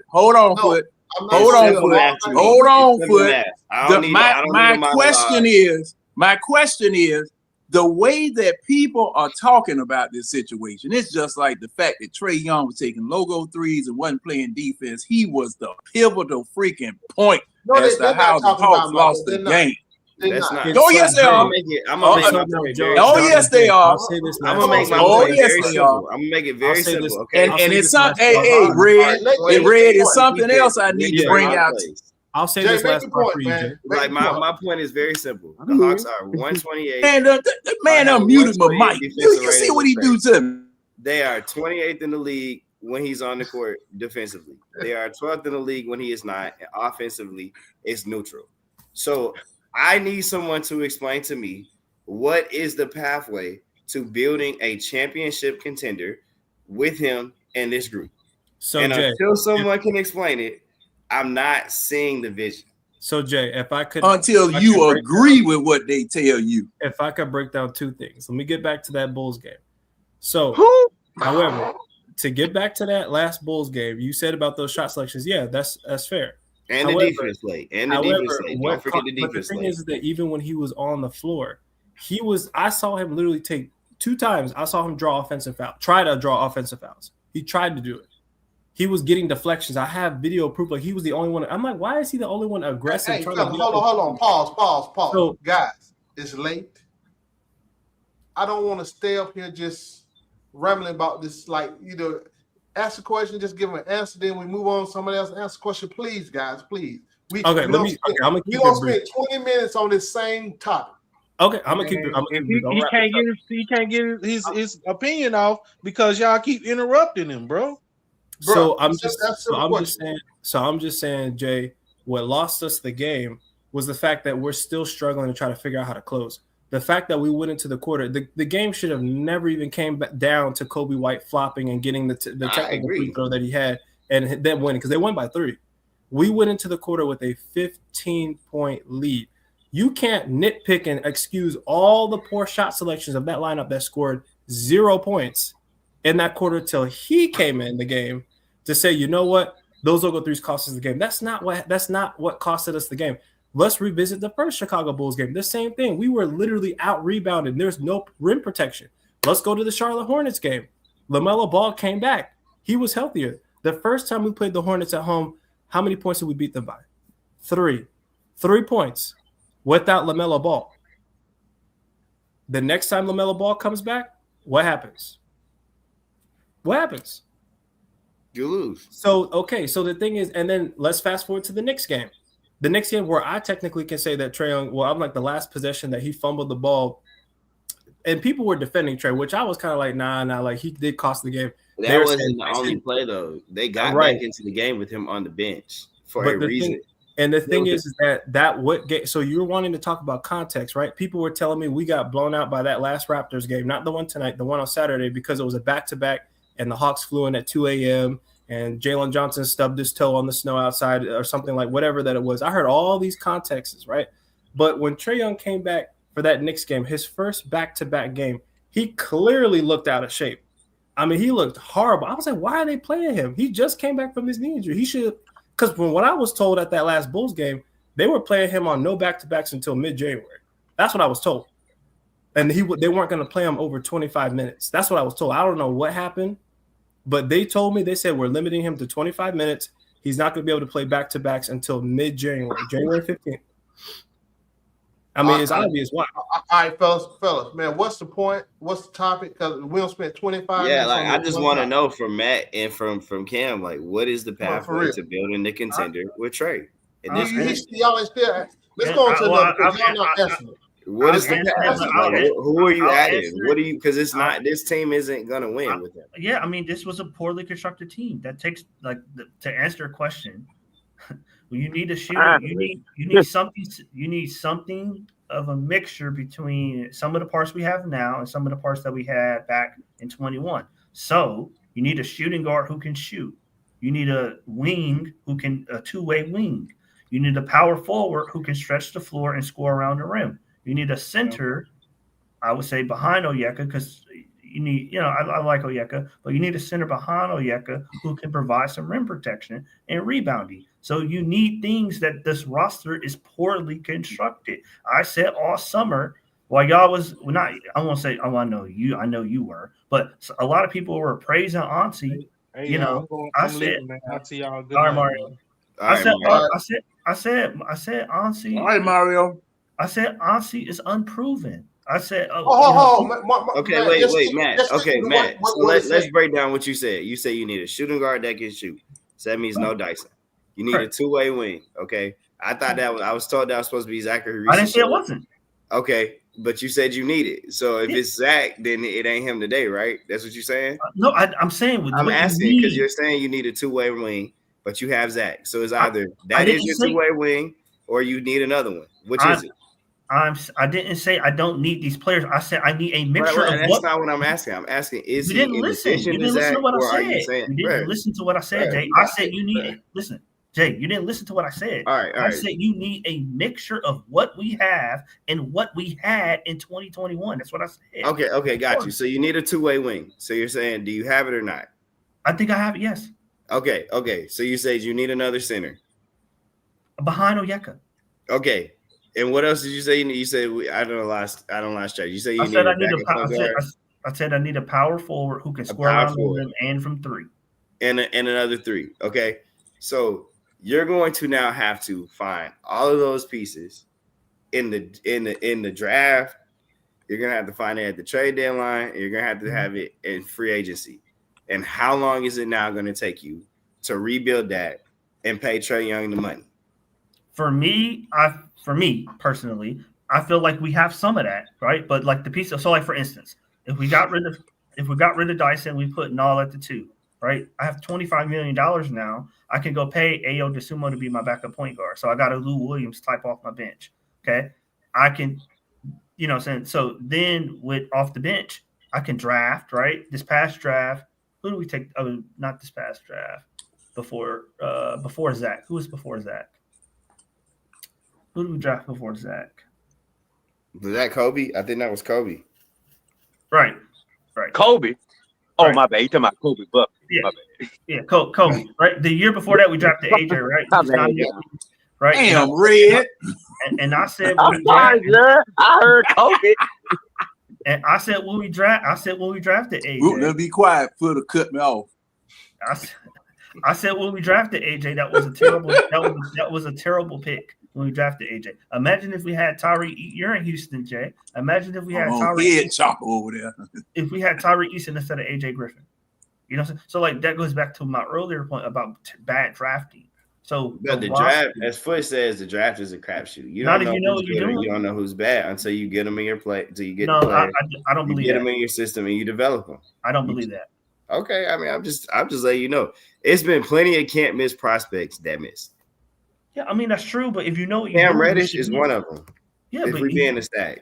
But hold on, wait. But that goes back to scouting. Know what you're doing. Like it does. You can scout well. You can do all that. If they come into your system and they're not a real professional NBA player, they can still bust. No, but okay. Welcome to the draft. Like Cam Reddish, for example, right? He said later he disregarded his college numbers, his college tape, to focus on what he scouted in person in high school and AAU ball. But that doesn't matter. That does not matter. No, if you don't have, listen, I'm gonna tell you that's a bad process. No, listen, it does not matter. You can find a guy with all the talent, skill, work hard, character evaluations, all the things that you want. If you bring them into the NBA and they do not truly love the game of basketball or they get complacent, you can have a bust. Of course, Jay. Put them in it like so it goes back to what we said. The draft is a crapshoot. You don't know what you're getting in the draft. So you're telling me you're gonna draft somebody, and then that's another year or two for them to develop to be something for you at the expense of keeping and trying to build this around Trey. Okay, but Jay, that's what you're saying. Jay, let's do it this way, Jay. What do you think you need? What do you think you need around Jalen Johnson to be a championship team? I think to be a championship team, I think you're definitely going to need a real center, a real rim protector, a real starter, not Onyeka Okongwu. Okay, you're going to need a real big man. Okay, what else? You already like what you get in the trio of Dyson, and Zach. Maybe you look to move Dyson and upgrade that position. Maybe you don't. Then you get a deep bench. Like maybe you get a deep bench, but it's easier to look at the team that I saw when Trey didn't play and say, you can make to me, like I said, you need to find that two-way combo forward that can score the ball. I definitely think you're missing that.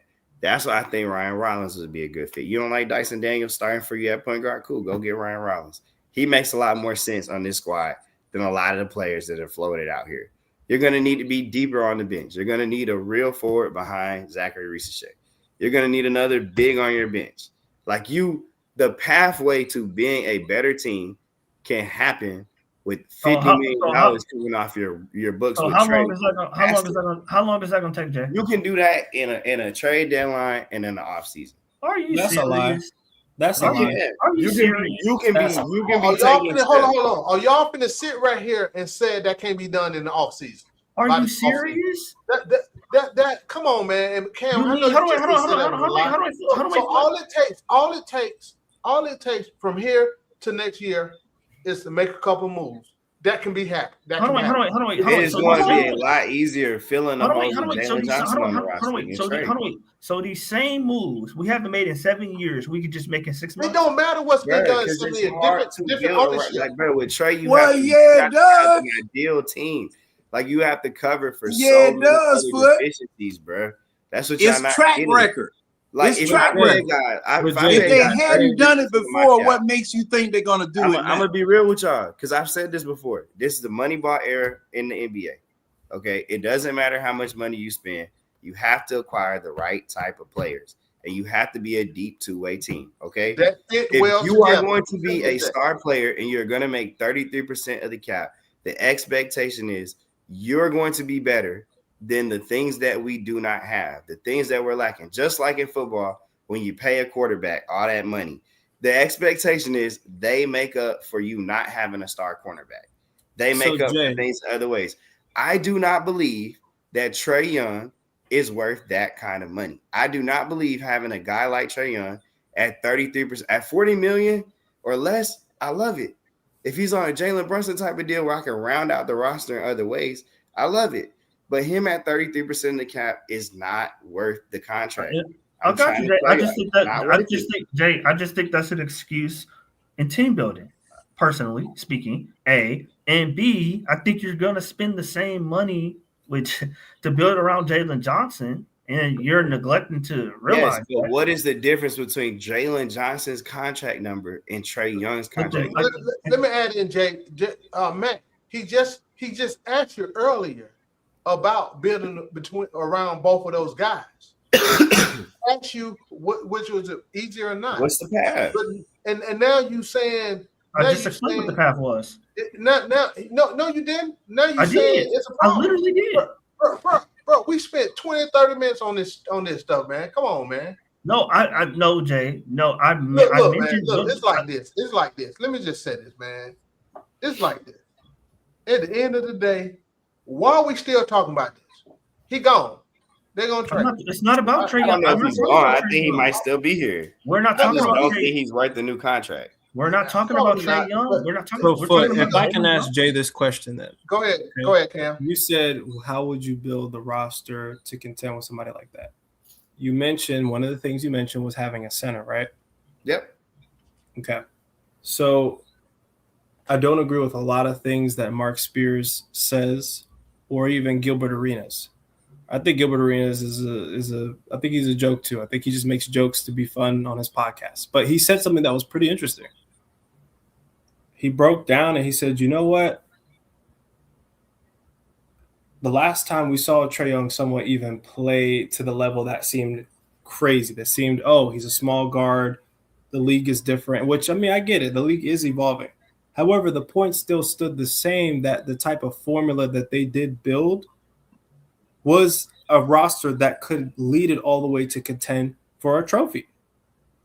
And that type of formula that they had was they had these 6'10 guards, Danilo Gallinari, Garrison. They had these 6'10 guards that were around him. They had a center. They had a rim protector. Clint Capella was the top 5 center at the time, top 50 NBA player. I know the league has changed. I'm not trying to harp on 2021. What I'm trying to say is the formula was set. They clearly were trying to start another formula with that this season. However, what they failed to do, they did not get a proper center. I love Onyeka. However, at the same time, if you're trying to compete in a playoff series, you're trying to compete consistently, he is not tall enough to offer you the best rim protection. When you look at defensive ratings, you mentioned, Jay, the defense is better off the floor than on the floor when Trey Young hits the floor. That defensive rating is talking about what the lineup is. The lineup changes. If you notice in several of those games, when you look at his individual plus or minus, because that's when that comes down to matter rather than the overall defensive rating, Trey Young was the least in the negative, like the Miami Heat game, or he was one of the only ones in the plus. Can I interrupt you on that plus minus real quick? That plus minus is determined about other folks on the floor as well. So you can't hold much weight to that like it's content. No, but the difference is with that individual. There's no difference. It takes other people that help determine that. But what my difference is, what I'm saying is that the overall rating is talking about that starting lineup, right? We don't even have to go there, Kim, because I agree with you. And Onyeka Okongwu, I've said it on here, he is not going to be the starting center of a championship team. So, but here's the thing, Jay. Okay, I'm not saying it there. That's fair. That's fair. I mean, I think he's a good player. That's why it's like, bro, I keep saying the Hawks should be selling. They should be selling on Luke. They should be selling on KP. They should be selling on Trey. They should be selling on players like Onyeka. Everybody up to in their pay order, Onyeka and they need to be taking offers on, because you're not in a position to turn down draft picks for those dudes. You're just not.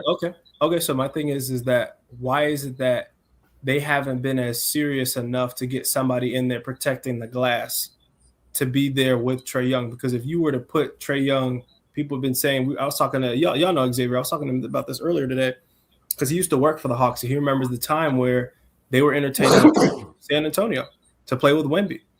You know, plenty of people talked about him going to Houston. Steven Adams is down there. You know. Okay. And so the thing is that, like, if Atlanta had, if we had been able to see him play with a legit center, which is again what Mark Spears said today, and a lot of the analysts, I don't even be agreeing with a lot of these analysts on ESPN and on Fox Sports, but they literally kept saying, when are we going to see him on the floor with a center? With all right, let's debunk something, okay, Cam? Because one, and this is no, like, look, you got to do a deal, okay? But in order to do a deal, it takes two people. And if you mentioned Steven Adams, okay, why would Houston, who is playing Steven Adams 22 minutes a night on all kind of different machinations of lineups of double bigs, well, actually, I think he's their starting center. Why would they give that away to the Atlanta Hawks? What do the Atlanta Hawks have? No, wait. I didn't say that. But okay, but see, if he's on the same theme of what center is out there that is going to fit what Quinn Snyder wants, because again, I talked about this and I pointed out on the ATL and 29 podcast, they talked about this very thing. There are centers that can cover the gap, that can be rim protectors and gobble it up, but Quinn does not like that skill set of center. He wants the stretch big. So my thing is that now, Jay, if you have that type of setup that he doesn't like it, that they don't want it. Okay. This is where I don't understand where these arguments keep coming, especially for this season. Wait, and before you say that, Cam, the other part of the question is who's available that the Hawks could go get? Well, we talked about this. We talked about this with Xavier. Apparently, Cornette was available and was cheaper. Luke Cornette was available, but see, okay, let's talk about Luke Cornette, okay? Remember, it takes two people to make a deal. The Hawks can offer Luke Cornette $10 million. They surely can. But you're Luke Cornette, and you get to pick as a free agent where you want to go. So why would you take the $10 million from Atlanta to play with Trey, where you can take that same contract and more years or whatever else is happening to go play with Wemby? And that's what y'all not getting. It's not as simple as I go to Fanspo, trade machine, and plug this guy, and go make a deal. These guys get to pick where they want to go. But Jay, you assume people are going to want to come and play with Jalen Johnson. But I'm not assuming that at all. I told you. The Hawks are going to. Why would that man go play with Wemby when he wasn't going to get no playing time? And that's the thing, Jay. The thing is, Jay, he would have gotten the whole point is it takes two to tangle. But if he were I understand. I have no idea if y'all have no idea if he even wanted to come to the Atlanta Hawks. Did they try? Where he wants to go. Did Atlanta do you know if they tried or not? We don't know. They did not. They weren't aggressive with it. Hold on, how do you know, Cam?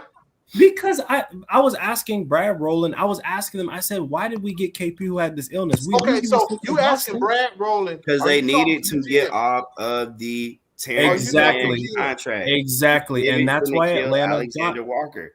The Hawks played the Moneyball game. They play a shell game, the shell drill. And how does that work?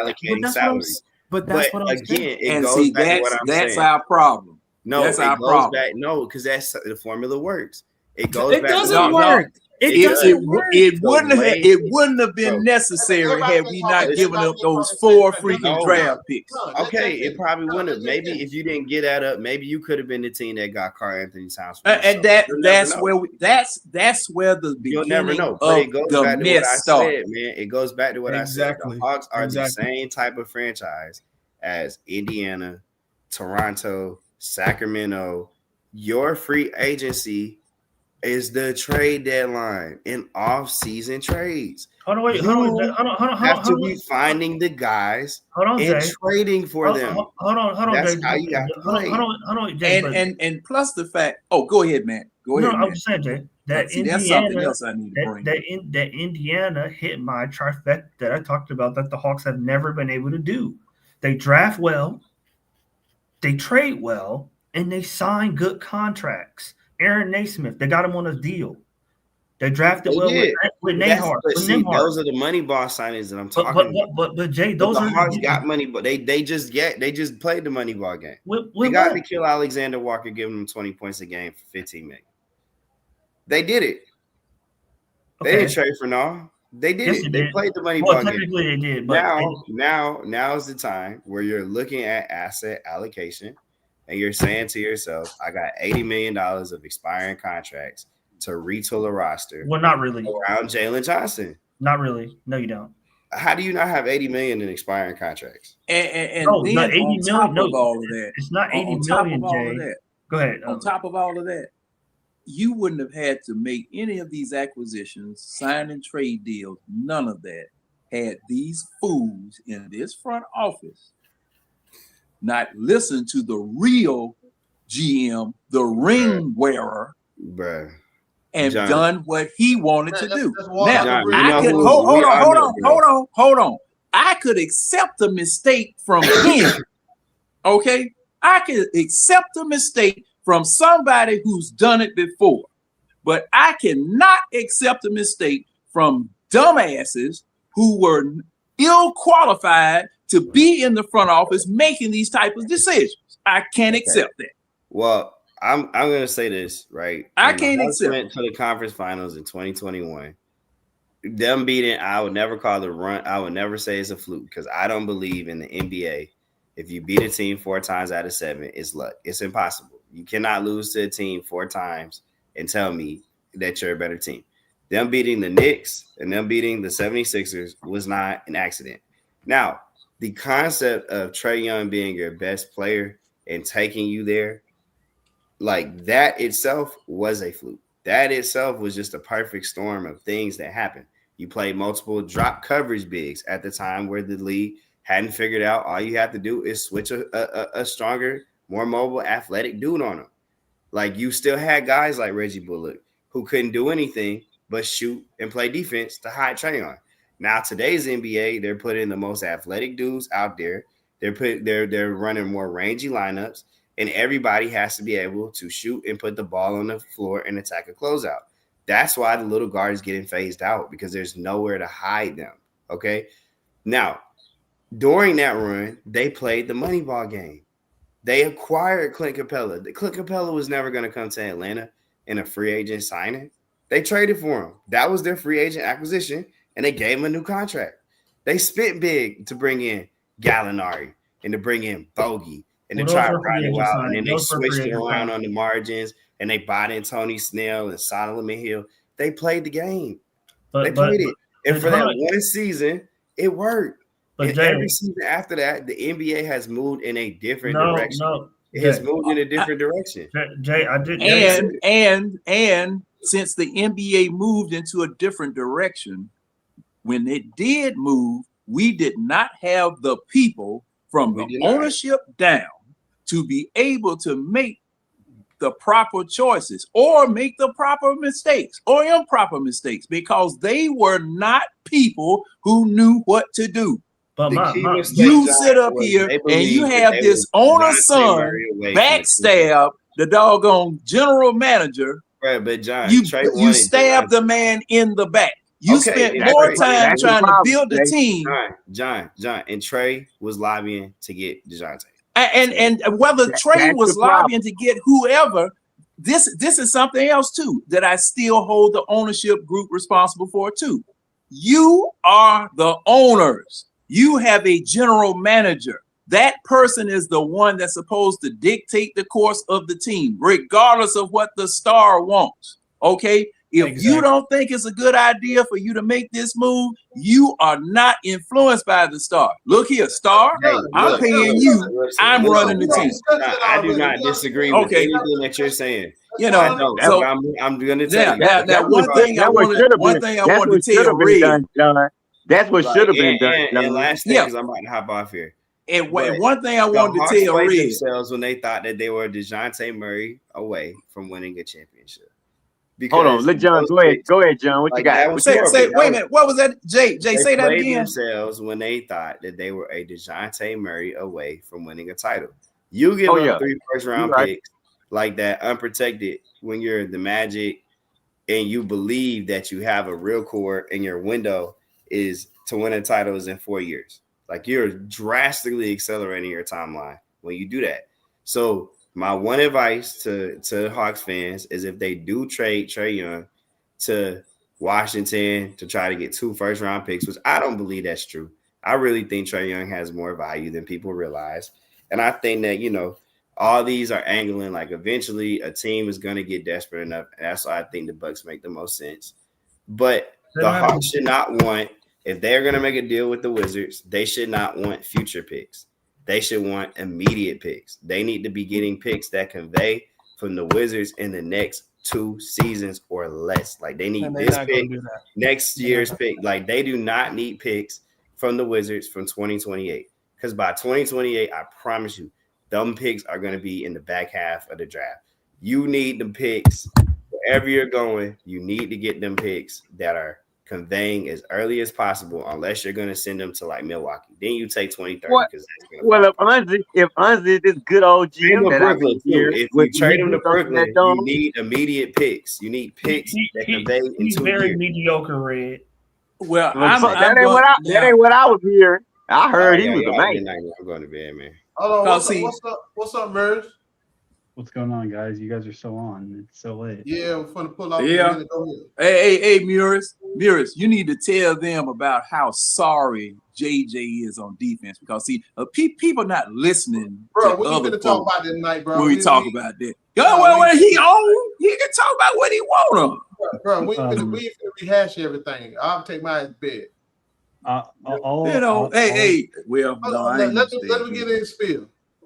Go ahead, man. Chris, what's up, man? All I'll say about JJ's defense is that if it doesn't improve, we'll never win anything. He needs to learn to be more aware.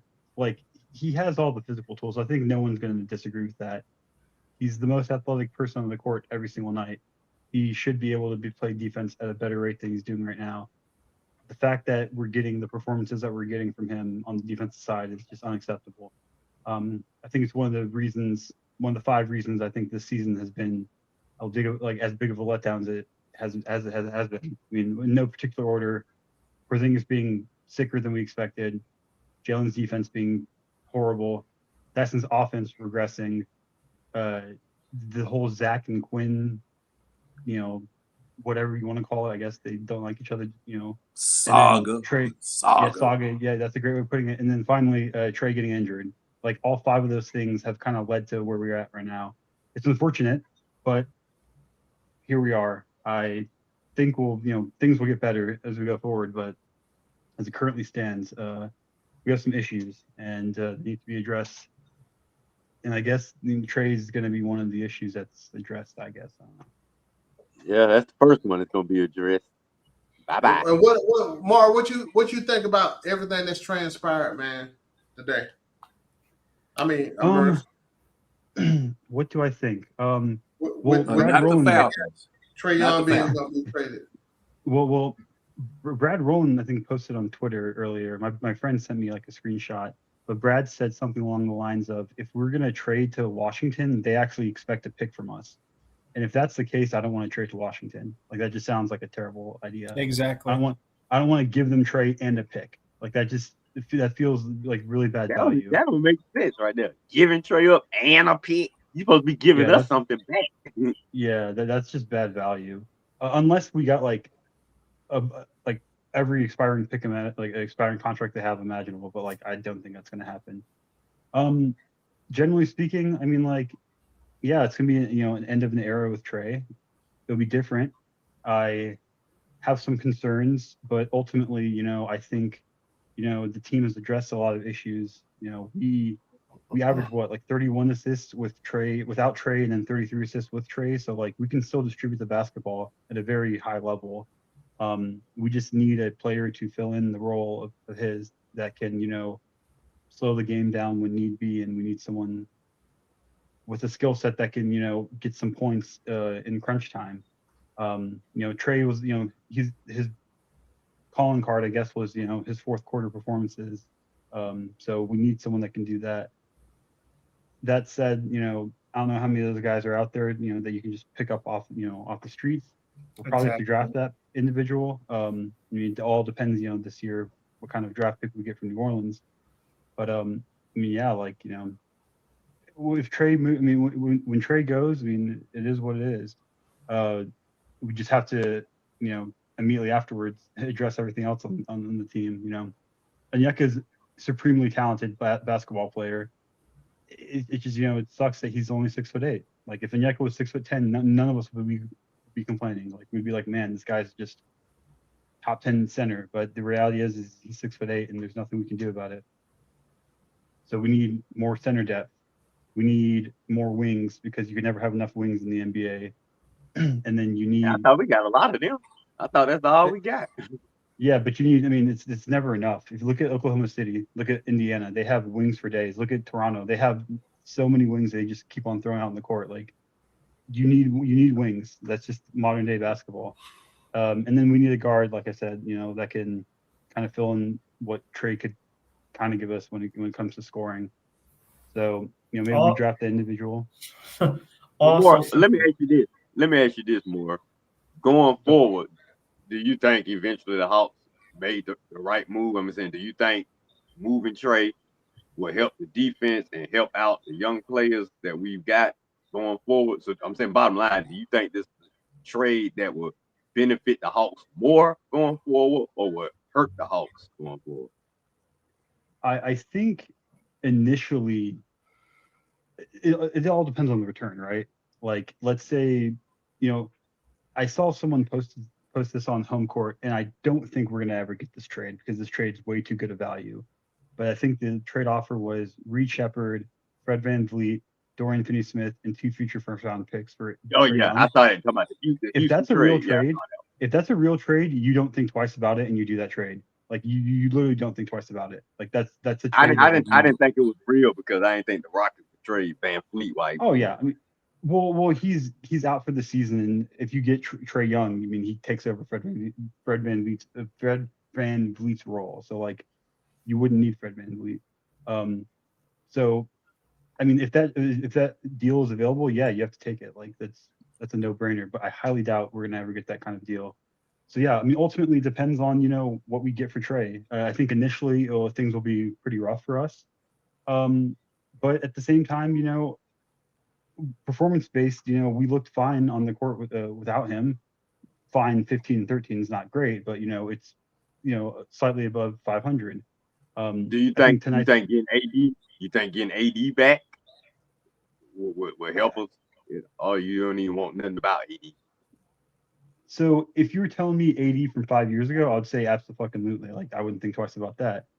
But 2026 AD, he literally, I mean, what was it, last week, 2 weeks ago, he was walking down the court and he pulled his groin or strained his groin. Like, right, we can't do that, man. Like, we're already dealing with KP. Trust me, man. I know when he was with the Lakers, it was every game we playing with the Lakers, we just worried. Like every move he make, he fall on the floor, is he gonna get hurt? If he's stretching too hard, he gonna get hurt. It's just like, I don't want that here with the Hawks now. Exactly. So like, KP here, like we would only get 20 games out of him if we were to trade for him at the deadline. So like, he wouldn't move the needle for us. And then on top of that, we'd be stuck with $52 million going into next season. Like it would just be really bad. It just wouldn't work out for us as a team. Ultimately, like, we have to hire a whole new physical training staff if we got him. I mean, or you just get like a little time machine and trade 80 now with whatever 2021 version of 80 that was available. I mean, we just have to, there's multiple, avenues when it comes to this. We either fire sale some players right now. I know Matt's a big advocate of moving off of KP, Luke Kennard, Dyson Daniels. I understand that. And then you have other advocates like myself, who's more along the lines of, wait it out. I think Dyson will learn to be a better offensive player. I think Galen can learn to become a better defensive player. I think Zach can learn to, demand the basketball while he's on the court. And I think Zach can be unlocked with a new coach, for example. I think, if we get another center to pair with Onyeka, we can see better results. Like I believe that things will get better from here. It just depends on what the organization, what management wants when it comes to the team. If they want to expedite the process, well then, we're going to have 2021 all over again, where we're going to make some moves, some transactions, and maybe we get lucky. One more question. Do you think Quinn Snyder as the coach going forward would be helpful, or do you think we need to make a change in that direction for the organization to get better going forward as far as Quinn Snyder, head coach? So I mentioned this earlier when I had my 2 minutes. I think Quinn Snyder, if we base this off of like a football perspective, I think Quinn Snyder as an offensive coordinator is unbelievable. He's really great. His offensive schemes are great. Every team he's on, they can really put up some points. I mean, even with the guys we have, without Trey, we're still putting up, a decent number of points. So like, we were able to score the basketball. As an overall coach, I don't think he's qualified to take a team to a championship. We don't have a defensive identity. We don't have any defensive presence. You know, his idea of defense is play the lanes and hope it works out. And if that's the case, well, then, I mean, I don't know how many games are going to really win going forward. You know, you have Jalen that you have to cover. So, like, when you start a lineup with, like, Dyson, Nikhil, Zach, Jalen, and Onyeka, you can cover for Jalen. That works out. But then you have the issue of Onyeka being a little too small, and then you have people that can just attack the paint, and there's nothing we can do. This can change, of course, if Jalen becomes a better defender, but, you know, as it currently stands, he's not willing to do that, and he's not playing that kind of basketball. So we're not going to get that from him. Alternatively, you can, you know, get another, you know, maybe this could work. Maybe if we get Rudy Gobert from 2018, you know, Defensive Player of the Year, Rudy Gobert, and I hope they don't make we that slide move. him in or something. Like, well, I mean, 2018 Rudy Gobert was actually like really fucking good. But 2026 Rudy Gobert, yeah, not so much. Yeah, again, I don't know, man. It all really depends on, you know, what the team, the organization believes in going forward. I mean, we all have our different opinions, but ultimately we're at the mercy of the organization, and whatever decision they make is the one we have to, I guess, accept. There's nothing we can really do about it. Yeah, unfortunately, with our Hawks. Yeah. I mean, I just, you know, like I said, I just believe in the, you know, that the young guys can become better. I mean, I know. I mean, yeah, I'm with you. I think Jalen has room for improvement. I think Dyson. I mean, he's still a young pup. So I mean, if his only flaw is offense, I mean. Yeah, I mean, and even offensively, like even offensively, like, you know, there has been improvements for him this season. Like, he gets more assists this season. You know, since December, he's shooting what, like 67, 68% from the free throw line, which is 10% better than last season. So, like, we're seeing some improvements. His 3-point shooting is way worse. I mean, it's abysmal. Right. No one's going to deny That's that. what got everybody pissed off right there. Is 3-point sure. shooting. No, for sure. Dip below the Mendoza line. Yeah, no, for sure. And like, and it's understandable. If he was, I guarantee you, if Dyson Daniels was shooting even 25% right now, while still giving you everything else he's giving you, no one would complain. Like, not a single person would bat an eye. So I believe Dyson can become a better shooter. I believe Jalen can become a better defender, like I mentioned. And I believe that, you know, this organization, you know, Ansi, you know, can figure this out.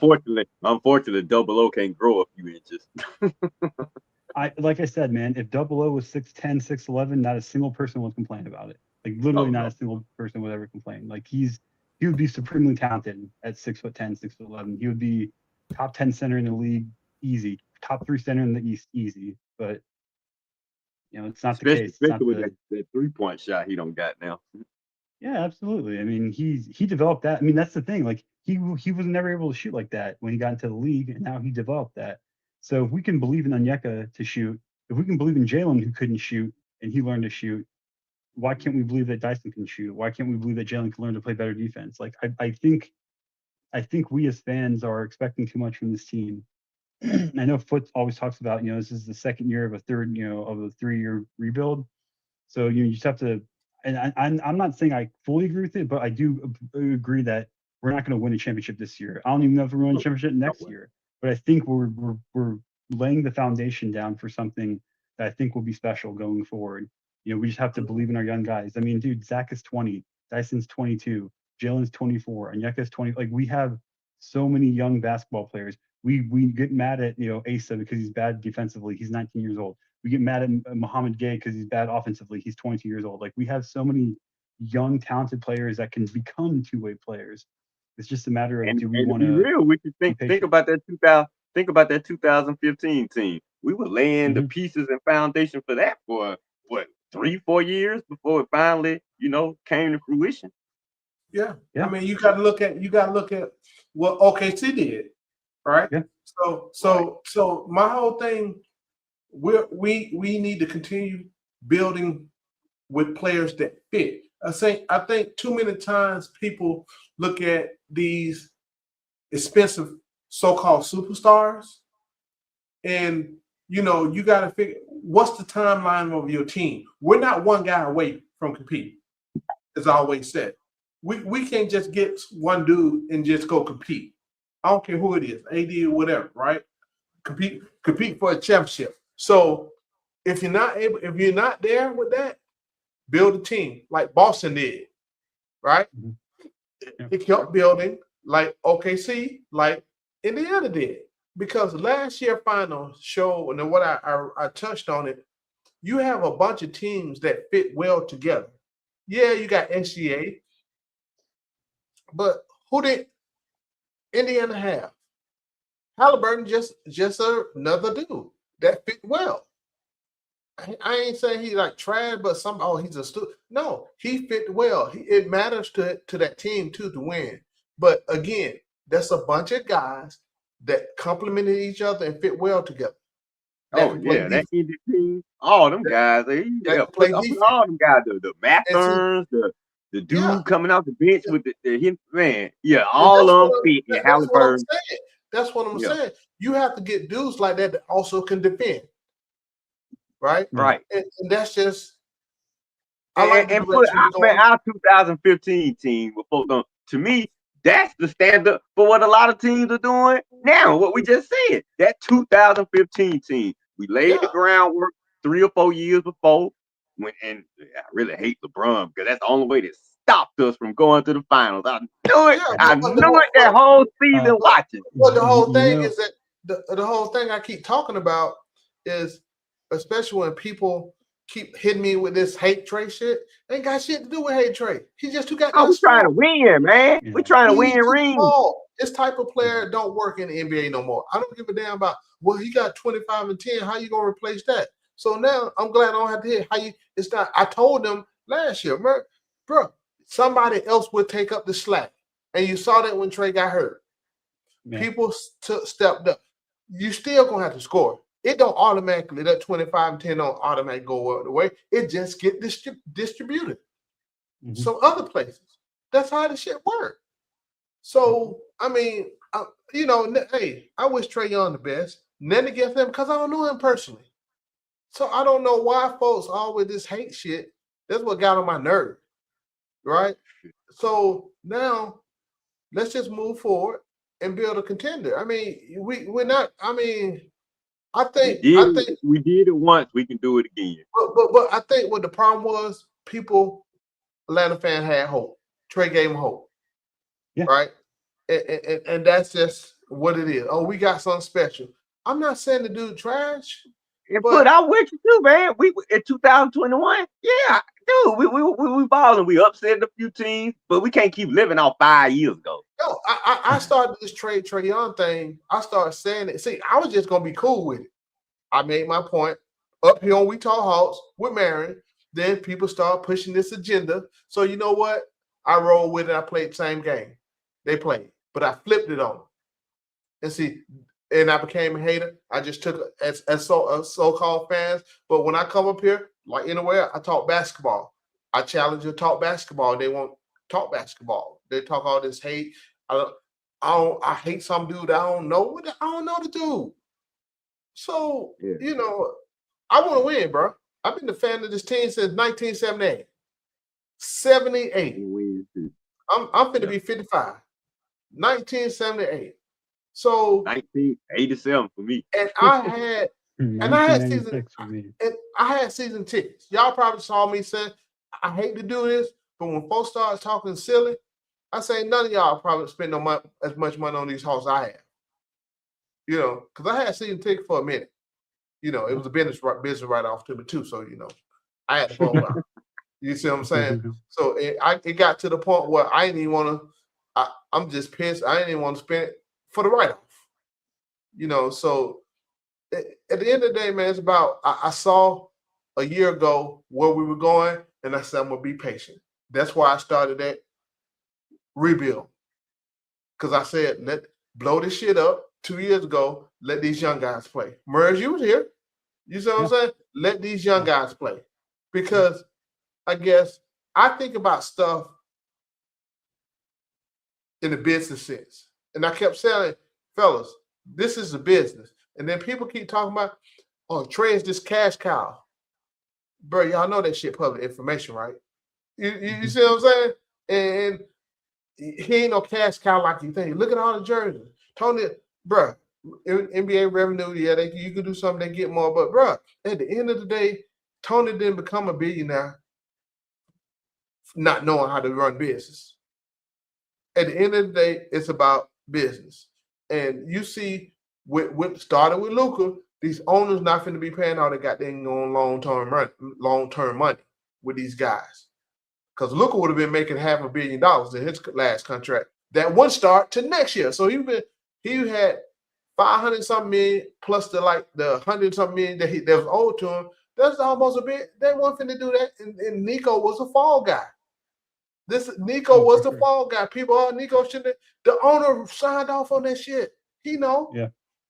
You know, and see, people don't understand how it works.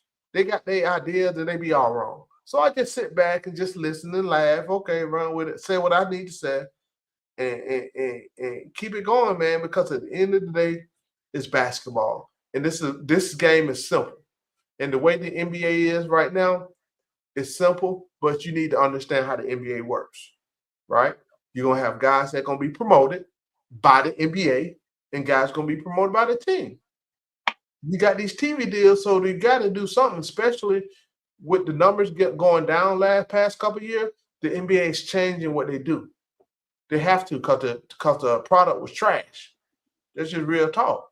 So you seeing now you starting to see these guys getting back into a little bit more physical basketball, right? It ain't all finesse. It's still there, and I'm starting to enjoy the NBA game a little bit more than I used to, because I stopped watching this shit. Because it was, to me, it was like scripted, just ridiculous, soft, just these rules, no hand, like. Everybody can't be Steph Curry now. But see, here's the thing. Steph Curry, like people say, Steph Curry's the point guard. Steph Curry play off the ball. Draymond is the one who facilitate the offense. Yeah. Right. And see, there's a lot of movement. Golden State run the derivative of the triangle offense, what they ran in Chicago, what Steve Kerr ran. They ran the Lakers too. A lot of movement, back cuts, back door, up screen, down screen. They don't stop moving. And that's why Steph is hard to and see people didn't see Steph Curry dad play. Derek Curry, he was a shooter too. I remember. You see what I'm saying? So when you look at that, and Steph worked on this game, right? You gonna say something? You want to say something, Merce? You say something? Oh no, I was just agreeing with you. These guys. That's why I hold these guys accountable. What this, that, coaches. No, they need to work on their game. These guys are millionaires. As much as I don't like LeBron, he worked on this game. His game still ain't all that, but he worked on this game. Yeah. Right? Yeah, I agree. Like, if you guys all remember when LeBron entered the NBA, he couldn't defend and he couldn't shoot. He was just he was a great attacker of the basketball, but he couldn't do anything else. Yes. And he learned over literally a decade. It took him 10 years to finally learn to play defense and then become a shooter. What happens? He wins 2 titles back to back. So, you have to give these players time to develop, which is why I say, Jalen's terrible at defense, Dyson's terrible offensively, but they're young. They have time. They can become better basketball players. We're expecting to win so quickly these days. It's not reasonable. It's like not realistic for us. It's not. It's funny you mentioned Dyson's name. They're just crapping on this dude, right? Yeah. But if you look at it from a pure basketball standpoint, that dude is a hooper. Yeah. Right? He's a freaking hooper. He gets downhill and he can finish. Yep. And his first step is quick as shit. Then you couple that with defending, bro. Right. We got time. What are you, 22? He's 22. And see, they want instant gratification. See, I think the problem this year, everybody thought Trey Young, he got help now. I said, bro, and if you remember, Merz, I was up here saying, guys, this is the same team from last year. You got KP on the expiring, right? They already had the whole he here. Bro, we know he was going to be hurt most of the season. We might get him playoff. That's what he did in Boston. Crying every day for him to play. Oh, KP could have had Luka Kennard on a 1 year contract. Was a good contract. I think he was a free agent. I don't know. I don't think we traded for him. That was a good contract. But this is the same team. This is again to shed money. We traded for KP to remove salary. We traded DeAndre Hunter all over the 3 chain. Now we got Aspiring coming out the books. KP 1 year. If it worked out, people. Oh yeah, we got KP. We got this. Then they start shitting on him. Then KP last couple games, and he said, "Hey, I'm looking to shoot now." We brought him to shoot the ball. Now he's hooping. So hey, I wouldn't mind on the 1 year decent contract as a shooter. The NBA values shooter. Yeah, it's not just the NBA. This goes down from college and high school. It's all about shooting the ball. It's not about ain't nobody posting up nowhere no more. Ain't no posted up giving in. Yeah, you can play inside and out. You need somebody to be able to post sometime, but the game is played totally different. Right. Yeah. Everybody shoot 1 through 5. Yep. I think also defense is starting to get a lot more attention these days. Yes. I mentioned this last year when we were talking about this, but when Golden State was like the best, when they were in their dynasty, they were considered to have one of the best defenses in the league. If you really watched them play defense, they were not very good defensively. The way they beat people was the fact that they shot so much better that they would get to a 15, 16, 17 point lead that the other team was like, oh, now we have to shoot threes to try to catch up. And of course, they can't shoot as well as Golden State. So they would be breaking the threes. Load of bad shots to make them look like they exactly.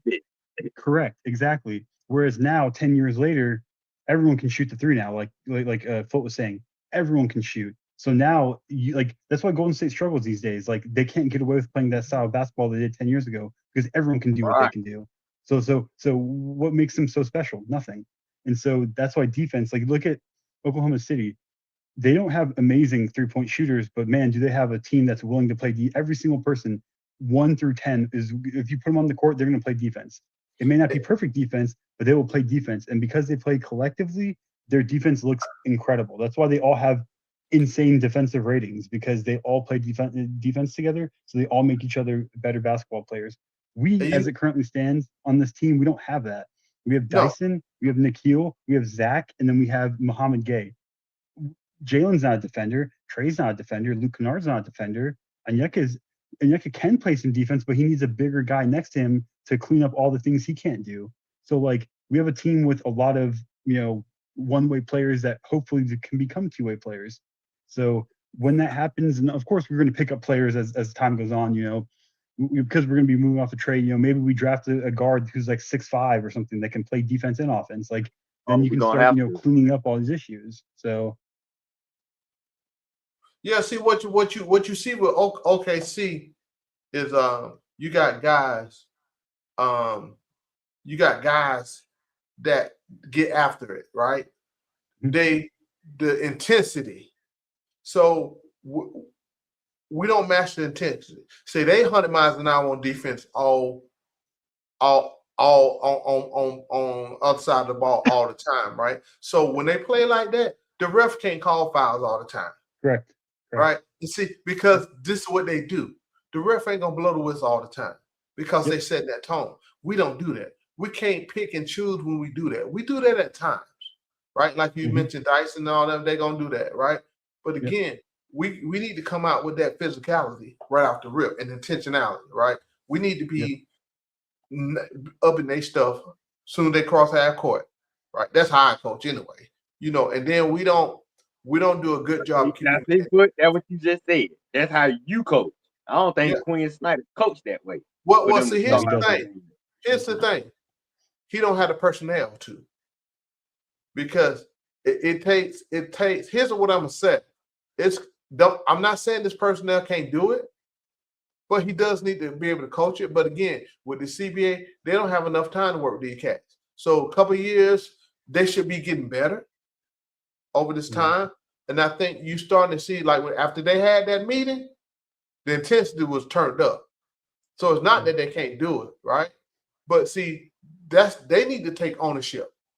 When dudes get in the pros, I don't hear no damn excuse about the coach, right? I just don't. I don't believe in that because they're taught long time. They were taught a long time ago about defense. You have to want to play it. You have to want to get in somebody's shit like Dyson, right? Yep. So and that's where you have the players holding each other accountable as well. It takes the accountability from the players to do that as well. Yeah, so we're gonna see, it's gonna be. If I'm Dyson and I look at that rock room, Steve, if I'm Dyson, I'd be the one getting everybody's ass. Like, dude, you better step your shit up like I'm stepping my shit up. Yeah, I'm stepping it out. But and we're just gonna have to sit back and watch. Like I said this season, Merge, you hear me? The trade deadline gonna be interesting because I can see what this team is doing, right? And we're gonna complete. We're gonna get more flexible, and I don't know who we can bring in. That's why I let all them other dudes like Matt. They look at all that who's available. I don't do all that because at the end of the day, I ain't finna sit here waste my time speculating about what the hell gonna happen. About who's available, who we can get. Every now and then I might talk about who I may want, but again, you got other context to picking up players, trading players, because I ain't looking at all these salaries. I don't do it like some of them do. I only waste my time to speculate. And we got GMs for a reason. They doing all that. We got scouts for a reason. Everybody want to be a GM these days. I don't know. We don't know what the Hawks' plans are. Just like they kept saying, "Oh, look what they did. They built it around Trey. They got him to help. They gonna watch for a year." And I'm sitting there, Merch, you heard? I said, "But y'all falling for this bullshit. They're gonna tell y'all what they want to tell you. Of course, they're not gonna tell you they're trying to win now." And y'all sit here and look at that. Now you hear them today, like, "Oh, well, this, that. Well, why they do?" Because y'all the one pushing this stuff. See, here's the thing for me. Sometimes folks just need to sit back and be fans. But they don't. They put themselves in this situation. You got them crying. Hey, man, you got them sad as hell on Facebook. They're like a damn funeral. Yeah. I told you somebody called your boy out about being emotional. Bruh. I literally said that. I literally said that earlier. Yeah. Yeah. It was him. Yeah, it was me. It was Matt. That was it was literally me. I literally came on earlier and I said that Atlanta fans are just too emotional. Like they need to start thinking logically and rationally. Like that's the problem. It happens. Hey, man, as soon as you said that, I went straight. I said, "Man, your boy Warren get called out." yeah, and again, I wasn't trying to pick on Juan, but he was the finest example because he's the first person I talked about today. But like, for him to come out here and say, "Oh, we're gonna be a lottery team. We're building the Spurs dynasty," that's just wrong. Like, it's just one loss.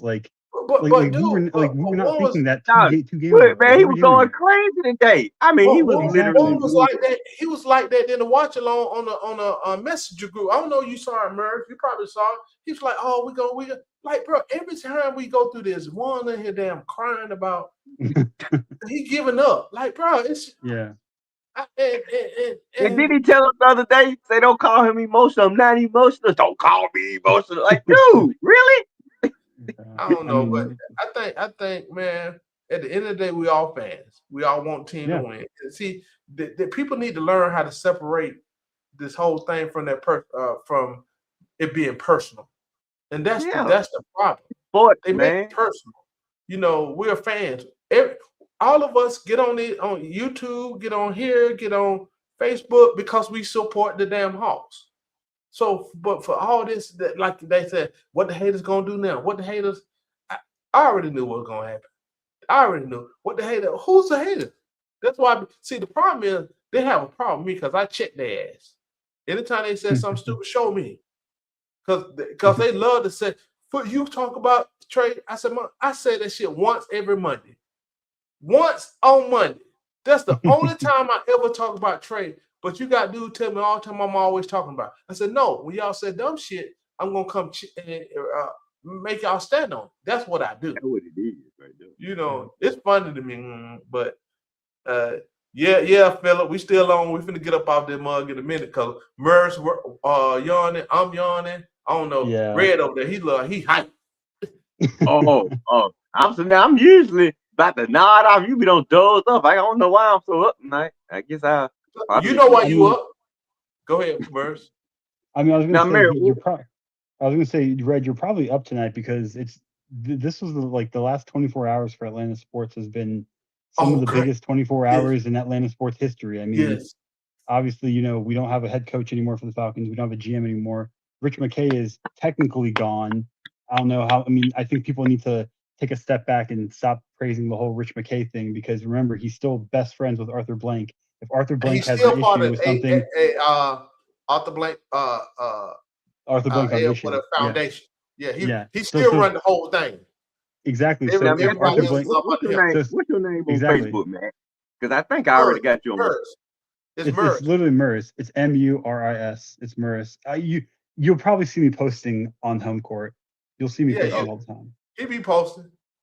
Yeah, but we have that, and then we have the news that Trey, we want to move him. Like it's the biggest. I mean, this is the biggest 24 hours we've had in Atlanta sports in a long time. Probably longer than I can. I mean, I'm trying to think. I'm just waiting. I'm waiting for the Braves to drop some news. Talking about somebody don't. No, we straight. Braves straight. Liberty Media don't sold them to Tyler Perry or some stuff. Yeah. But I mean, man. We just, and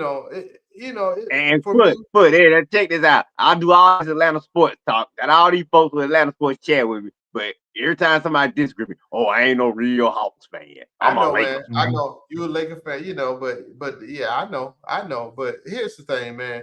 At the end of the day, it's about moving both teams forward. Because this is the first year I just stopped watching the damn Falcons. I ain't never done that in my life. I've been watching the Falcons when they sorry shit and everything. The only team I might stop watching a couple times was Hawks. I never in my life stopped watching Falcons, even when we trash. But I said, I'm done. I can't do this. But same thing with Trey. It ain't about Trey Young. I appreciate your services, but you got paid for it. But again, we're a mid-team. If you're supposed to be the leader superstar, I'm sorry. When you get put out like that and your fans put them out like that, hey, we expect big things from you. That don't mean that it's all your fault because it's the Trey base making up. Y'all blaming Trey for everything. How the hell are you gonna blame Trey for everything? It's a team sport.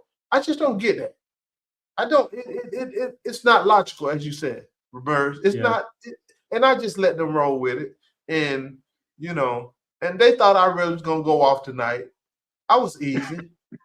I'm be easy. Because wait till the day it's official.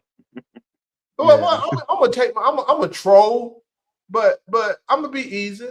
But now don't get it twisted. I got some receipts though, because the ones who came at me hard. Oh yeah, especially Marion. It's on. It's on. Murs, you see on that home court chat, I'm going in. I'm gonna go in because again, I've been called all kind of this and that. I've been words put in my wall. So I'm gonna have a little fun with it, man. See, that's the difference. I don't make it personal, and they do. And see, then when I start snapping on them, then it's a problem. I said, don't make it personal now. If you make it personal, I won't stop. Murs, you see, I won't stop until I make you shut up. And that's what it is. But I don't never let it get my temperature up because it's freaking social media, man. This is why it's so damn funny. Folks really be taking this shit that serious. And they they hate me and you right now, Red. They hate us. Bro, it's just basketball. It's just basketball. Rick still trying to chop it up with me. All the folks in the home court, they dog me out, but want to chop it up with me. Yeah. It's funny because I was gonna say it's funny because I defend Dyson all the time, and everyone thinks I'm an idiot. Like, oh, Dyson can't shoot, Merce, you're moron. It's like, yeah, but everything else he does, I know C Wonder and Demond and Matt are always my shooting guard only can't shoot. He only shoots 12% from the 3-point line. But it's Yeah, but name 5 of the shooting guards that can do exactly what Dyson Daniels can do. Oh, you can't. Okay, cool. So what are we talking about here? Like, it's just a different skill set. And on top of that, I've said this before, I don't believe shooting guards is a position that exists anymore. I don't believe in conventional positions anymore. I think those are gone. Point guard, shooting guard, small forward, power forward, center. Like, aside from center, those positions don't exist anymore because all the positions have blended You got together. 5 dudes on the floor. Yeah. Correct. If Yeah, I can add to that, everybody picking up threes. Like to me, like I you think seen there's that like conversation on the home court chat today when I made a comment. I said, "Why y'all, but y'all saying all this, but y'all be trashing on Dyson, about." But y'all don't talk about how much he affect the game, but y'all trashing on all this other stuff. Oh no, we talk about him all the time. We give him credit. So Juan was there, Demond was there. What happened tonight? They came on trashing him. I like say, this is what I'm talking about. This is what I'm talking about. Because I guess, like Bird, you look at it just like I am. It's it's logical. Ain't no way hell, just like they come on, trade Dyson, trade this, you get them for shit. I ain't trading Dyson ass. Yeah. I'm not trading. Like, and go ahead. And Matt tell me, we're playing 25. Matt, you just mad cause Kobe gone. And what I was gonna say is like, I look at this team and like all the young guys we have, like, I wouldn't trade Dyson, I wouldn't trade Zach, I wouldn't trade, Jalen. I don't hate the idea of keeping Onyeka as a backup. If we got like a real center and Onyeka were to come in and give us 25 minutes a night, I wouldn't hate that. And I said the same thing as a backup. Yeah, exactly. Like, I wouldn't trade I know people don't like Muhammad Gay, but like he makes $2 million a year and he's 21 years old. Why would you trade that? Like you can get so much better on just $2 million a year. And on top of that, like I heard like Matt and other people saying like, oh, we should trade Veet. Veet Krejci makes $2 million a year for the next 3 years and he shoots 40% from 3. You're not going to trade that. And he's young. He's 24. You're not going to trade that. Like every time I hear people say that, I'm like, guys, can we stop for a moment and just literally like listen to what we're saying? Like, holy moly, like some of us are just like yelling at the fucking world. Like, what are we doing here, man? Like, it's nonsense.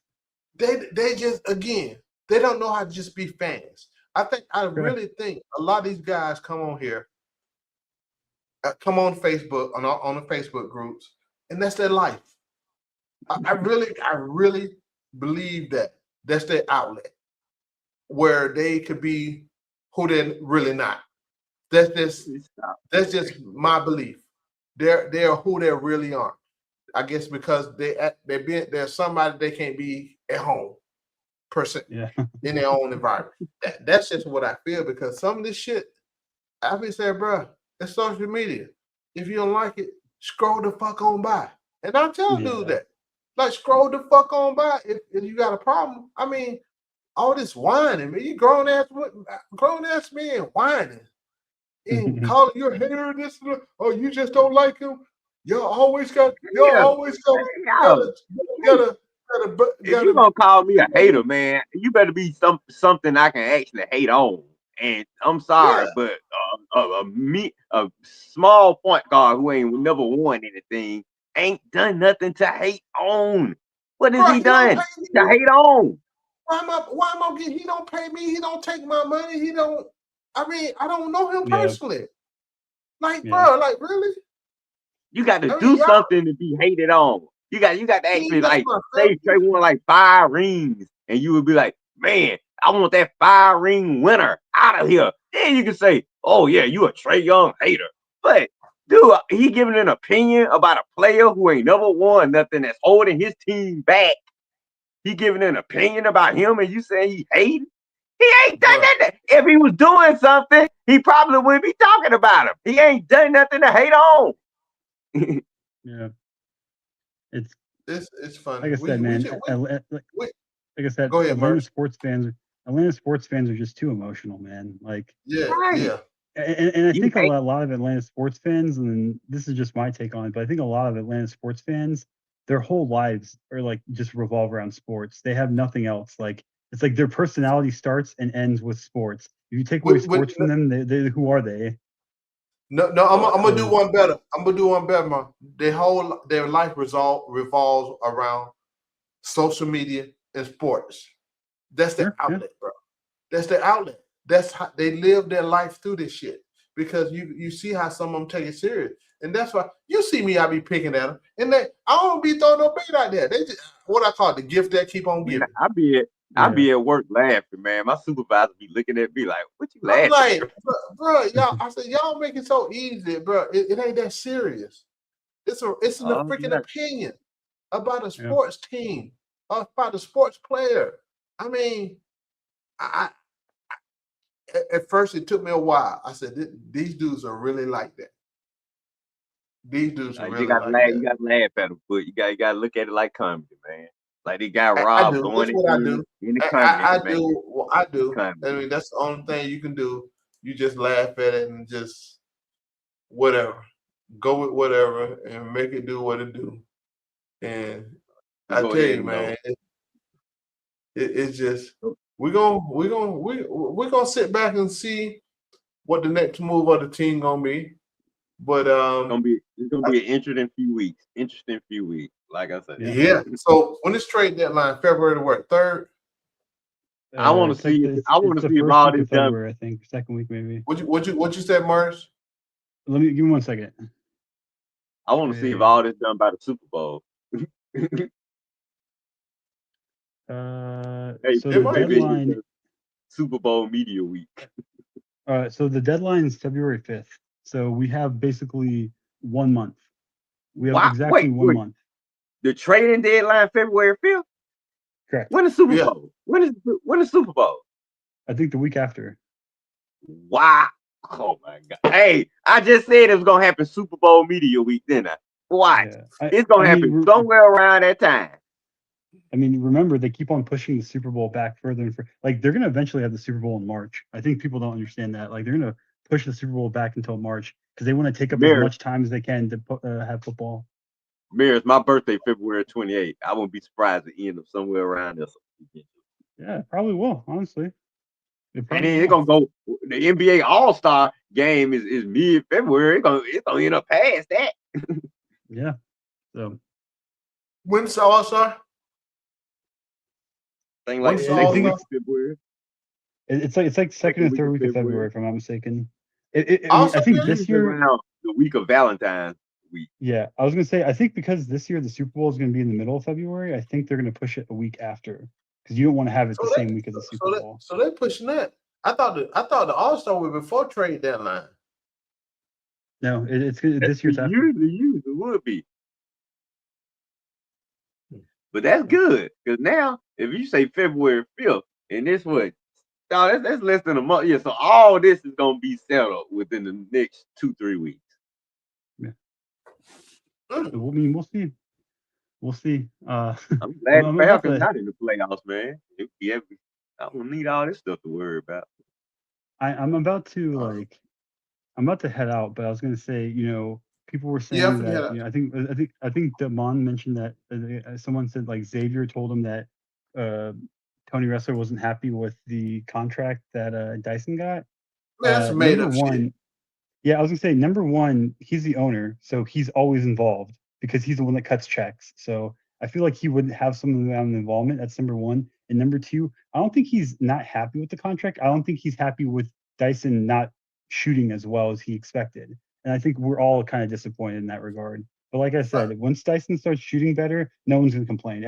If Dyson averages 15 points, 6 rebounds, 7 assists, playing the great defense he does, not a single person will complain. Not a single human being. See, I think what it is was taken out of context. Dyson's playing a different role this year. No, for sure. Dyson's being more distributor than the score, but he's scoring. He's looking to score more. Dyson's gonna be fine. Zach gonna be fine. Could be great. And I ain't worried about Dyson, man. I'm not worried about none of that. If I got a dude like that who can lock up, like man, the hell, I'm gonna get him every day, all day, and watch. They're gonna see he's a steal, right? And once everything, he's gonna be a steal. But I know we finna go ahead and get on up out of here. Red the only one that's hyped. Still. Now watch, soon get out of here. I'm gonna fall right to sleep too. Hey man, y'all still hang with us in that chat, man. Smash that like button on YouTube for us, man. We appreciate you. You guys have a good night, guys. All right, man. You have a good night. Yeah, man. Raptors are better. Yeah, which says Fleetville, but he's stupid. Hey, man, we're going to catch you on the next one. Peace out, fam. I keep that shit on me. That shit on, yeah. I keep that shit on. Yeah. The telephone rats for the drip on me. Keep that shit on. Blowing on the Zion, sipping lean. I keep that shit on. Bad bitch to recognize me. I keep this shit on. Yeah. I keep that shit on.